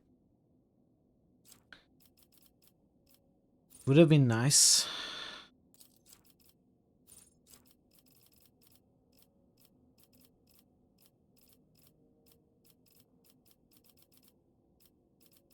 Honestly, could go toughness or just health, you know. What good health talents are there? I think I picked all that is available. Only 100 reloads on the game. Well, I think it's impressive to me that I don't think 100 reloads is impressive by itself, but like 90 of them, even maybe 95 of them were skill save scums. We didn't really lose fights in this playthrough. Daring felt very easy. I probably should have played on hard difficulty. For the first playthrough, I think, for me at least, hard difficulty with easy space fights would be preferable than daring with easy space fight.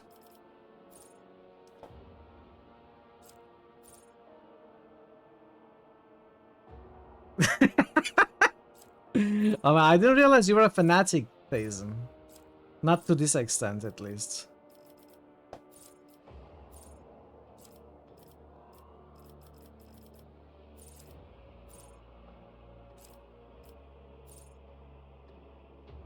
Many commands is considerably easier. That absolutely true. Yes, core Pathfinder, both Pathfinder games at core difficulty felt much more difficult than this game. Back to wagging up. But that's okay. I mean, you can still raise the difficulty as much as you want. You can raise it to unfair, and then it won't feel easy, I bet. That's the beauty of these games. You can set the difficulty for yourself. I'm gonna get toughness. I know that's not great.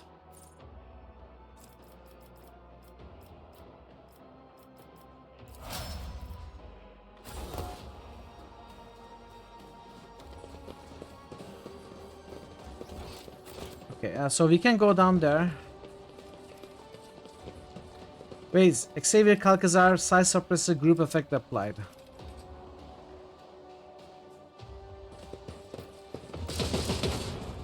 The Emperor favors me today.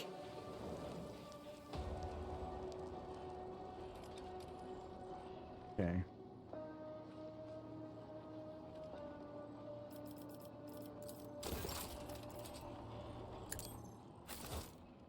Hey, Prop. You okay with this game having a lower skill floor? The Makes silence you of nature feel will like claim learned you! something from all those hours of wrath. That is also a good point. If you have played other Allcat games, if you are used to their complexity, not necessarily just Allcat, like playing any D&D, like BioWare games, Infinite Engine games, does prepare you for games like this as well. Pensive Elephant just boosted Dink Smallwood. So of Bet course you the didn't experience expect is always that. a factor. I didn't expect it at all, Pensive. You surprised me. Utterly. But that's sort of beside the point of what I'm trying to make. I think the daring difficulty, or let's say the normal difficulty of this game, is way easier than the normal difficulty of Wrath. Like, it's the games, you know how tracks in an album are mastered to be at the same volume, so that one track does not sound higher volume than the other, gives you a better listening experience as a whole as you listen to the tracks, through the tracks. Like, there is no mastering of Allcat games difficulties. They have their own settings. You cannot expect to choose daring in each of them and have a similar experience, regardless of what kind of experience you yourself have with the game.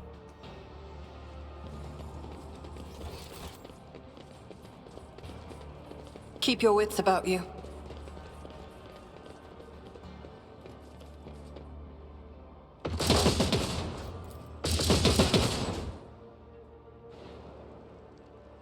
Yes, that is from Baldur's Gate 2, Father of the Year.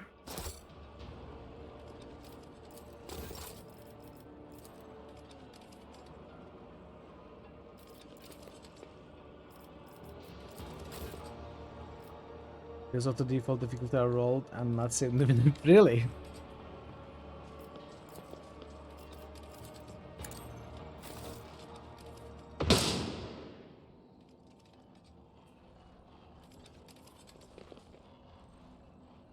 Rise to the top, or get left in the Always so. dust.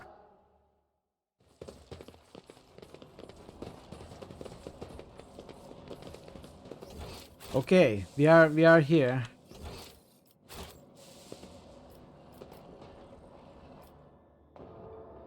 You think this is the end of the game, chat? Could it be the end of the game? What if it's the end of the game? The ads are about to arrive in 15 minutes. If this is the end of the game, the ads will most certainly arrive in the middle of the fight, or in the middle of ending slices, or in the middle of a dialogue, or something. In the middle of something.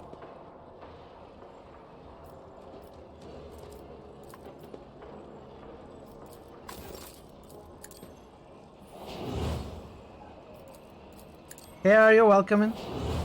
Good to see you, welcome. On it. So what I'm going to do, chat, I think I'm going to take the break a little early, and I'm going to give myself 2 hours to finish the game so that we can finish it uninterrupted. Rather than having the ads come in right in the middle of the final fight. I mean, this may not be the end of the game, but I'm not gonna risk it being disrupted by ads if it is the end of the game. So I'm going to take 5 minutes. I need to go to the bathroom anyway.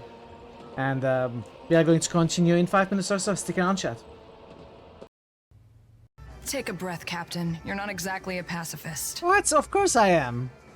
I don't kill unless the target gives me experience and money. I only kill out of necessity. The village... Could you please move a bit? Okay, ma'am. Your time is up.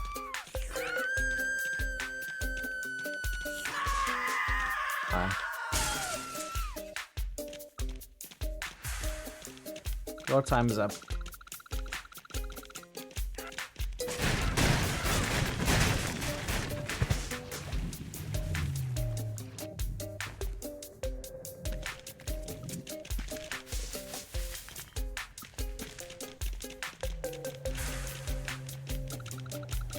Murder? No.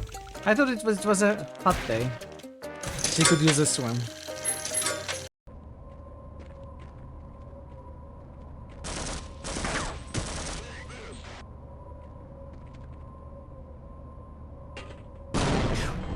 What is that? Grandmaster level grenade throwery. Is there an invisible enemy here? Yeah!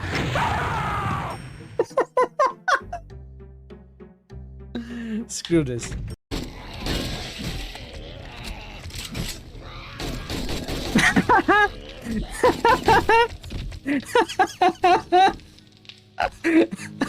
QP comes in behind the soldiers with nothing but jocks and sunglasses.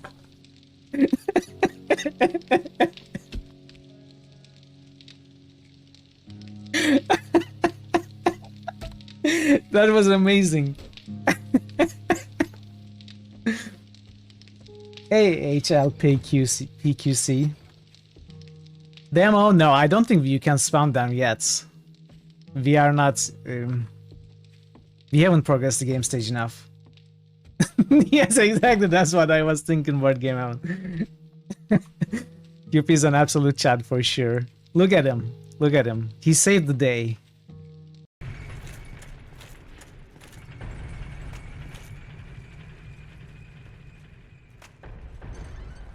No! No! No! No! No! Oh!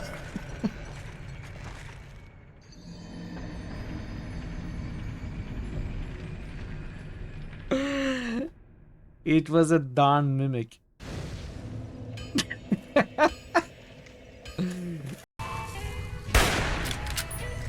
did you save? Save? What do you mean? You think I'm gonna die? Eat this. You think I'm gonna die to some? Ah!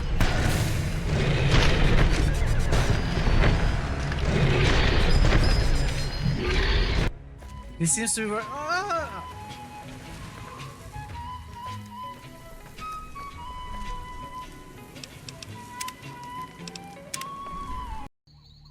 There must be something about this. Oh wow! Look at him! Look at him climbing. What's up? What is this?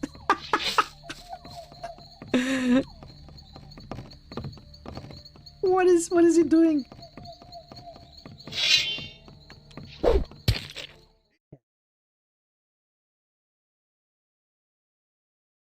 He first. Boosts next. Welcome back. Hey, thank you, Thazen. Thank you, Pencil. Pensive Elephant has just cheered for 45 bits. Stream. Stream.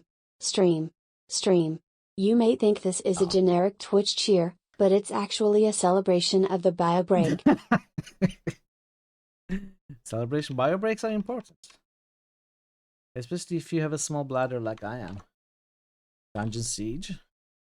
Chat, we may be very close to the end of the game, so consider boosting and voting before you cannot anymore.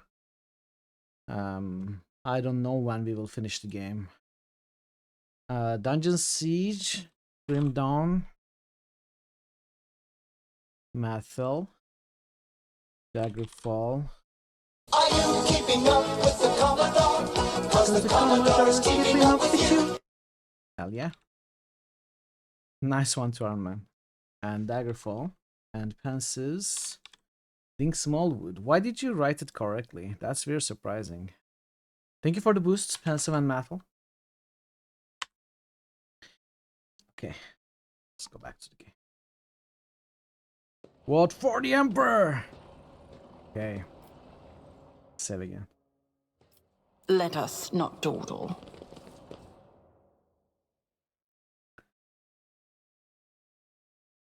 Looks like Dragonfall is going to win. Another turn-based tactical CRPG, narrative-based, but much shorter, like a quarter of this game's length. Maybe even less.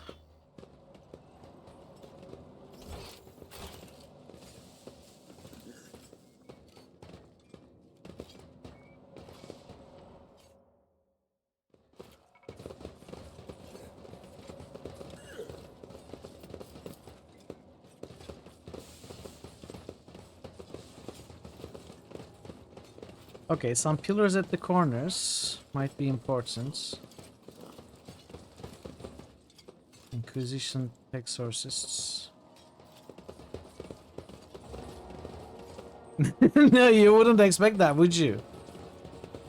You figured if you wrote it correctly, you'd think it was you actually boosting some other game that kind of sounds like Ding Smallwood. But there's no other game that sounds like Ding Smallwood.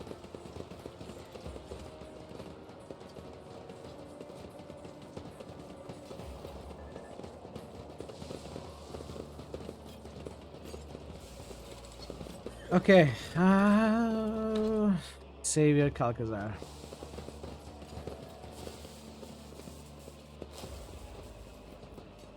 He doesn't immediately jump into... Oh, he does. I see that you did not heed my warnings, Mitral. Your decision to come here in spite of them may have consequences, but we still have a chance to turn it to everyone's advantage if your ladyship listens to me very carefully. With all due respect to you, Lord Inquisitor, I shall ask you to refrain from any further threats directed toward the blessed rogue trader, lest you face repercussions from me. How courteous of you to warn me, Master Veserian. I will remember your words. What are you doing here? Exactly what my duty dictates, saving the Imperium. Isn't it obvious? Point at the Xeno construct. Is that what you're here for? What is it? We call it a shard, and yes, as you have noted quite aptly, it is the reason I'm here. This construct contains an ancient, or rather a pre-ancient being of cosmic power. They were called the Catan. Oh, Sangnif was talking about this. He asked me if I knew of Catan. I said no. And he said, okay, forget I asked. The entity is currently trying to escape, and I'm here to collar it. Calcazar nods at the giant device, whose design clearly points to it having been brought into the crypt from outside. No one in this world is capable of taming the powers of the three Ingir, the Star Devourers, and if you think even a small and imprisoned part of one of them is going to yield to you, you are mad, monkey. Mad and short-sighted. What is this Catan shard, and what is it doing here? A specimen of an ancient predator race, devourers of pulsars, who feasted on star systems.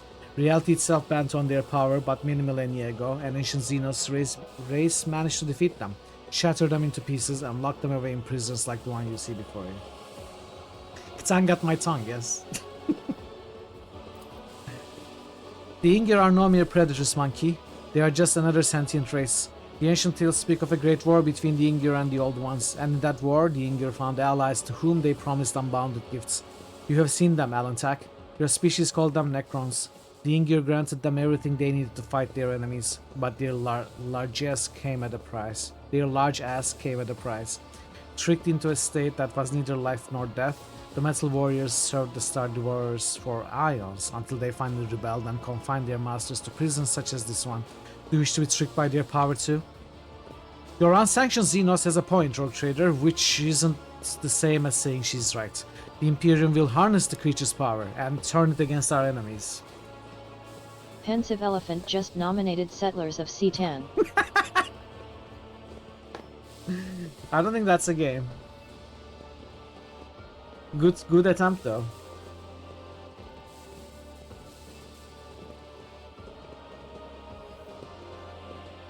A fine plan, apart from being an insanely audacious one that will almost certainly get everyone killed. I commend your ability to face the facts without fear or prejudice, your lordship. How will taming this creature help save the Imperium?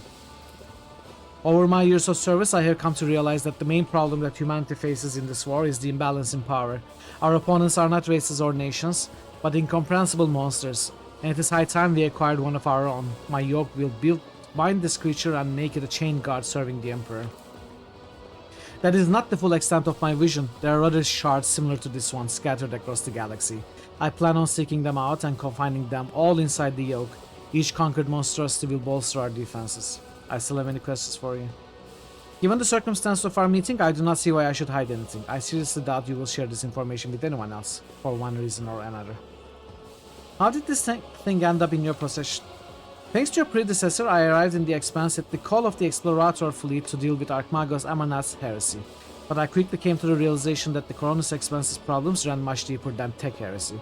Unprecedented piracy running wild, blatant smuggling of Xeno artifacts, willful and impetuous rogue traders, and growing threat of the ruinous powers. All this in a region that the Drukhari considered their domain. Frankly, I considered purging the entire Expanse. It would have been much easier to burn down this whole tangle of threats and corruption. But the web of spies that I had woven presented me with much more interesting and radical solutions. While investigating Amarnath's connections, I turned my eye to Theodora von Valencius, who ultimately gave me the shard. How was Theodora involved in all this? Theodora's instincts were uncanny. She spent decades hunting for a key that could open the dimensional gates, as if she knew that there was something incredible waiting for her on the other side. Her ladyship was lucky enough to discover the shard during one of her expeditions, a trophy that was too much for her to handle. Archmagos Amarnath studied on Theodora's behalf, creating weapons in exchange for access to the dangerous relic. But their research was too primitive and unambitious compared to the true power contained inside the shard. I had one of my acolytes, Tanakia, send her spies to Theodora. They infiltrated the rogue traders' retinue, earned their trust, and reported to me about these magnificent objects. The rest was trivial. I seized Epitaph and laid down the conditions of our further coexistence. She was wise enough to concede defeat with dignity. I commenced Operation Precious Sentinel. I left the garrison on Epitaph, took the key to the dimensional gate from Theodora, sealed the gate, and started the creation of the yoke. I kept Theodora and her heirs in my sight, just in case. Not long before her death, I assigned Heinrichs to her and ordered her to rendezvous with him on Reichert Minoris. But your ladyship inherited him instead. I admit I wasn't aware of you. Theodora managed to keep her secret heir up her sleeve. Which cast member on SNL do the Necron say it most? Chris Kattan. I don't know the person. But I assume the surname sounds something like Kattan. So instead of eradicating Theodora's misdeeds, you choose to inherit them. So I guess this Catan, the old one, you know, Cthulhu, I don't know, there's gotta be some influence of that, right? They are called the Old Ones, Igrins fighting Old Ones, and this is one of their masters of the Necrons. There's gotta be some sort of influence coming from Cthulhu and the Old Ones. So instead of eradicating Theodora's misdeeds, you chose to inherit them. In the old ways, House von Valencius would have declared war over something like this and fought with the offender was dead. Fought until the offender was dead. What is the yoke? A containment device similar to this one, except better. The yoke was devised by the brightest minds of two races using the ancient wisdom of a long-gone Xeno civilization. A prison capable of not only holding the Catan shard, but also of controlling it while releasing fractions of its being. An instrument of obedience and destruction, a masterpiece whose creation required immense effort. It was made on Euphrates II. I captured Amarnath's student, Axiomantha, and she passed all of her mentor's drafts to me. And the one overseeing the process was none other than your acquaintance, the tech priest Cubist Delphim. His fall was regrettable. It seems that the unorthodox, daring things he did at my behest drove him to break his vows and sink into heresy. But the human mind could never have comprehended the shard alone, and thus I appealed to the inhuman mind. I struck a deal with the Drukhari. Theft of sacraments and secrets of the Adeptus Mechanicus registered. Inciting a devout tech priest to commit heresy registered. Blasphemous merging and sacred technologies with forbidden ones registered. Further transgression registration discontinued. The Old Ones created the Eldar and the Orcs to fight against their enemies, which included Necrons. Oh, so the Eldari, children of Asurian, and the Drukhari, they are creations of the Old Ones. Well, I guess Necrons are also... No. Necrons were not created by the Old Ones, but were enslaved by them, if I understand correctly.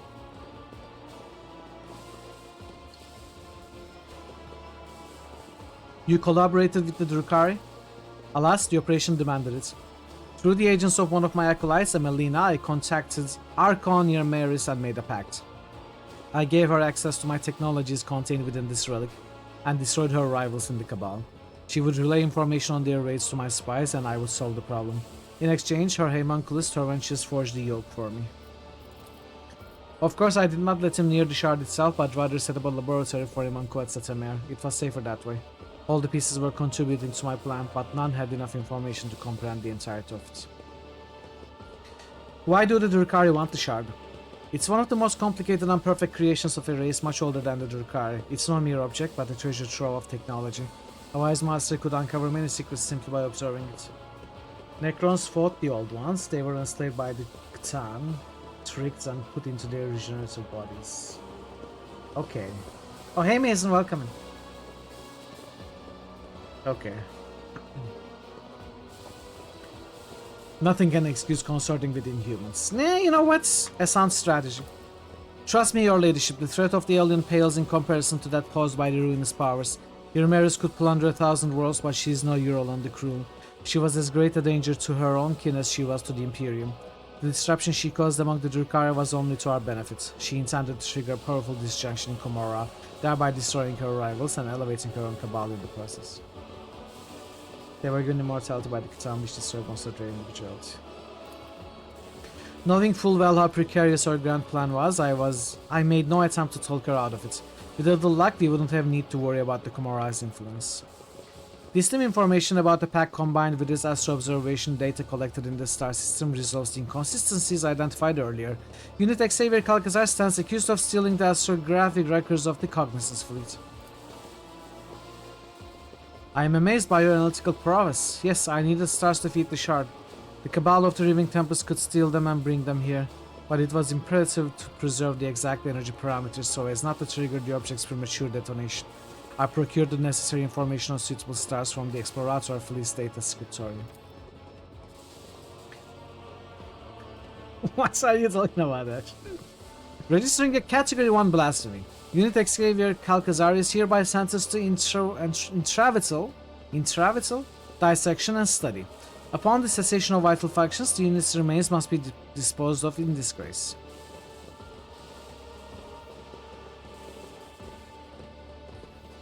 The denizens of the Rycat system, Sentinel's Pride, and all the other starless worlds, you were the one who sentenced them to death by sending the Drukhari after their sons. Well noted. Yes, I acted as their executioner, as regrettable as those losses were. However, to overestimate their importance to the Imperium would have been folly. Every single day, humanity pays a far more terrible price that must be brought to an end. And then, I take it, you decide to get rid of your Xenos allies? There was no more need for them, seeing as the yoke was almost complete and the situation was escalating out of our control. Theodora was dead, the cult of the Final Dawn had reared its head and was preparing to strike. And Yermeris had forgotten her place. She was putting forward too many elimination requests, and when I told her to curb her appetite, she retaliated. The theft of the Rycat star was timed to occur when Master Fan Kalox would be on the planet. The Archon wanted to rob me of one of my agents and send a message. And then the Coronus Expanse was engulfed in flame. I had to rush the operation and declare sector-wide martial law. The Webway Gate and the Yermeris' warriors had been using was destroyed, and the facility on Quetzalcoatl razed. I evacuated the half of the yoke that Torventius had completed, but was too late to retrieve the second half from Euphrates II. Cubis Delphrim revealed to Euralon the Cruel where he should strike, and that almost spelled the end of Operation Precious Sentinel. I appreciate your efforts in resolving this problem. In fact, you turned out to be much more useful than Theodora ever was. Necros were on a planet that they asked the Old Ones for help. They didn't want to get involved in the lives of galactic races. Necrons ended up being tricked by Cthulhu. Also because they wanted revenge on the Old Ones for not helping them. Also the Old Ones were the only ones strong enough to take on Cthulhu. But they wanted them down as well. Okay. I know, he had a good plan. The plan is good. I think he has too much hubris to think that it's gonna succeed though. Has he never watched a movie or played a played an RPG, you know, these antagonists, they start with the best intentions. They just all have the hubris that they can control a force such as this, where they never will be able to contain it or, you know, use it for their own ends. It will never work. It's gonna backfire.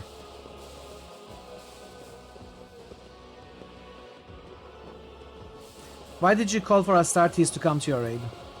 I needed a remarkably strong force to keep my Xenos allies in check. The Emperor's Angels were just the weapon I was looking for, except considering the sensitive nature of my operation, I couldn't very well risk requesting aid from my allies in the Death Watch, could I? And then I remembered an old that owed to me by the Space Wolves' great company, so I decided to call in a favor. They were an asset at first. The Wolves helped me close the Dimensional Gate by overwhelming its security systems. I tasked them with hunting the Xenos condemned by your mares, but eventually they started prying, and that was unacceptable. I could control Thorvald by giving him more tempting targets, but the baleful Howl Pack. They raided an outpost where my agents had been meeting with the Drukhari. The pack took prisoners, but lost the esteemed brother Alpha. I hoped they would give their all to the search, but instead the wolves forced these systems coordinates out of the captives that came crashing down on my head. They had no gate to transport them, they used nothing but their warp engines. Thankfully they realized their situation too late, so Tanaka managed to neutralize them.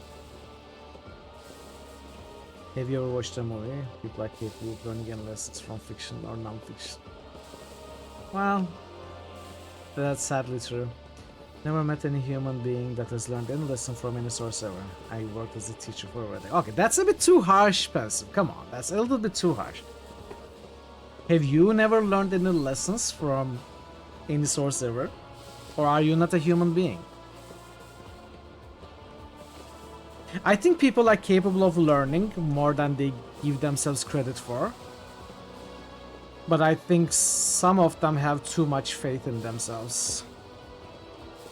To think that despite what they know and despite what might have happened in the history, they still think they will be the ones to succeed, you know. What about wrong lessons? You have learned a lot of wrong things from movies. Well, maybe you watch too many movies.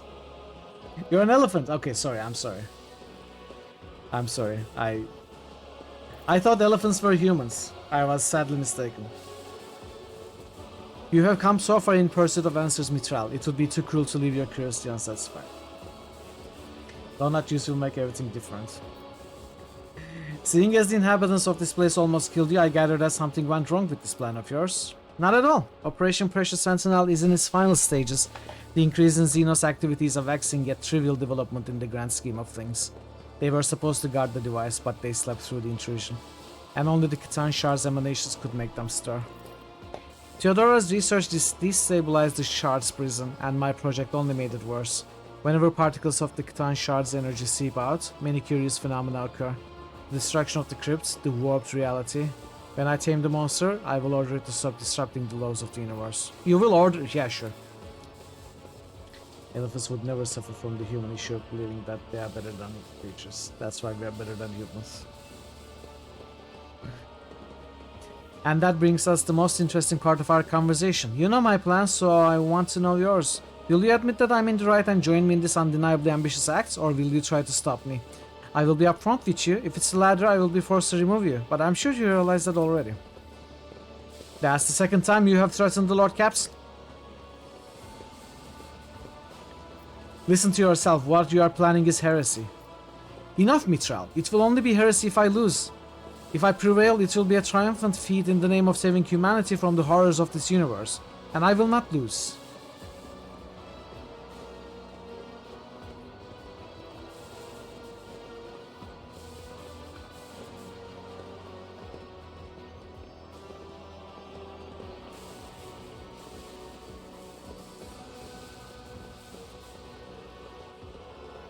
So I think there's approximately 0% chance that even if I help him, we are going to be able to shackle it. I also think there's 0% chance that I will actually be able to stop him for good. I don't know what's at the end of the game. Like, is that thing going to awaken and we're gonna have to fight it and kill it? That sounds like something you cannot fight and kill. I feel like if we, even if we kill Xavier, it's gonna, whatever's gonna happen in the end game will happen anyway. But I will be the naive player and say I will not let you bring this insane plan to fruition. Hey Josephson, welcome in. How are you today? Farewell then. I'm glad to have made your acquaintance, Mitral, despite everything. Eliminate the rogue trader.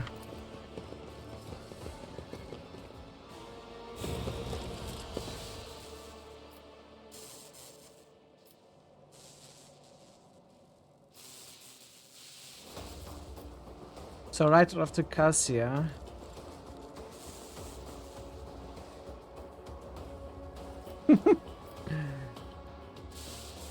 Let's see.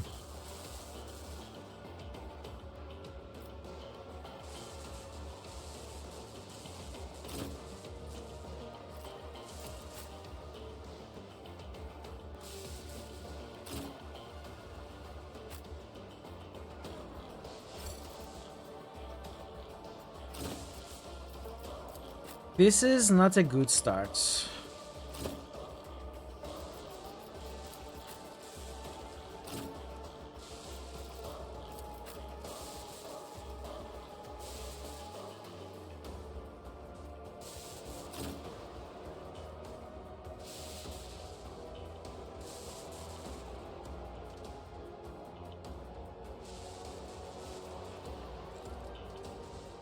You blackmailed you? Okay, let's see. Let's get to it.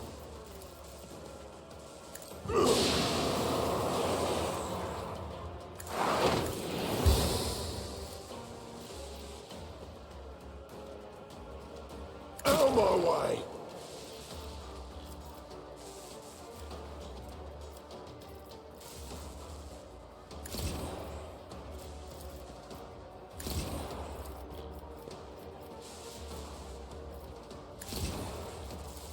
I am a navigator, not a servitor.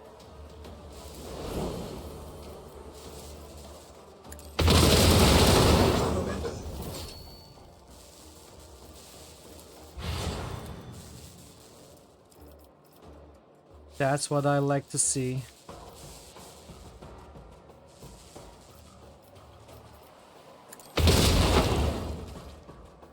Whoa, what? How did Mitral take damage? Did I? Huh.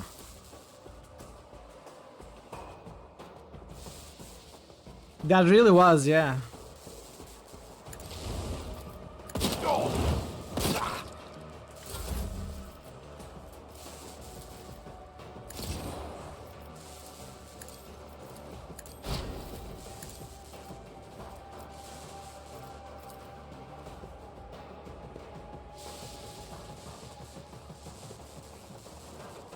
I don't want to go there.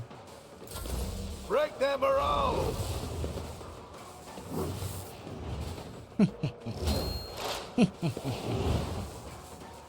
What the heck? He has multiple archetypes, looks like.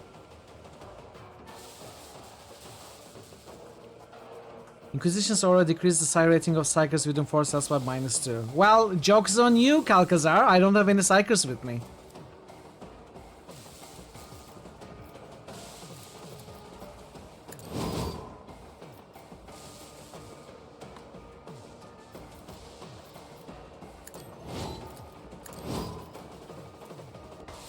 If it serves your cause. I am not your Xenos pet, monkey.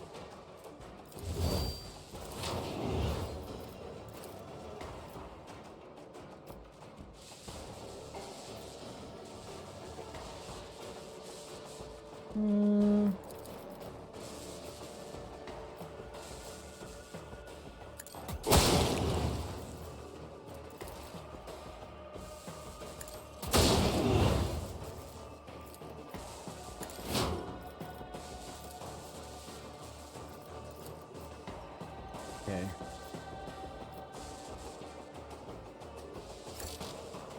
No line of sight. What about Argenta?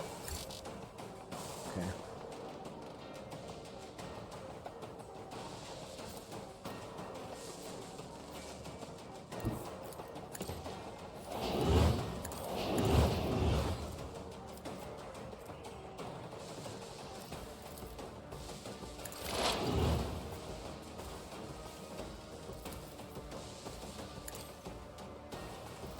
Why didn't it work? Come on, why does it never work?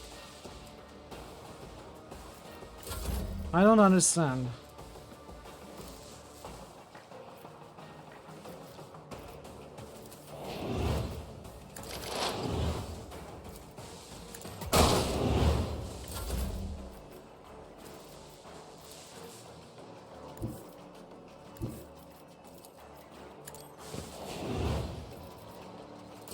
Here we go.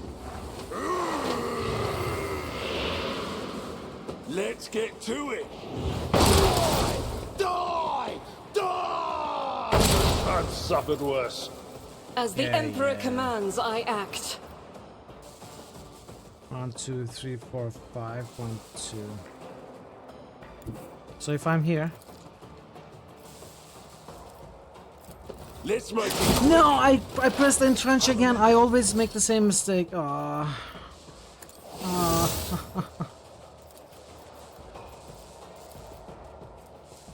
vow is to serve. I would have killed Xavier this turn easily.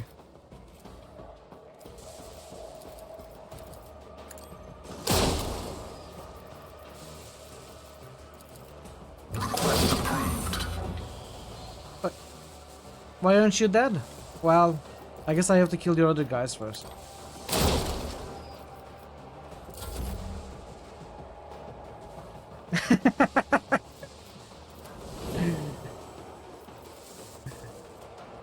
That's the chat for you. The chat in this channel. You have how many points? 1400.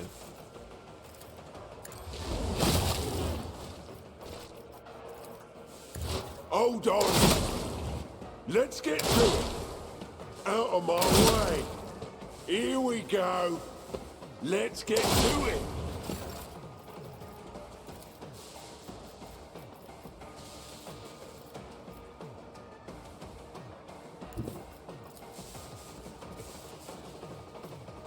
Hold on.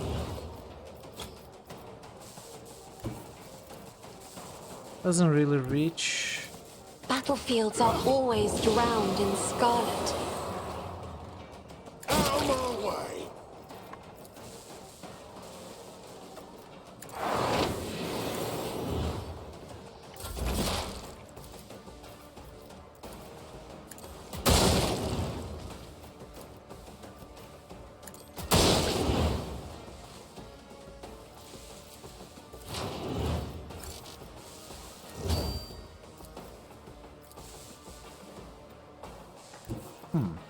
I approach the designated position. Ancestors guide me.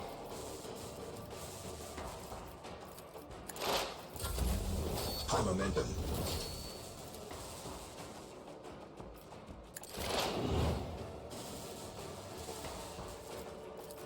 If it serves your cause.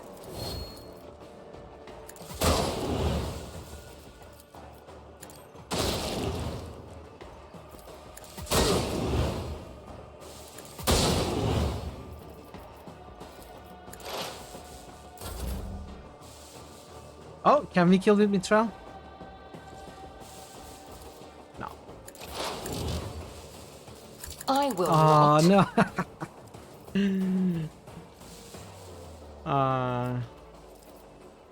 Unfortunate. I don't have action points to reload.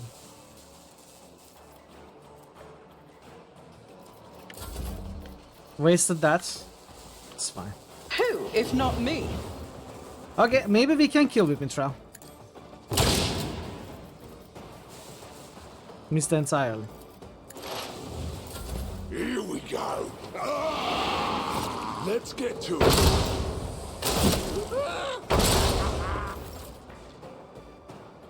Welcome back, this. Hopefully you'll be resting for the rest of the day.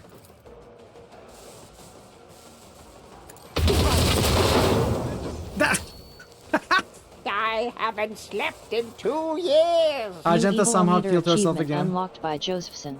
Nice one, Josephson. Very nice.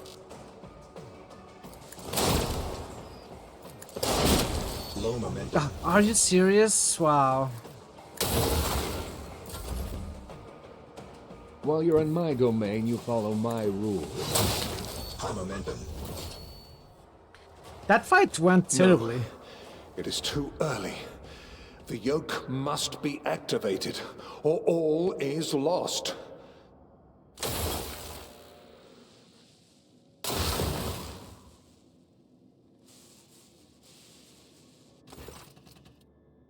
Nomos!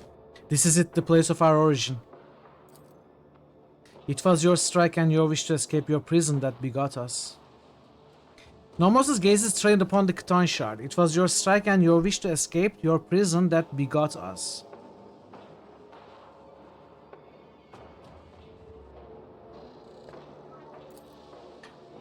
The mysterious creature that has been your ship's soul for so long turns out to face you, but it is you, Mithril, who truly ushered us into this world. So let us meet our abominable precursor together, for it's ready to break free.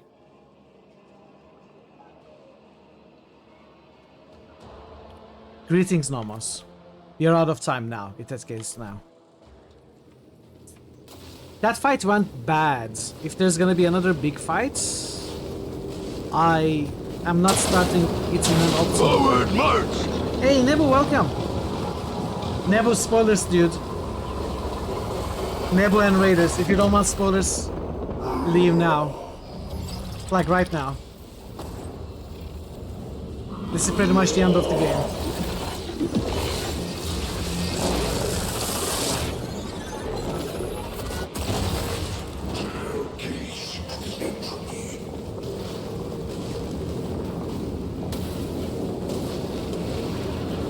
You think you can handle it?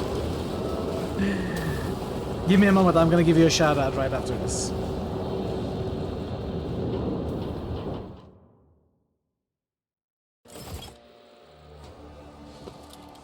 Yeah, we are starting this fight with lots of traumas. Maybe I should just...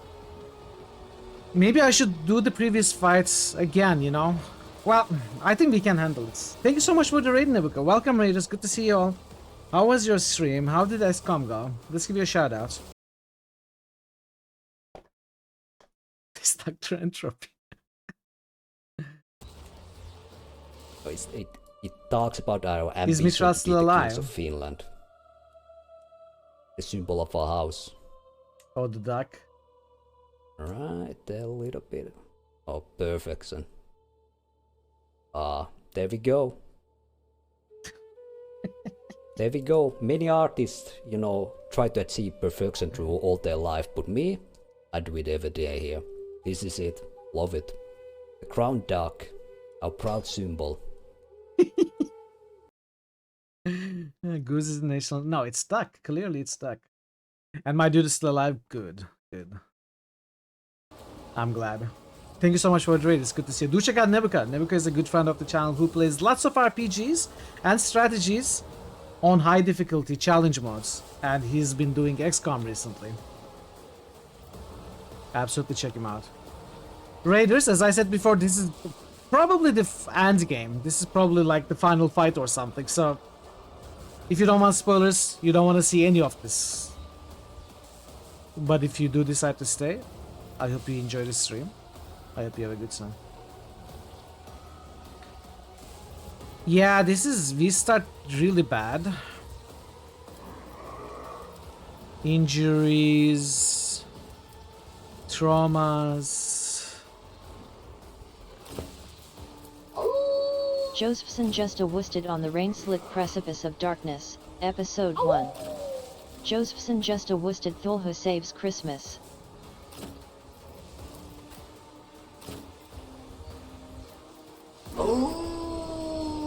Josephson just a-woosted Thulhu saves the world. Okay.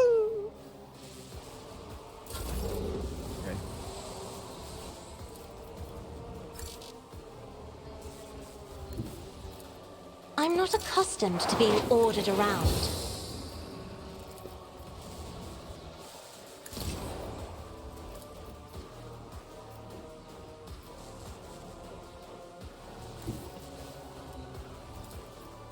Emperor, give me strength.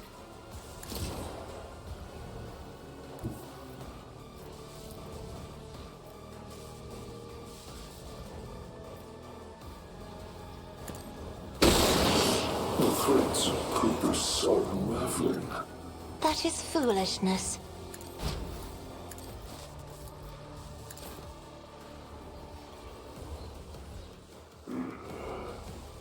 I'm gonna play it a little safer, I think. Okay, so what are your things?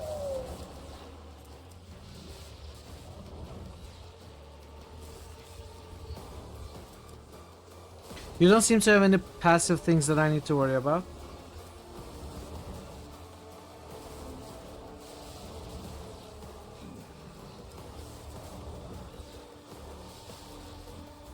Catan Shard teleports the enemies to random positions across the battlefield. Cone-shaped area attack directed at the enemy who last dealt damage at Catan Shard. Creates various copies of itself. Hello, Bale. Swaps positions with one of its copies.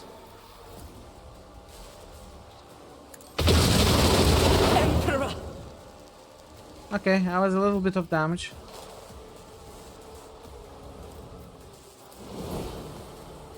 I'm not gonna rush to kick him.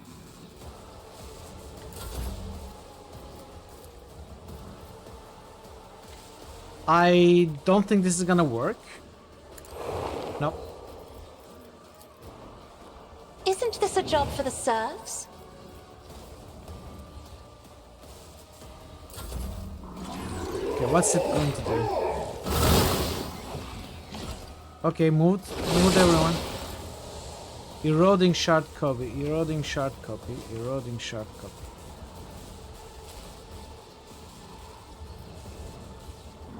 Let's see.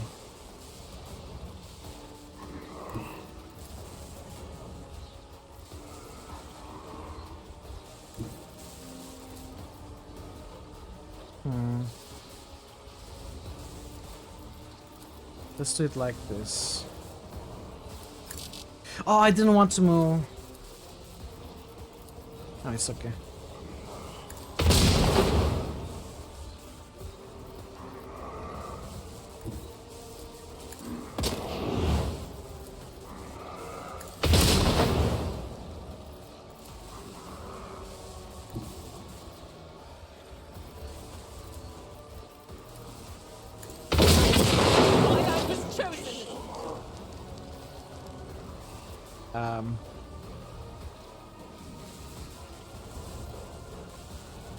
Why is she dead again? What's happening here?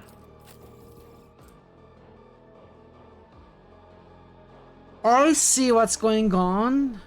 This deals damage to Argenta.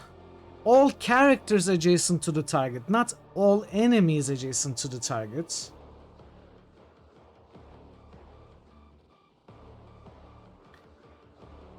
That explains it. That would do it, yeah.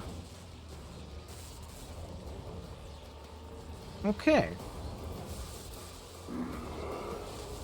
I know, but that's what I have always done.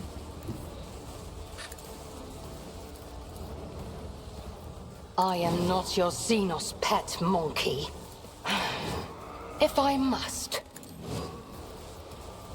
That is frustrating.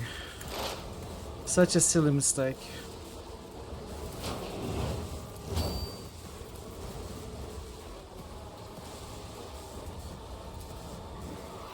Another soul slips beyond the veil.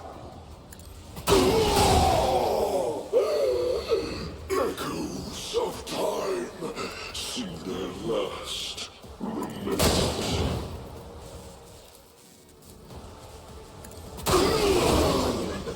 Reality is a tapestry of contradictions.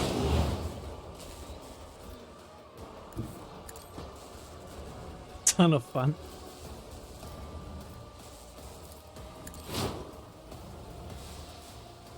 Okay, oh man, I'm sad about it. It's as good as done. I should have noticed that before. I'll see to it personally.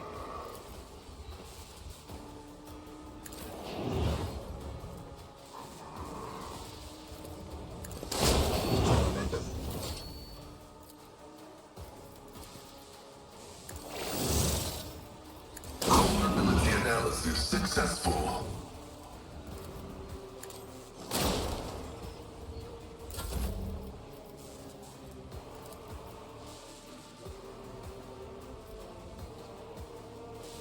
Accept your lot.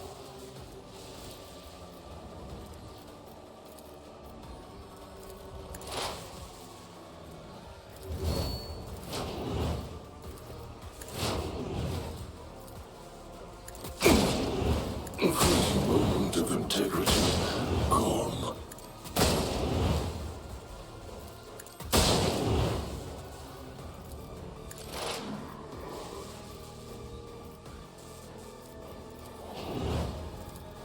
On it.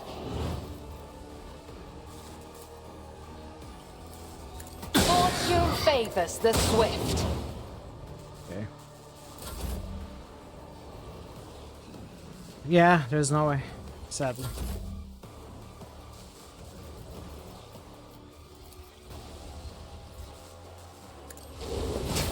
Their prudence cannot damage a star. It will be done.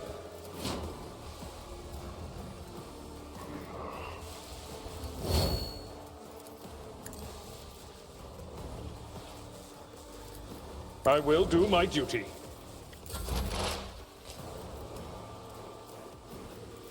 Yeah, I can hit from here. I should get closer anyway.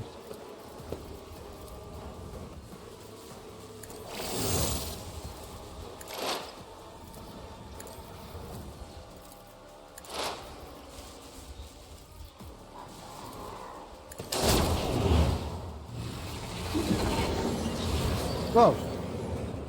What are you? What's going on? What are you doing? Stop that!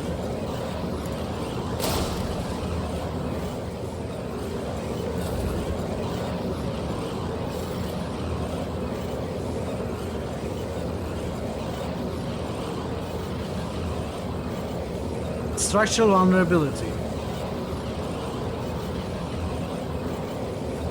Restructuring. So right now, I somehow dealt 10 stacks of structural vulnerability, and he's now restructuring. Thank you, Mason. I'll see you next time.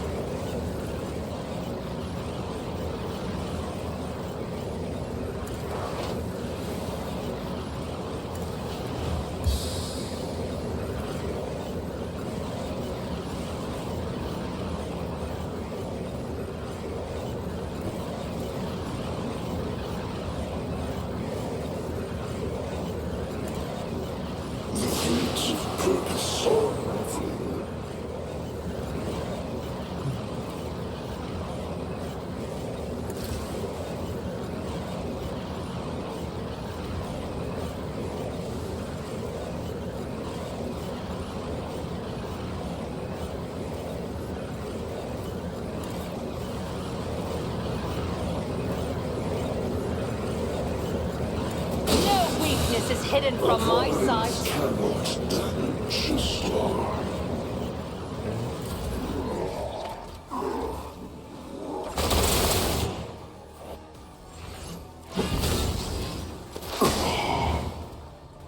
I think it restructured.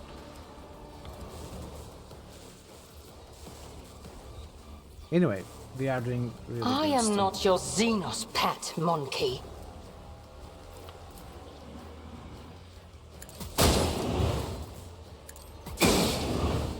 A prominence cannot damage a star.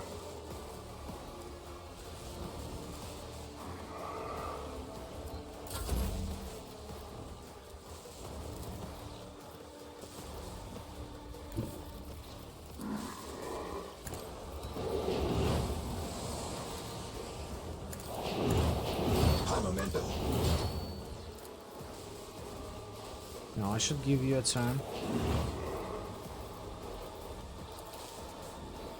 Threads of purpose unraveling.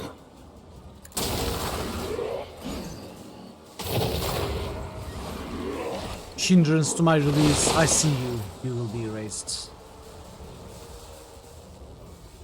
Okay. Words cannot damage a star. A fleeting moment of integrity. Gone.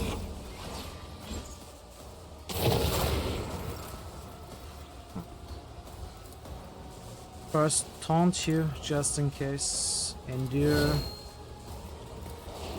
Attack for a crit. At your best. An exemplary strike. Defenses.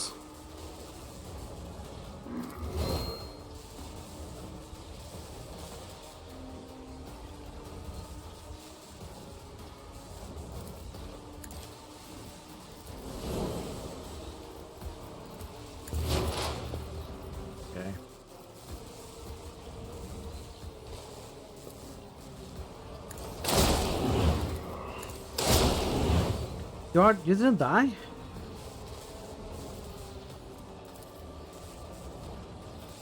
I'm a little worried about using the overcharge skills with the weapon.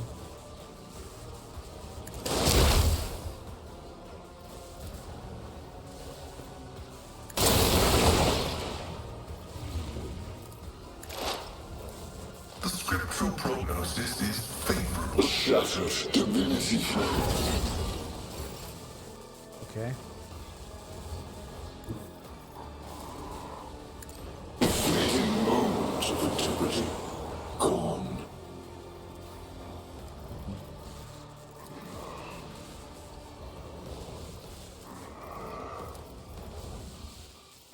Well, you already have the buffs. I'm in a bad position. I should have buffed Pascal. I mean, okay.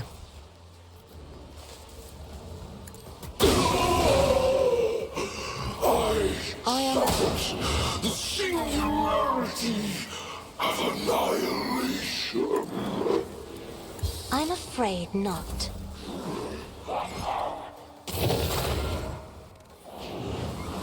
Nomos is doing something. What is Nomos doing there?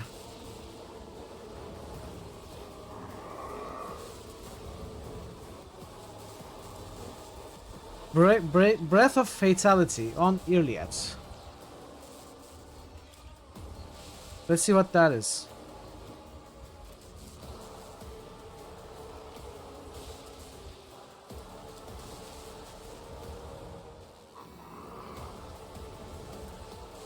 Grants Nomos' boon effect to allies. What is Nomos' boon?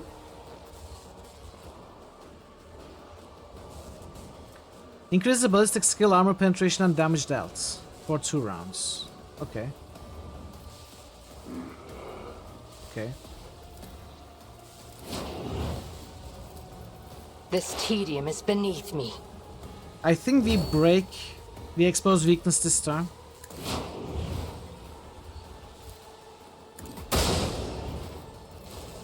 Nancy! Welcome, Loud! Welcome, Nancy! Welcome, everybody! ABCB? Hey, Tayson, welcome!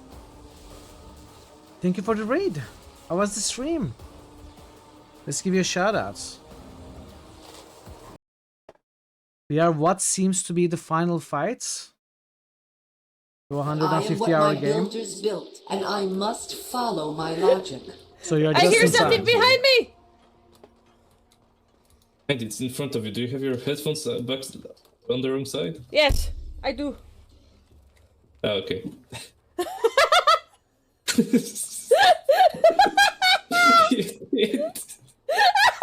I have no idea what's going on. You actually did. But the laughter is infectious. Hey Fimble, welcome. Welcome, everybody. Thank you so much for the raid. I'm feeling fine. We are probably finishing the game today.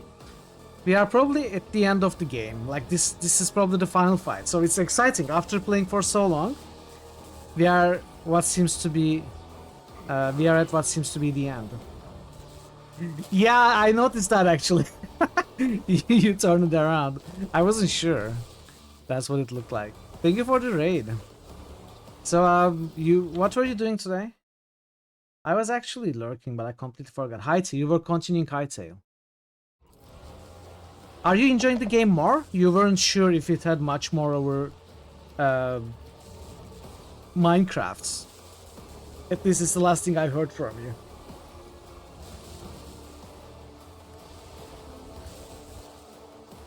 Okay, let's give a turn to Iliad.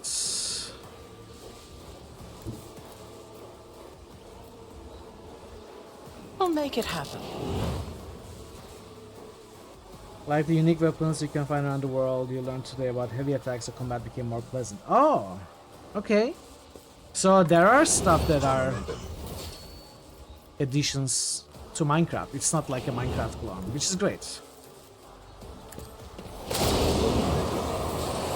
Which is great. It's as good as done. Was there magic? Did you find magic like you said?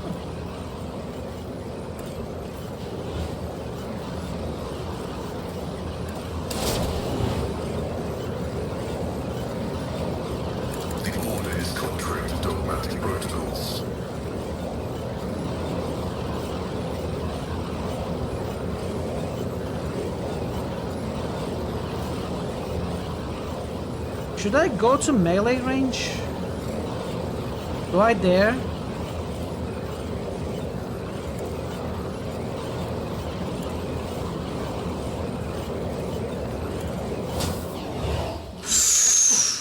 That was worth it. 630 from the killing strike at melee range. Oh, there's... I didn't see this guy.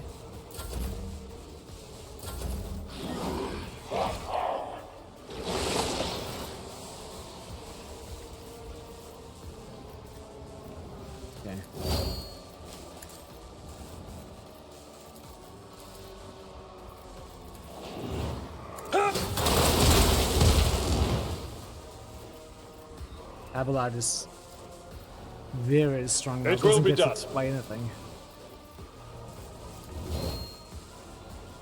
Even if he doesn't take down. Maybe we should just focus on it and finish it off. It's like 900 hit points now.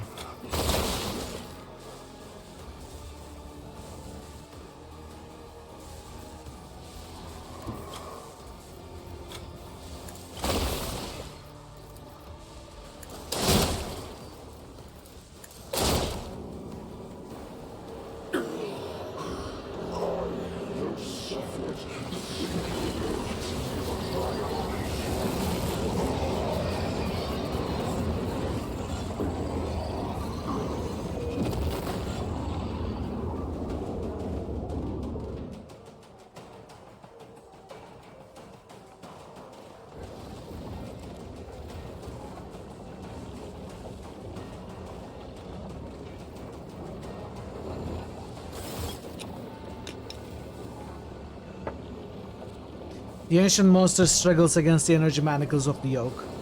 Its impossible powers that make reality itself burst at the seams are now being forced into a compact dungeon, quirk by quirk, returning it to a cruel and painful non-existence in the moment. It could struggle harder, but something is hindering it. You are the cause of these hindrances. Only now does the Catan shard turn its focus to you, for the battle was nothing more than a reflexive resistance of an alien mind absorbed in a completely different range of thoughts and responses. But now it's thinking about you, and its thoughts are so corporeal that you can sense them and know them. It seeks an end to the confrontation, is capable of resolving it in a way that would benefit all. More and more tears appear all over the shard's form. As the yoke absorbs its power, it becomes increasingly harder for the shard to maintain its physical structure. Each imperfection you inflict brings the star predator closer to imprisonment. Do not bow your head before our abominable precursor. It was begotten by the dark abysses of the past. It's a fragment of that which devoured the stars and erased civilizations. It knows no benefit other than stone. Allow us to stand against it. This is our time, our impossible chance.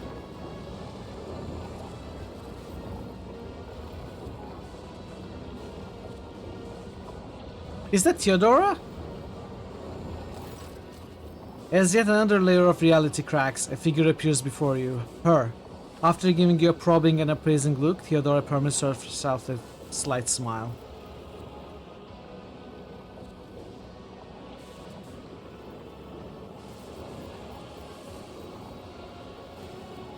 Nomos. If our birth ever had a purpose, then it is here and now. Why do you call the shard your precursor? Because that is what it is, and what we are. We have told you before about Theodora's ambition, Amanat's might, and the ship's cradle, and Epitaph's secrets. One sprouted into another and spurred yet another. Thus, Nomos were born. We were but an echo of the shard's power, an echo that left this prison. But we have become something much more with your help. What do you intend to do? Clash with the precursor, touch it, absorb it, so that the reflection becomes the object reflected, so that the shard becomes Nomos. Then and only then will the threat be eradicated forever. Do you think you can do this, Nomos, and what will happen afterward? We stand at the threshold of probabilities and outside the bounds of the predictable. It's beyond possible to know whether we can or cannot. But we believe that we can, and that is what drives us to try. And if we succeed, we will obtain power beyond compare. We will become a shield against any threat in whatever form it may manifest itself. I have made my decision.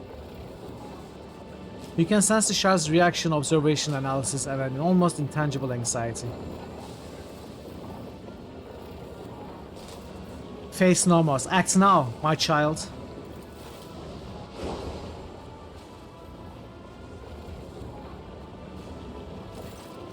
We are ready for the most important battle of our life.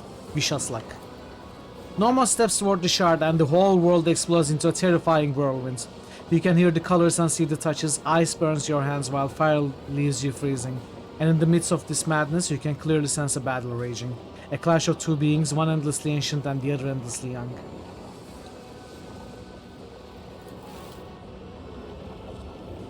Nomos was really interesting because they learned from your actions. Like if you're an iconoclast, you build them like an iconoclast. I imagine if you were an heretic, they would grow their personality like a heretic.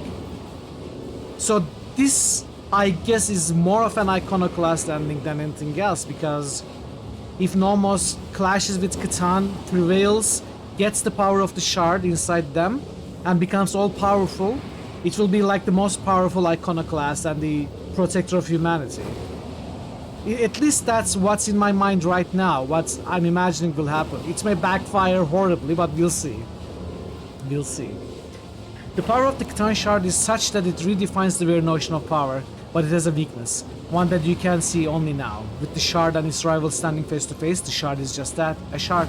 It's incomplete, it's not whole, and it cannot be what the Catan was before.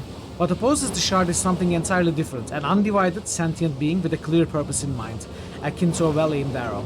And the one who fleshed and loosened this arrow was you. The battle goes on and on and on, outrunning the course of time. But you do not need the gift of clairvoyance to know who will emerge victorious.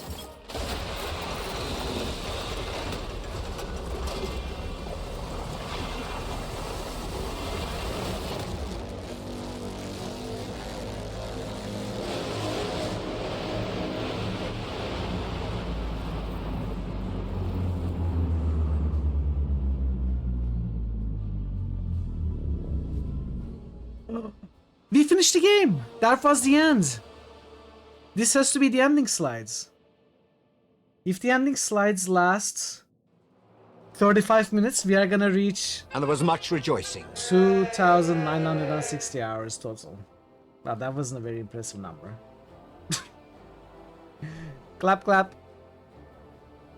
The Catan shard was transmuted into a new form, and their name was Nomos. Possessing the power of an ancient being and nurtured by the rogue trader, the young star god watched over the Cronus expanse, their new domain, with curiosity. Gathering his bleeding worlds together again, the rogue trader dares to build something more noble and civilized in the expanse, a haven for those drifting and unprotected in the strict hierarchy of the Imperium. Rogue trader dared to build something more noble and civilized in the expanse, a haven for those drifting and unprotected in the strict hierarchy of the Imperium. It will be an unbound frontier where freedom and compassion were not New channel SFX request by NancyX3. Clap clap? Like, what kind of clap clap? Like actual clapping, or me saying clap clap? Or something else? The shackled monster under Von Valencia's control ensured the survival of the fledgling utopia. The Star God destroyed all who threatened these peaceful civilians and instilled fear in those of little faith. The expanse tasted the sweet fruit of freedom and tolerance with reverent fear. Oh, okay, then you gotta send it to me. The Imperium could not forgive such insolent deviation from the order prescribed by Holy Terra. The von Valancius dynasty was accused of the seditious formation of their own empire. An invasion fleet gathered in Calix's sector, and the lifespan of a young utopia was as short as its creators. Wait. Imperium could not forgive such insolent deviation from the order prescribed by Holy Terra. The von Valancius dynasty was accused of the seditious formation of their own empire. An invasion fleet gathered in the Calix's sector, and the lifespan of the young utopia was as short as its creators. Wow. We got destroyed! Protecting the young kingdom of freedom, Nomos created dimensional barriers that cut the Cronus Expanse off from the Imperium more soundly than the Great Rift. The humanity and the Expanse was left in isolation, relying only on themselves. They either had to build something new and different from the Imperium, or fall to the horrors lurking in the darkness. We didn't get destroyed! Nomos cut us off from the Imperium. We are now free from them. We have announced our liberty. We are the new world now. Yeah, atheism, pretty much. But yeah, we are cut off from the Cronus Expanse. Wait. We are cut off. Is the Cronus Expanse? We are cut off from the Imperium. The ideals of Mithral von Valancius were alien to the Imperium, but close to the hearts of many in the Expanse. Anyone who could not resolve a dispute or who was denied justice rushed to the Palace of the Rock Trader in search of mercy. Rumors and stories of her humanitarian rule formed the foundation of the Valancial School of Philosophy. The sect united commoners and aristocrats in the belief that for the Imperium to flourish, it should stop seeing its subjects as mere tools. This dangerous heresy was denounced in many systems, but persecutions only hardened and multiplied its followers. Hey heretic. Hey heretic. I read you are saying heretic then. I say hey heretic. Hey's a refuse. Hey heretic. Hello, my heretic friends. It is I, the heretic Mithral. Having learned a bitter lesson on footfall, Incendia Chorda let go of her fanatical zeal. Relinquishing the rays of power, she secluded herself on a cloister world. The time of purges passed, and with it, the time of law and order. In the power vacuum that followed, the dark legacy of the abominable Aspice reared its ugly head, and Incendia's dominion gradually devolved into a nest of criminals and pirates.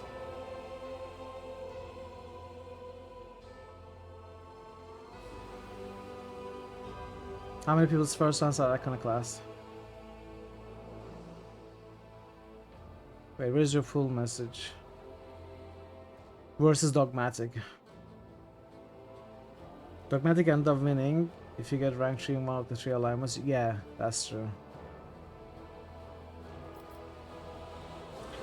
I think an average player would choose iconoclast, but a Warhammer fan, I think, would be more inclined to choose dogmatic. Or heretic. But not iconoclast. Resisting the temptations that besieged him, Caligos Winterscale returned to his domain and began to piece together the shattered remains of his protectorate.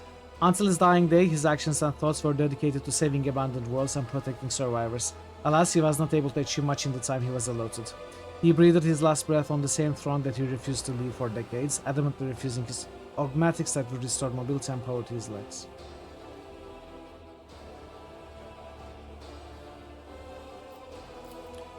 Thanks to the patronage of the von Valancius dynasty, the cult of St. Drusus was successful in spreading its influence across the Expanse. Overshadowed, the cults of other saints lost their followers and faced a harsh choice: slip into obscurity or swear allegiance to the ideals of Drusus the warrior. After the death of Reverend Hieronymus Doloroso, a man called Chaplain took over the leadership of the Drusian mission. He hid his name, but not his scribes or his piratical past. With the resolve of an experienced voidfarer, he steered the cult and even led his fellow brewers on military expeditions against brigands, enforcing order and converting prepared captives to the faith.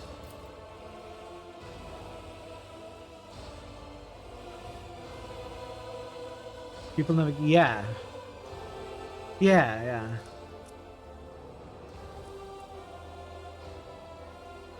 Exactly. Those kinds of things are more hardcore in the actual Warhammer universe. In this game, everything is more lenient and forgiving towards the player and the game environment as a whole. The deal struck by the Cognizance fleet and the von Valensis dynasty replenished the Explorator's dwindling supplies and allowed them to re-embark on a rapid and unrelenting expansion campaign. With powerful bases established in the Expanse, the Omnissiah scouts bravely ventured forth toward the unnamed stars with the same drive that propelled their ancestors to explore the Expanse itself. The schism of discontinuing the cycle engulfed the entire Cognizance fleet, and soon the Civil War was over.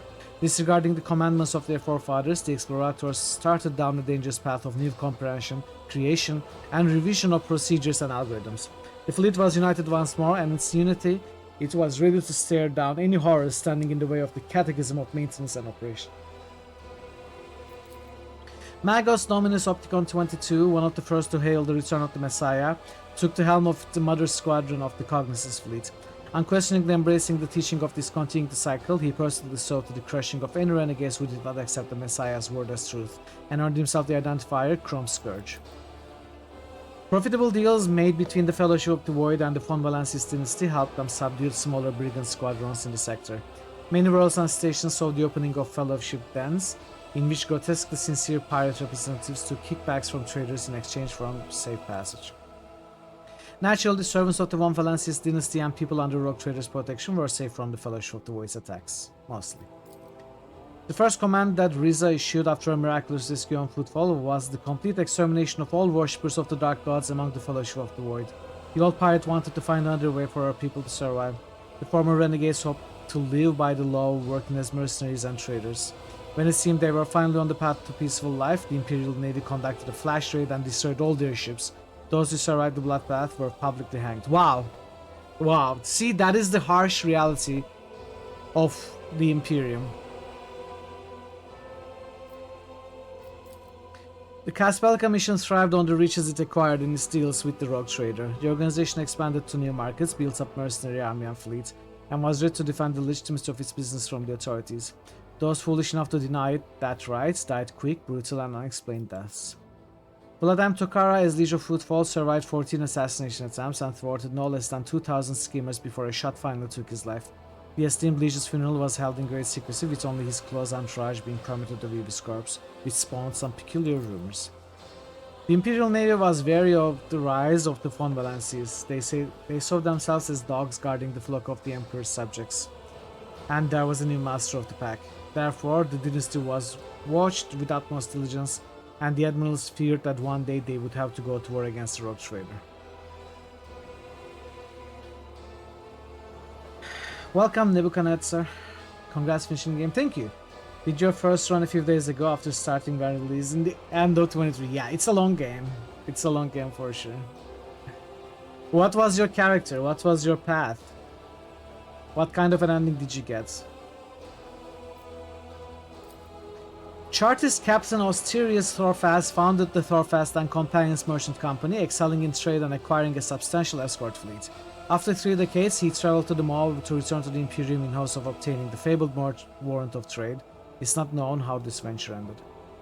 Iconoclast Officer. Okay, same as me. I did the same. When the Rogue Trader's apostasy became apparent, the Imperial Navy fulfilled its duty and fought the von Valensis dynasty.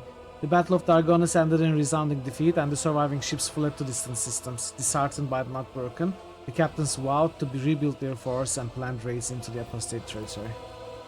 Dargonus grew and prospered until it became the capital of the Cronus Expanse. The planet was like a giant magnet whose pull held together the worlds of the Expanse, absorbing the treasures and vices of the sector.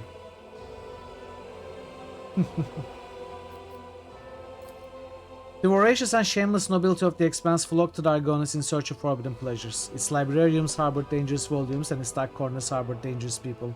The rule of law could not reach the tops of the spires, shrouded in a veil of sinister and mystical rumors.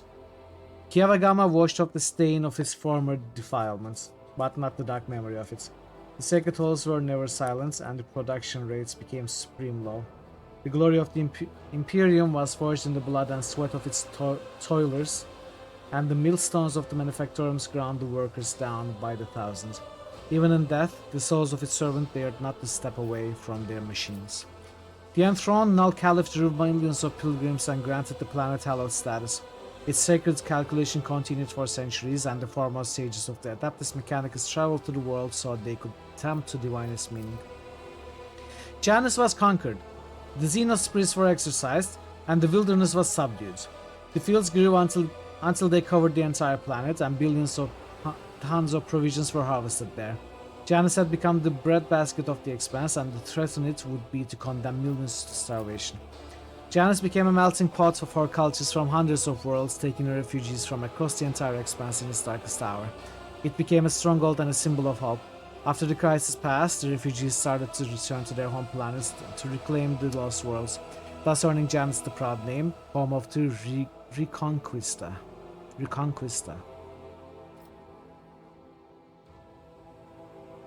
Okay. Despite grim expectations, the coexistence of humans and Aldari did not lead to enmity. Janus had faced many trials, and the struggle against them brought the two peoples together. They did not develop an affection for one another, but they learned to speak with no weapons in their hands. More than one dangerous xenophile schism was born on Janus.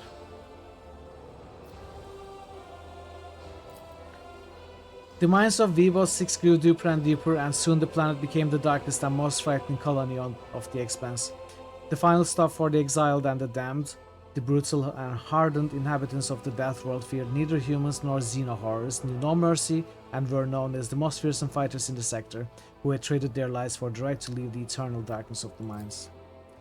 Guarded, luxurious palaces were built under the climate domes, shrouded by clouds of poison. They housed so many powerful blackguards, persecuted aristocrats, and wealthy scoundrels that Vivos 6 gained unimaginable political influence. Such grand and sinister deeds were done there that before the long grim Death World was spoken of as the new political center of the expanse. Before long. No longer secluded and forlorn, Falstone turned into the spiritual center of the expanse, clad in gold and power. Rulers went there to be anointed for greatness, criminals for penance, and the righteous for encouragement, and there was no end to them inside.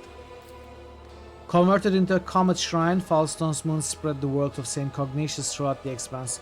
Protecting worlds from attacks by the enemies of humanity, its servants asked for neither money nor power, but only the relics left by their blessed patron.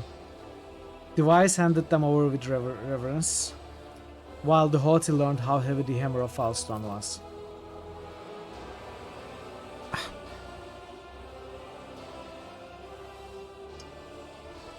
We didn't even get to the companions yet.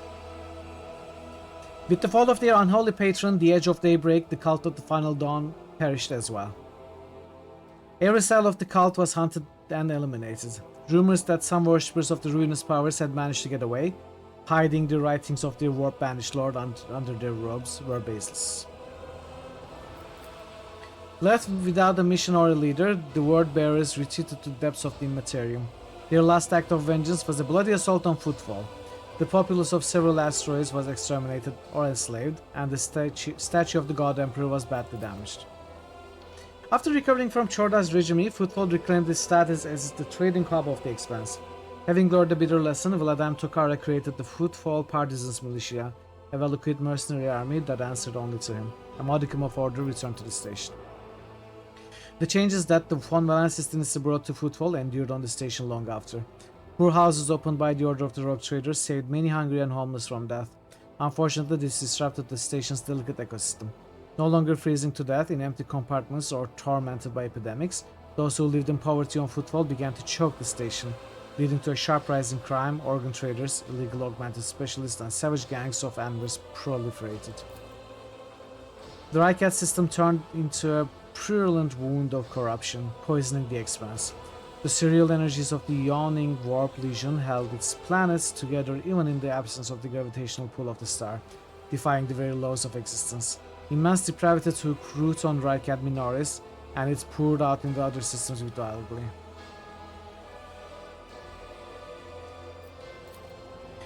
This is even more than Fallout games, the original Fallout games, where every settlement you visit are mentioned.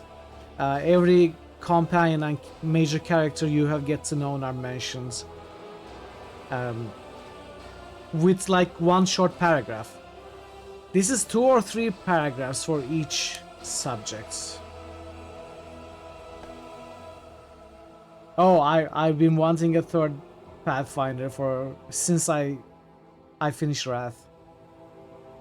Those games are amazing as well. Yeah, exactly, Thazen. Exactly.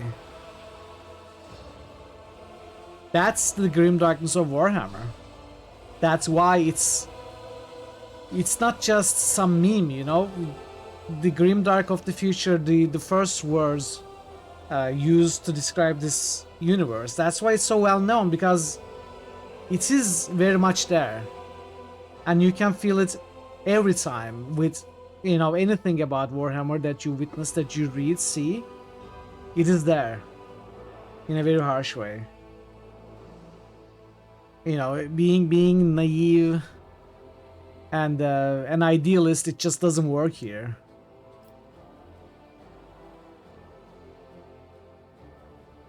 Yes, exactly. You're very curious about the current game. We made a first look at Dark Heresy. We took a first look last Monday. And it seems like to me, it's very promising. I have loved what I have seen, but we have only played a few hours of the alpha playtest. It's very early to actually talk about it. But it looks very promising. As much as you love Dawn's Birthdays, you want the Pathfinder 2nd Edition video game in this style. Oh yeah. It would be so great if Alcat made a Pathfinder 2nd Edition new Pathfinder adventure like Wrath. Would be awesome.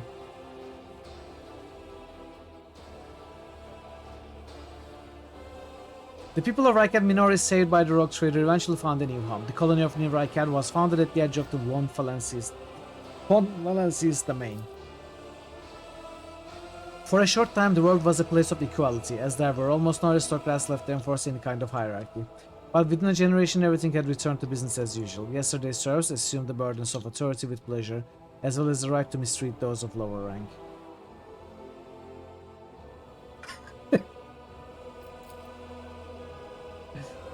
In memory of this world and all who perished on its surface or met a fate worse than death, construction began on the orbital slipways of footfall of a glorious cathedral ship to be called Rycat Sacrifice. The miraculous fusion reactor powered its engines and cannons, fueling them with the fierce power of the motive force. Looks like cool in terms of tactical gameplay. Yeah. Oh, you mean Osiris Reborn? You're a bit worried about that one? Honestly, I love Expanse. And I trust Alcats to make a good game. Now, I'm not sure what kind of a game they will make that is not a tactical CRPG. But I'm hoping for... Like, I dream of a much better Mass Effect game. A game that is like Mass Effect, but much better in its writing and gameplay. But I don't know much about the game, but I'm hoping for it. Rumors of the rotting remains of Aldari Craftworld spread around the Expanse. Explorators, privateers, Kazbalica agents, and anyone hungry for easy money all rushed to frontier systems to vie for a piece of the prize. Some were swallowed by the warp, while others perished in skirmishes with their rivals. The most skilled and fortunate returned empty-handed after decades of searching. The colossal ship, as big as an imperial world, simply vanished, as if it had never existed. But the legend of the forbidden treasure lived on and continued to bring their souls to ruin.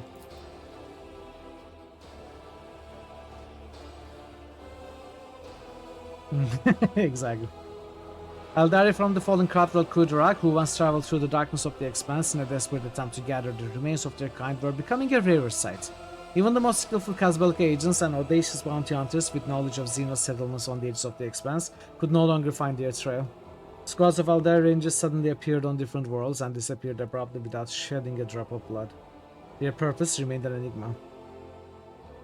It's eerily at convincing them to just get their people out of there and not go in fights. Beautiful. You might not play this on stream. What's going in the Spider-Web software catalog? Which one are you planning, DC? Avernum, Geneforge? I think those two are the bigger Spider-Web series. Have you chosen one yet?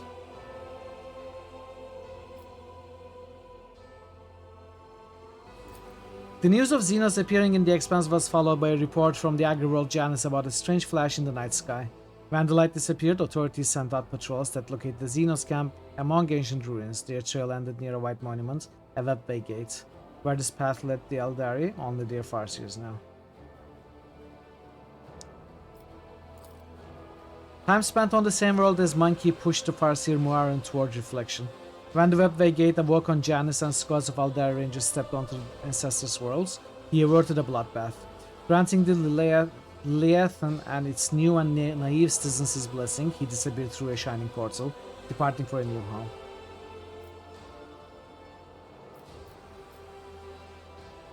It's Bethesda that has failed that game, I think. Because it's made by Bethesda. If the same game was made by, let's say, but I don't know who. I don't know who could take up an ambitious AAA project like that and not be like Bethesda or Blizzard or Electronic Arts or Ubisoft. You know, if you are taking on a project of that size, you are probably a business-oriented, money-oriented developer. And, you know, I will probably not like your game. In all likelihood. So I don't know who could take on a project like that and make a game that I would like. Honestly. Star Citizen.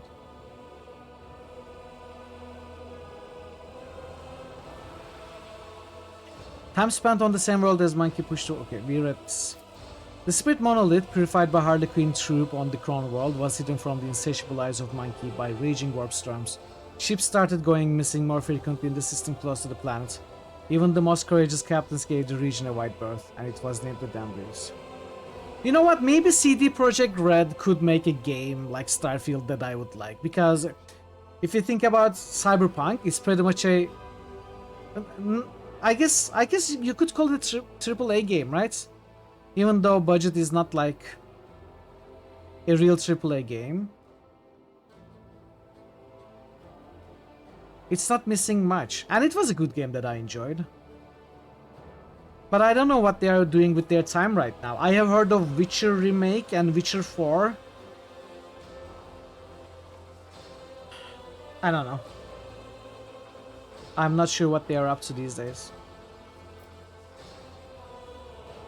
Obviously, I would love to see Owlcat make more games, but I am not so sure about their budget. Obviously, they earned a lot from these games.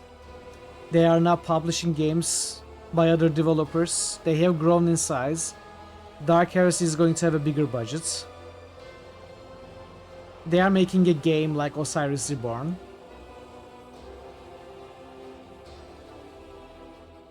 I wonder if they will step into AAA territory, if they... like, if they will be like Larian. I guess they can get to the Larian level. Make a game like Baldur's Gate 3 in terms of scope and budget, of course. There will be a new Witcher 3. Really? Are they making a Witcher 3 DLC? Every stream you saw it made you want to try Starfield. I just heard of that game being very unimpressive and not memorable, but just, you know, good fun, beautiful looking good fun, but nothing impressive at all, or nothing groundbreaking.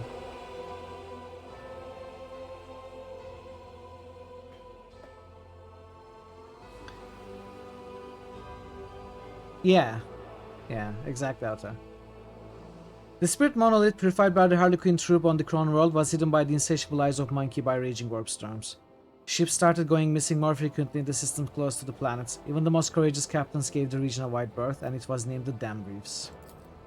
$400 in Starfield, you are sure there's... See, that's the impression I got. Like, you can... It's like... even a worse kind of Skyrim or Fallout 4. You can play the game for hundreds of hours and you can enjoy it, but in the end you are left with nothing. You spent your time to have fun and that's all.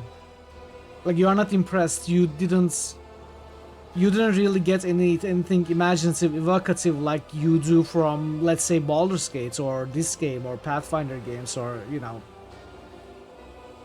any of the games that are actually impressive to you with its story, its writing, its cleverness, you know.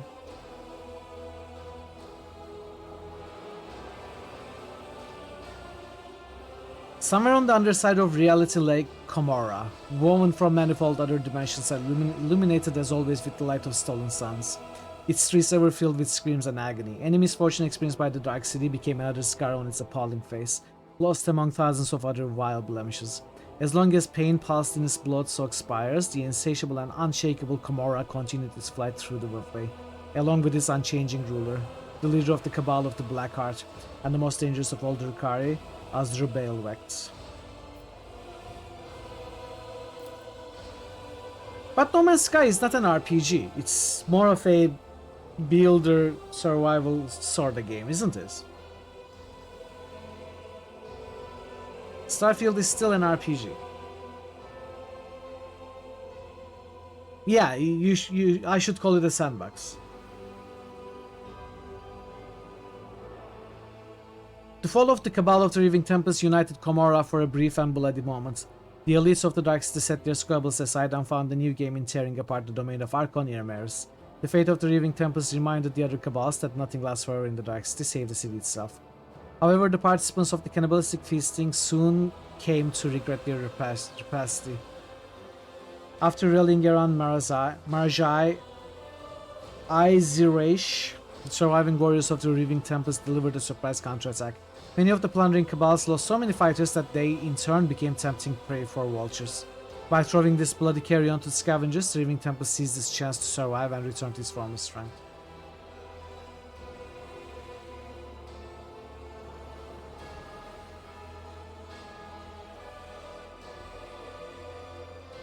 I'm not sure what Star Citizen is.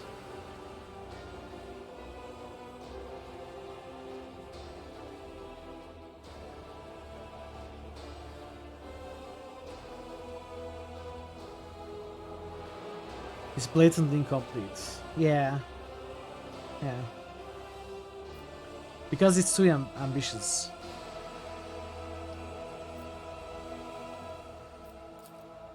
As they were leaving the Necron systems, Nomos destroyed every tomb world of the ancient Xenos. Some eternal strife had awakened within the young deity, demanding that the planets of the undead be obliterated.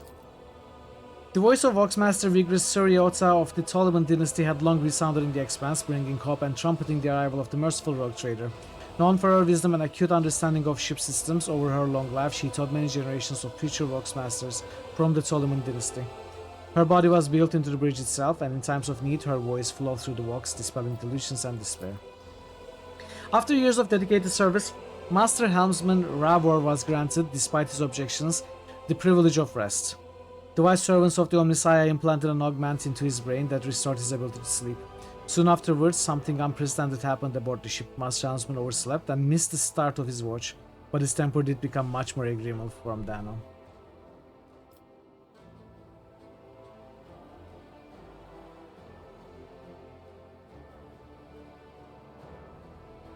Yeah, I mean, Bethesda is a hopeless case now. I think the best, any gamer who wants the best for the gaming industry should completely start ignoring and not buying the games of companies like Bethesda, Blizzard, Ubisoft, Electronic Arts. I think that's the only thing and the best thing we can do.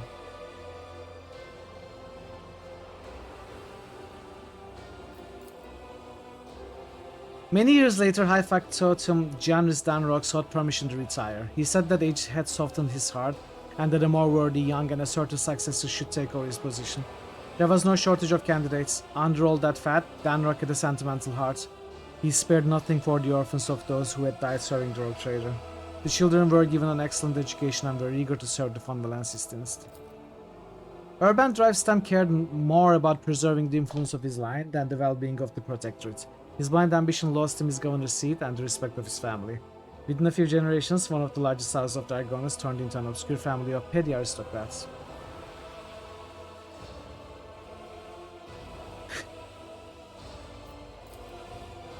Toriana Gaprak missed the moment when her family, which had previously functioned like a well-oiled machine, started to fall apart, racked by infighting. Almost among her distant relatives, many blamed Toriana for the Kiavagama disaster. Soon the Gaprak family splintered into warring factions and spent centuries locked in a violent struggle, only occasionally punctuated by futile attempts to unite the house.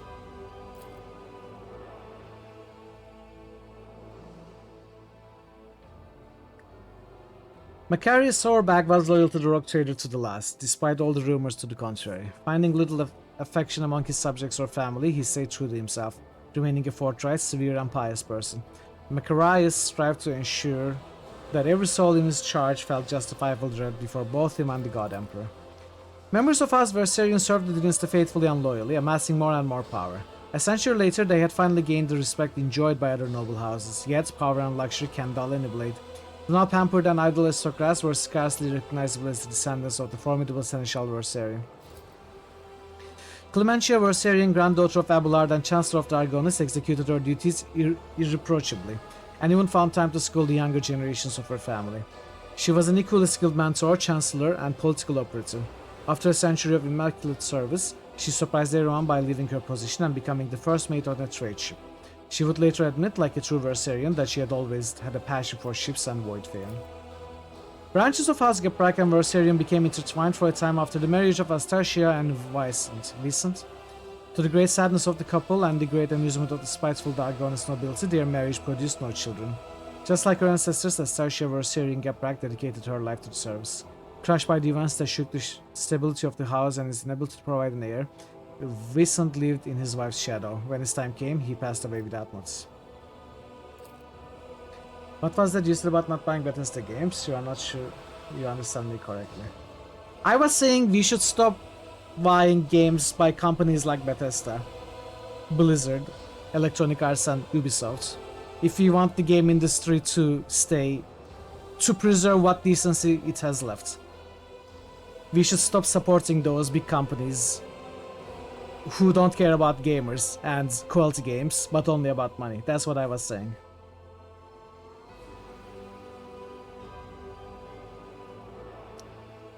The Harlequin known as Nocturne of Oblivion visited the Expanse once again. Sneaking onto Dargonis, he came to the Rock Trader's palace and left her a special gift, a case of Eldari crafting, unmistakably ancient and precious, adorned with the rune of an eye inside a triangle.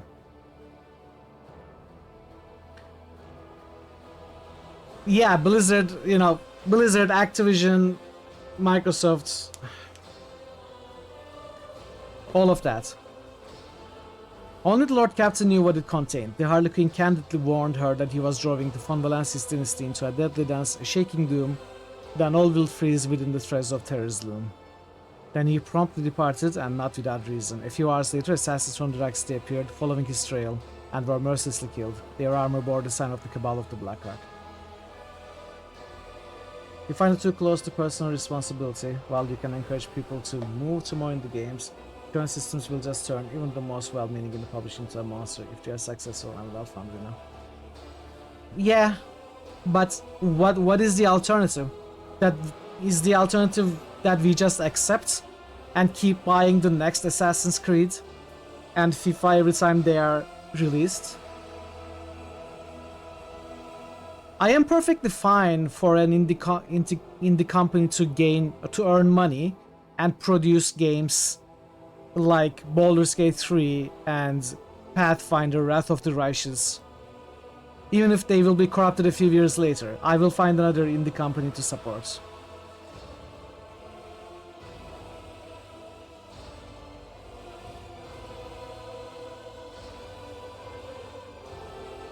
Yeah, exactly, Joseph.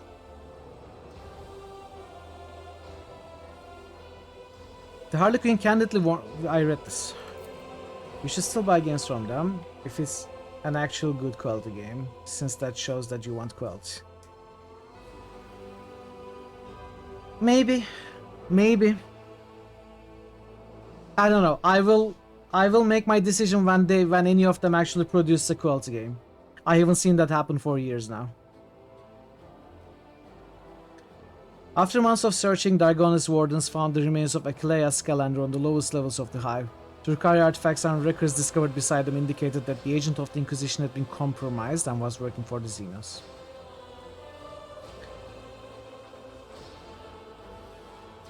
Yeah. Yeah, exactly, Ash.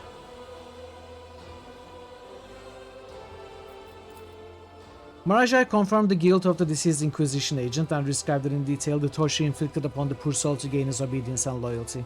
He also confirmed that the Iliad had found and killed his monkey toy. Yet few chose to believe the words of the cursed Xenos, and thus the secret of the death of Achille Escalander was never publicly known. Just by what brings you joy. Coincidentally, the latest Bethesda and the... Yeah, exactly. That's the other thing, you know? It's not that I have this very developed sensibility, feeling of responsibility for the game industry or gamers or games in general. It's just that anything made by those companies that I'm speaking against don't interest me anyway. Like, that's not what I'm interested in. That's not what I'm gonna have fun with. And that's not something I have money for to begin with. Like, $70 for a game? I mean, I can buy a game for $5 and play it for 200 hours. Games can be great, but there are other great things that are cheaper, so why? Why would I buy their games? Hey Neff, welcome in. Did we go for a different ending? I let Nomos absorb the power of the Cthulhu. How are you doing, Neff? Welcome in. So I don't know what ending it is. Looks like an iconoclast ending. We built our empire. We basically announced our independence from empire, something like. And we broke the Cronus Expanse even further apart from the Imperium with the help of Nomos. But we couldn't survive. They still pacified us. We still got destroyed, and Mitchell von Valancius was killed by the Imperium. Who was everyone's favorite character in Rogue Trader? I think it was Jai for me. Even though I didn't have her in my party, it was Jai for me. We just need better civil systems that when the Predator attacks Isra. Yes. Yeah. I agree, Pencil. Character stab, reload, keep alive, and request stuff again. The game didn't... I was waiting for the perfect opportunity to backstab Marajai Thazen, and the game didn't give me an opportunity there. And it was the most obvious place to sell him out. And the game didn't give me an opportunity there, which really disappointed me. No. That was the end. We are still reading the ending slides. You know, there has been some chat which is keeping me from reading it, but other than that, we have been reading this for 40 minutes now. Marajak, we read this. The old Slith Malice did not return to Komorra, where the cult of the Fatal Thirst was exacting vengeance on everyone who helped the Rogue Trader. He took to piracy, forming a crew from the remnants of Reaving Tempest. Rekindling his old thirst for battle, he seemed to shed a good 100 years of his age. Like a snakeskin. Yeah, exactly. But it's fine, I'm happy. I'm happy not finishing this. Maybe we can keep going until 100 hours, reading this for 6 more hours, you know. Adelia Bellardo, the granddaughter of the pirate Jerry Can, Dance Bellardo, grew up to be a quick-witted and energetic captain. Since her guardian, who went simply by the name Chaplain, knew only fate, slaughter and void-faring, he advised her to invest her inheritance in a void ship. Her trade Clipper, the snake, traveled all the way to settled worlds of the Expanse, and too many uncharted ones as well. In all the time that Adelia Bellardo was captain, her ship never once fired on a civilian vessel. Nice. Cassia's great, Ulfar's great, Abula's great, Argenta's great, DLC spoiler is great, every other party member is also... I agree, I liked all the characters. If I have to choose the one that I'm most impressed with overall, I think it's Jai, but I have loved all of the characters. I know maybe it's like a cop-out answer. The only character that I didn't love was Argenta. I found her very one-sided and dull. and unfortunately found an ending for her that also reflected that one-sidedness and dullness. So I was not happy with her ending. Maybe it would be more interesting if she ended like a Sister of Repentia. But Argenta is the only character that did not really impress me. I know I made her like that. I know it's my failure. I'm not saying otherwise. So we are gonna see the endings of the characters soon, I think. The Expanse is full of strange stories, yet one of the most bizarre tales emerged in the wake of Rogue Trader von Valencia's rise to prominence. Yet one of the most bizarre tales emerged in the wake of Rogue Trader von Valencia's rise to prominence. Emerged in the wake of Rogue Trader von... What is this sentence? The Expanse is full of strange stories, yet one of the most bizarre tales emerged in the wake of Rogue Trader von Valencia's rise to prominence, comma, is this.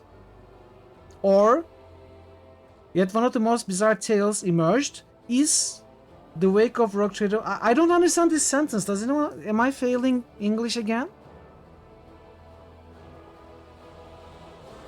I don't know. According to the legend, on every world the Rogue Trader visited, people or objects would suddenly vanish without a trace if they found themselves in the same room as a mirror, even an utterly ordinary one. A strange story emerged in the wake of your prominence. Oh!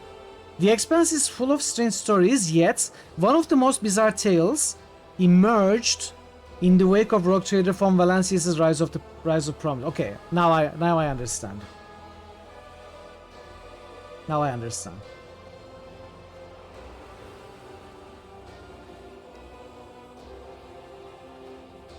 Okay. According to the legends, on air, we read this.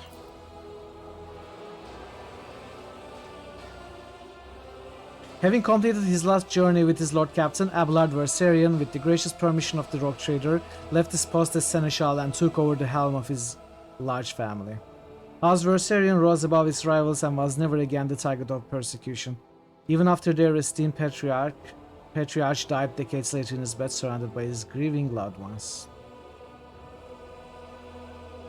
Okay, I think Abelard's ending is cool. It's a good ending. May we burn her?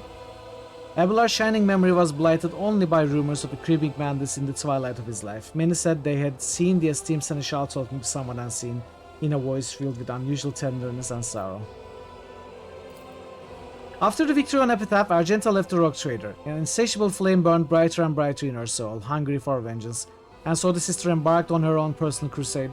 At first she hunted and exterminated the remaining followers of the Final Dawn, then she pursued those who had abetted them, than anyone in whom she saw a hint of heresy. Even when she directed her wrath against the entire cities, no doubt could stop Argenta, clad in her sacred armor. She left a trail of fire and blood across the expanse, a trail that ended on Salus Prime. No one knows why the sister returned for a third time to the planet where she had found her relic, but after descending to its surface, she mysteriously vanished. I don't know, but I've been reading for 45 minutes, Prince. Rumors said that Argenta was lured there under false pretenses by her former allies. It may have even been Mithral von Valencius herself, unwilling to kill her off or tolerate her raging desire to cleanse the expanse of heresy. No one knows the truth, but many gave a sigh of relief after her disappearance. See, I am so sad about this.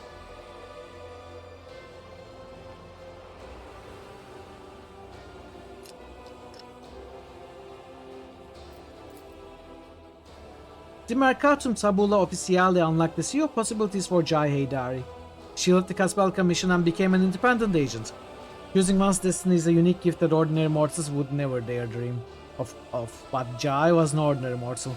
She found new friends, skillfully danced along the knife's edge between trade and piracy, stole from the strong, granted mercy to the weak, and even bought a couple of modest planets. And she never ever betrayed herself.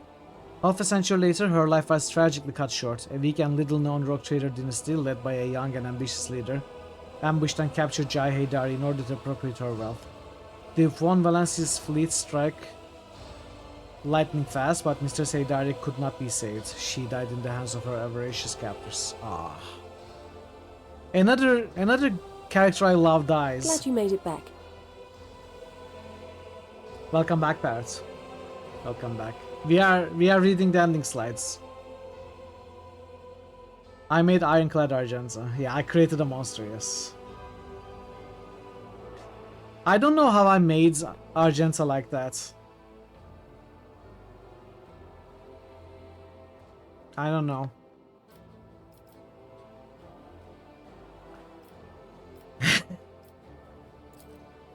Heinrich van Kellogg's, the former interrogator of the Ordo Xenos, took the mantle of the Lord Inquisitor after his mentor's death. Receiving both the Inquisitor's rosette and the duty of defending the sector from the enemies of humanity, Van Kellogg's became the new warden of the Cronus Expanse. Van Kellogg's declared a relentless war against the enemies of humanity, be they Xenos, servants of chaos, or heretics in the Imperium's own ranks. The Inquisitor fearlessly eliminated numerous nests of corruption in the Expanse.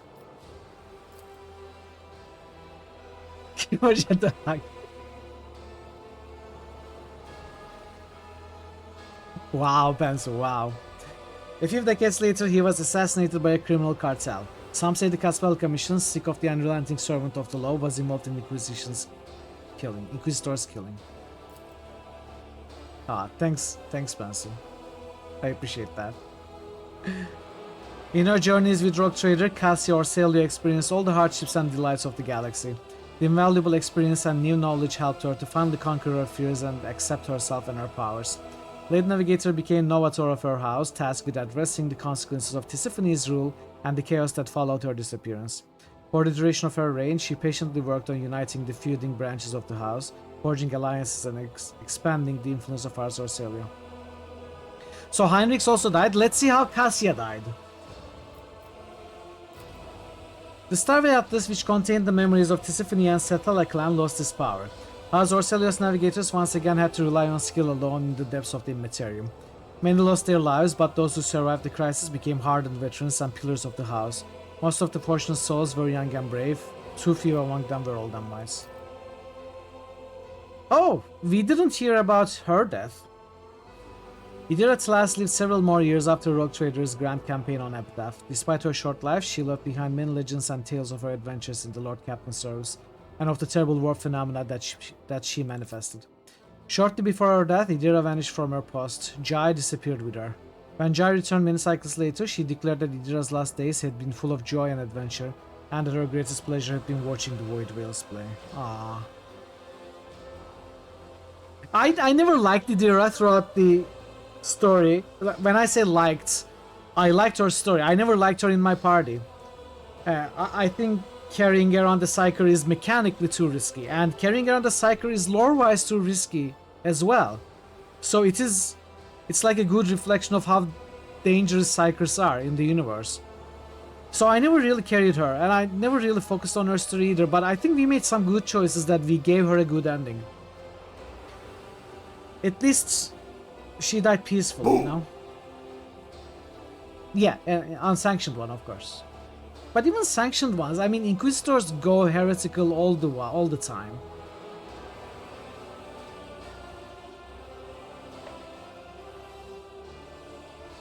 Boo! Yeah, I mean, we had sanctioned Psykers, like Heinrich, so yeah. Boo, not boo, long critical, you're a Magent hater. Oh, Mage hater.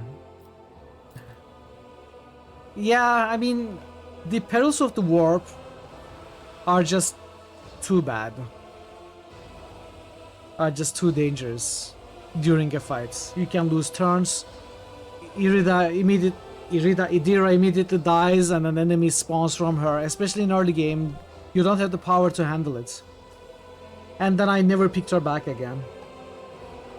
Magenta Eater, yes. I love Magenta. In announcing discontinuing the cycle, the Amarnath Collective instilled terror in the hearts of those who revered the theorems of purity, but it gave hope to others.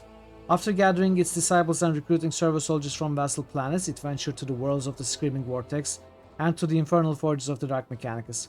This march of reincarnation was meant to seize the stolen secrets of the Omnissiah from the hands of the heretics, temper the cult in the fire of battle, and transform it into a tool for both eradication and comprehension. The fleet disappeared in the darkness, and only rare echoes of its astropathic messages were intercepted. Wow! So they went to face Dark Mechanicus and they were lost forever.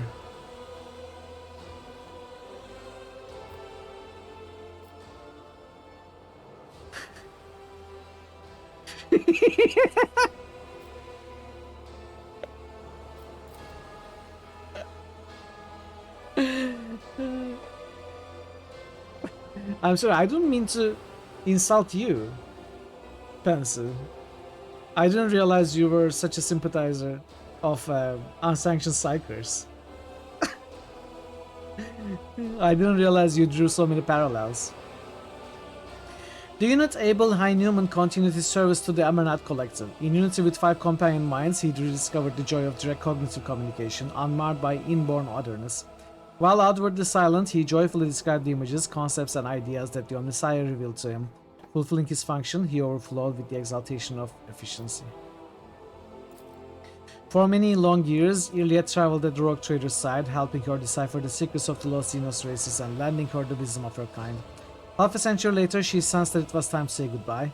Part of the outcast had come to an end. Korn doesn't approve of psychers, neither do I. Blood for the blood god, hell yeah. Welcome 3POK. 3POK. Or is it Epoch? Maybe it's Epoch. Skull for the Skulltron. Yeah. I imagined it might be lead speak. After bidding farewell to her Elentak, Iliad made her way to her surviving kin. Iliad followed the new path, the path of the warrior. She only hoped she would never be forced to raise her weapon against the mortals who had become her true brothers and sisters in arms. Nice, nice. I like Iliad's ending a lot too. Rumor has it that Iliad and Pascal met again among the alien stars. A band of Aldari warriors were trying to protect an ancient planetary edifice of their people from the covetous servants of the Omnissiah. Upon learning that Iliad was leading the Xenos, Pascal personally descended to the planet and struck down his former comrade in arms. Her death did not stir any feelings in his metallic heart. Okay, see? That pisses me off so much. That pisses me off so much.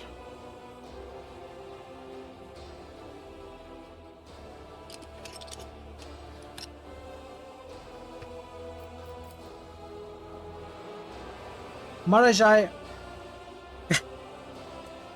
who added the title of Voidfarer to his name, returned to Komorra, to the Cabal of Reaving Tempest, which had survived persecution against all odds and awaited the coming of its rightful master. The new Archon, despite rumors connecting him to the death of a leader of the Cabal of the Black Heart, gained Vex's favor and respect of the Dark City. Destroying and absorbing several smaller Cabals, the Reaving Tempest once again rose to zenith of its sinister glory.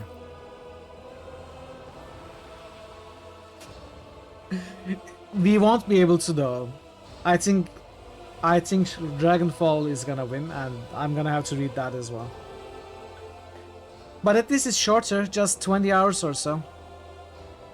Years later, Marajai's name resounded through the expanse once more. His gang had intercepted Astartia Versarian's ship. Her head was delivered to Abelard with a note informing him that it was a gift from an old acquaintance in remembrance of a glorious past. Abelard's grief sent him on a 6-year-long hunt for the despicable Xenos, which sadly was unsuccessful. See, now I'm angry at myself. Next playthrough, Marajai dies. Well, my off-stream playthrough is dogmatic, so Marajai dies. Many deaths, as early as possible. Sadly, it also means Iliad is going to die. I haven't gotten there yet, but yeah, there's no place for any Xenos in my ultra-dogmatic ex-Astra Militarum commander's retinue. Pascal has to die in 2 now, yeah. Really? Oh, nice. Good. Minus 11 votes. Pretty close. Yeah, exactly, Avatar. Everyone want this collision to save its voice. Yes, please, thank you. After joining the Stormbiters, Alfar's Thunderlung soon became the pack leader, taking the place of Thorvald, who met an honorable end. The new leader sent a message to Fenris stating his intention to remain in the Expanse. There were too many enemies yet lurking in these hunting grounds that deserved the Allfather's wrath. Legends plowed the formidable pack's path in gold. Years later, Alfar found a battle in which he could meet his honorable death, but the dwarf was suddenly torn asunder, as ships from Fenris bearing the mark of the wolf head came to his aid. Saved from the battlefield by his loyal companion Halbrand, Alfar accepted the honors of the dreadnought and was entombed in sacred armor. During the blessed ritual, he cursed and demanded to be left to his death. But his brothers merely answered with mirthful laughter. When he recovered his senses, Alfar led his forces to heathen stars. The Allfather had given him a new mission in a near-death vision. No one in the Expanse has heard word from the Space Wolves since their departure, yet many believe that one day they will return victorious. It's rumored that the true cause of Thorvald's Ironhide's demise was treachery. Faced with a superior enemy, the Space Wolves called on their allies for help, but a nearby squadron of covetous villains withdrew, defiantly broadcasting that the blood debt to Archmadox Amernat is not forgot. How did we fail Pascal like this? It ruined the ends of two characters now. Such was the echo of the deeds of rogue trader of House von Valensis, deeds that transformed the Conus Expanse and prepared it for events even darker and more violent. Yes, but those are the events of a different story. This one has come to an end. What a game, well said. The end. Now 45 minutes of credits.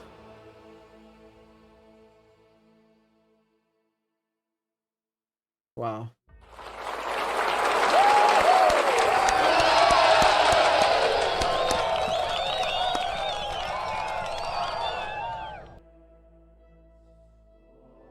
It was a great game. I loved it. It's absolutely top tier RPG. One of my favorites. Most good game, yes.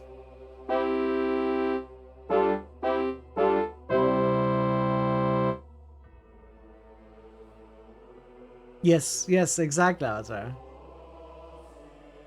But you know, it's my first time with the universe and it hurts a little bit. I probably wasn't ready for this much loss in the ending slides. I don't think I was. You know, usually I do my best and good things happen in ending slides. Even in settings like Fallout, you can get good endings to your characters. Other settings are more hopeful anyway, like Forgotten Realms or Pathfinder games. That it has that fantasy, optimism, idealism to it. You know, Kingmaker is all about redemption, for example. In this one, doesn't matter. You either become a horrible, either dogmatic or heretical person and destroy things, or you try to cling to idealism and choose the iconoclast path, and people destroy you. There is no good ending.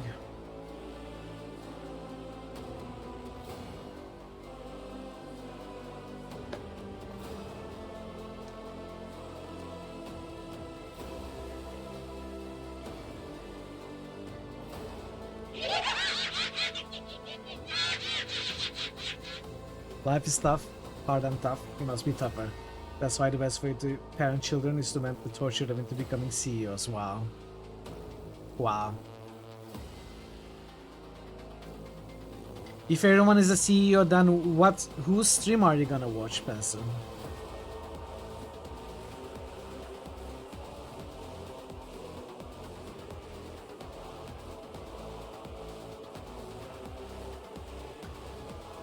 Yeah.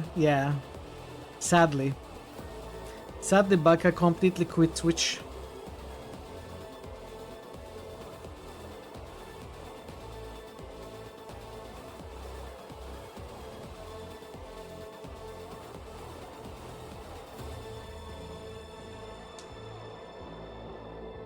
I imagine the credits will take a while. I wonder if we should speed it up. Let's speed it up.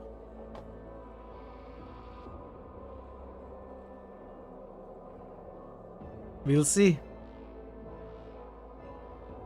Your vote is for my voice, so discredits you. I'm happy playing any of those. I'm perfectly fine.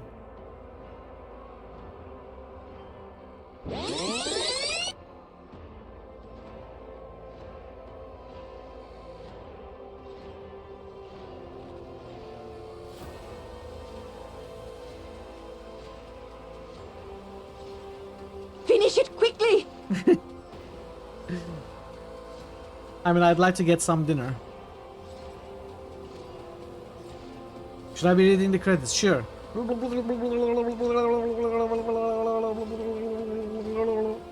I read it all. I read even the ones that were not short.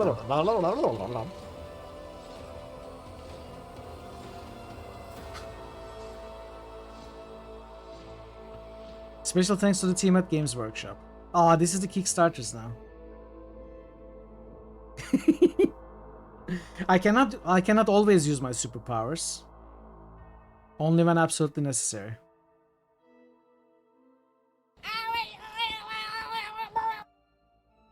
Yes. That's Nancy reading the credits here. Thanks, Nancy.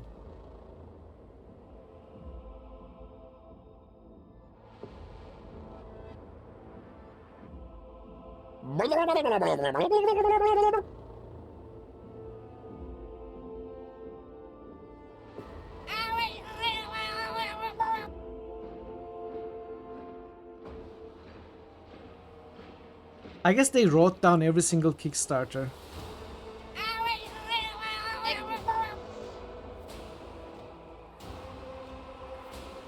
Thank you so much, Panzer, for being here.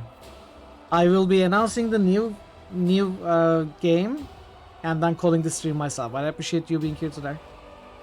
Good luck with your late night coding. And then have a good night, have a good sleep.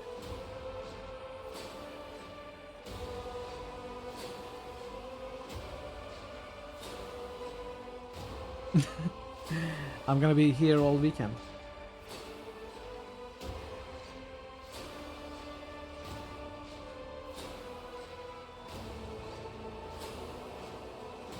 So we are actually starting a new game tomorrow, chat.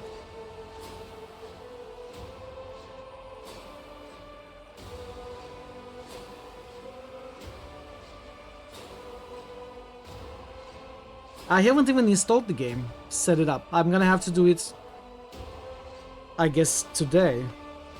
I need to eat first though, I haven't eaten anything yet today.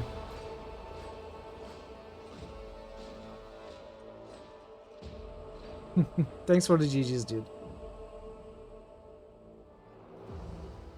Thanks, Joe, I needed New that. extra Monday stream request at NancyX3 requested Gubble. Nancy, I don't have Gubble though. I don't have the game. How am I gonna play it without having it?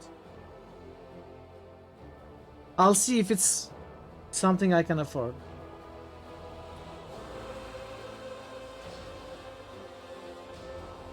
You'll get me the game? Ah, really? You really want me to play it, right? Fine, if you gift the game, then I will play it. For sure. Thank you, Nancy, thank you. Ah, celebrations! Thanks, Spencer. You'll pay for my suffering. Plot twist, I won't suffer, I will enjoy and you will have failed. And you will have wasted your money. Are you sure?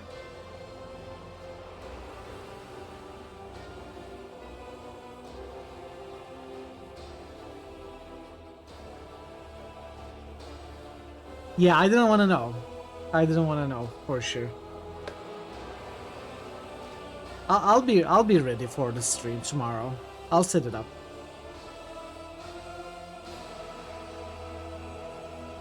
How is my voice still going?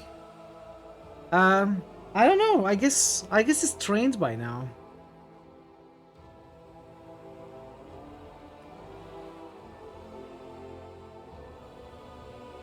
I guess I'm sort of used to it now.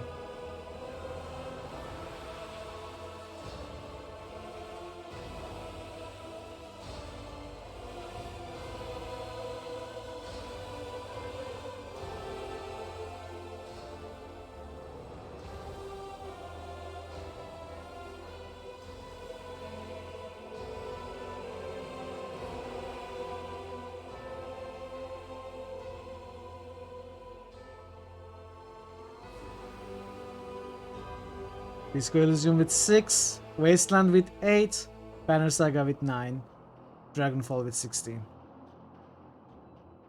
Yeah, it looks like, I mean, it's pretty clear that Dragonfall is winning, but this is not the final poll command. I will be the one to use the final poll command when this credits is over, so I guess you have like maybe 20 seconds to change your votes? still? Before the decider poll command is used? Okay, that's it. Is there something past credits? Post credits? No, there's nothing. That's it. That's it, everyone. We finished it. 94 hours, 48 minutes.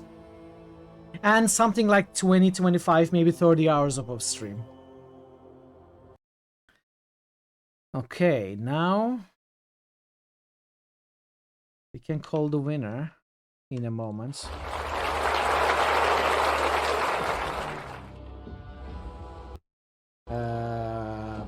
Josephson.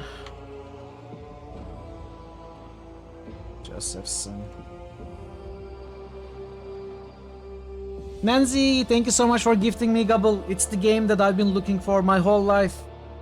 I will finally be able to play Gobble thanks to your generosity. Thank you, Nancy.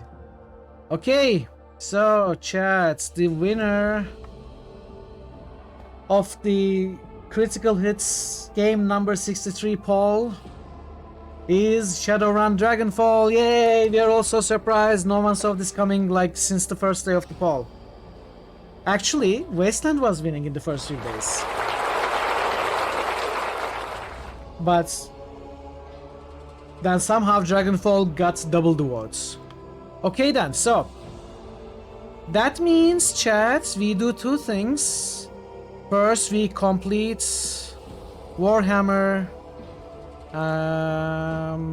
playtime 94 hours 48 minutes with 105 reloads. This game is now completed. And then Shadowrun Dragonfall is elected as the next game. We are gonna be starting this today. I mean, tomorrow. It is a Pairwise original, that's true. There you go, chat. Shadowrun Dragonfall starting tomorrow. Very excited. I mean, it's technically today. It's past 12 a.m. for me now. It's 10 past 12. So we'll be starting it today. In 16 hours. It's the 17th here, so.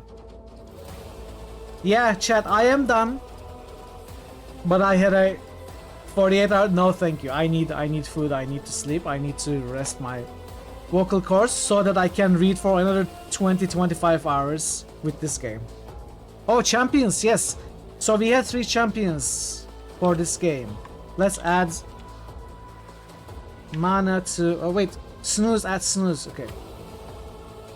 Wait, I couldn't snooze the ads. Snooze ads. Okay, snooze ads.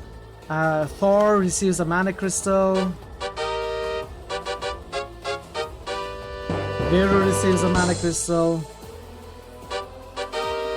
I mean, Baka isn't using his Twitch account anymore, but who knows? Maybe he'll be back someday. Let's give him also a mana crystal. Congratulations, champions, the biggest supporters of this game with this boost and everything. The champions are the biggest boosters of each game, like the ones who have boosted the biggest percentage until its selection. So they earn a mana crystal when the game is selected. Yeah, chat, that's it. That's it. I hope you had a good time. Let me find you someone to raid. And let's see where I can take you.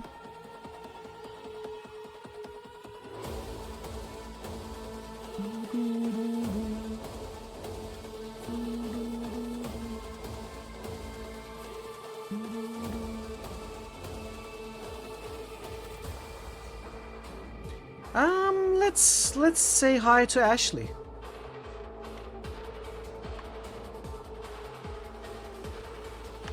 Alright, everybody. Sangnif, thank you for gifting subs to the community today. Bogu, thank you for the bits. Pensive, thank you so much for your 4 years of resub. Bido, thank you for the raid. And Pensive, thank you for the bits as well. And thank you for the raids, Nemo and Nancy. And everybody, thank you for sharing part of your day with me, as always. I appreciate your company. Thank you for being here today. I hope you had a great time. I loved Rogue Trader. I am hoping at some point in the future we can do a resurrection with the DLCs, and maybe further into the future Dark Heresy comes out and we play that as well. I'm very excited for Dark Heresy and a replay of this game. Love this game. Hope you had fun during the streams as well, and hope you had fun today, and hope you come back another time, maybe tomorrow as we start Shadowrun Dragonfall, or whenever else you can come back. But until that time, take care of yourselves and be well, and goodbye for now.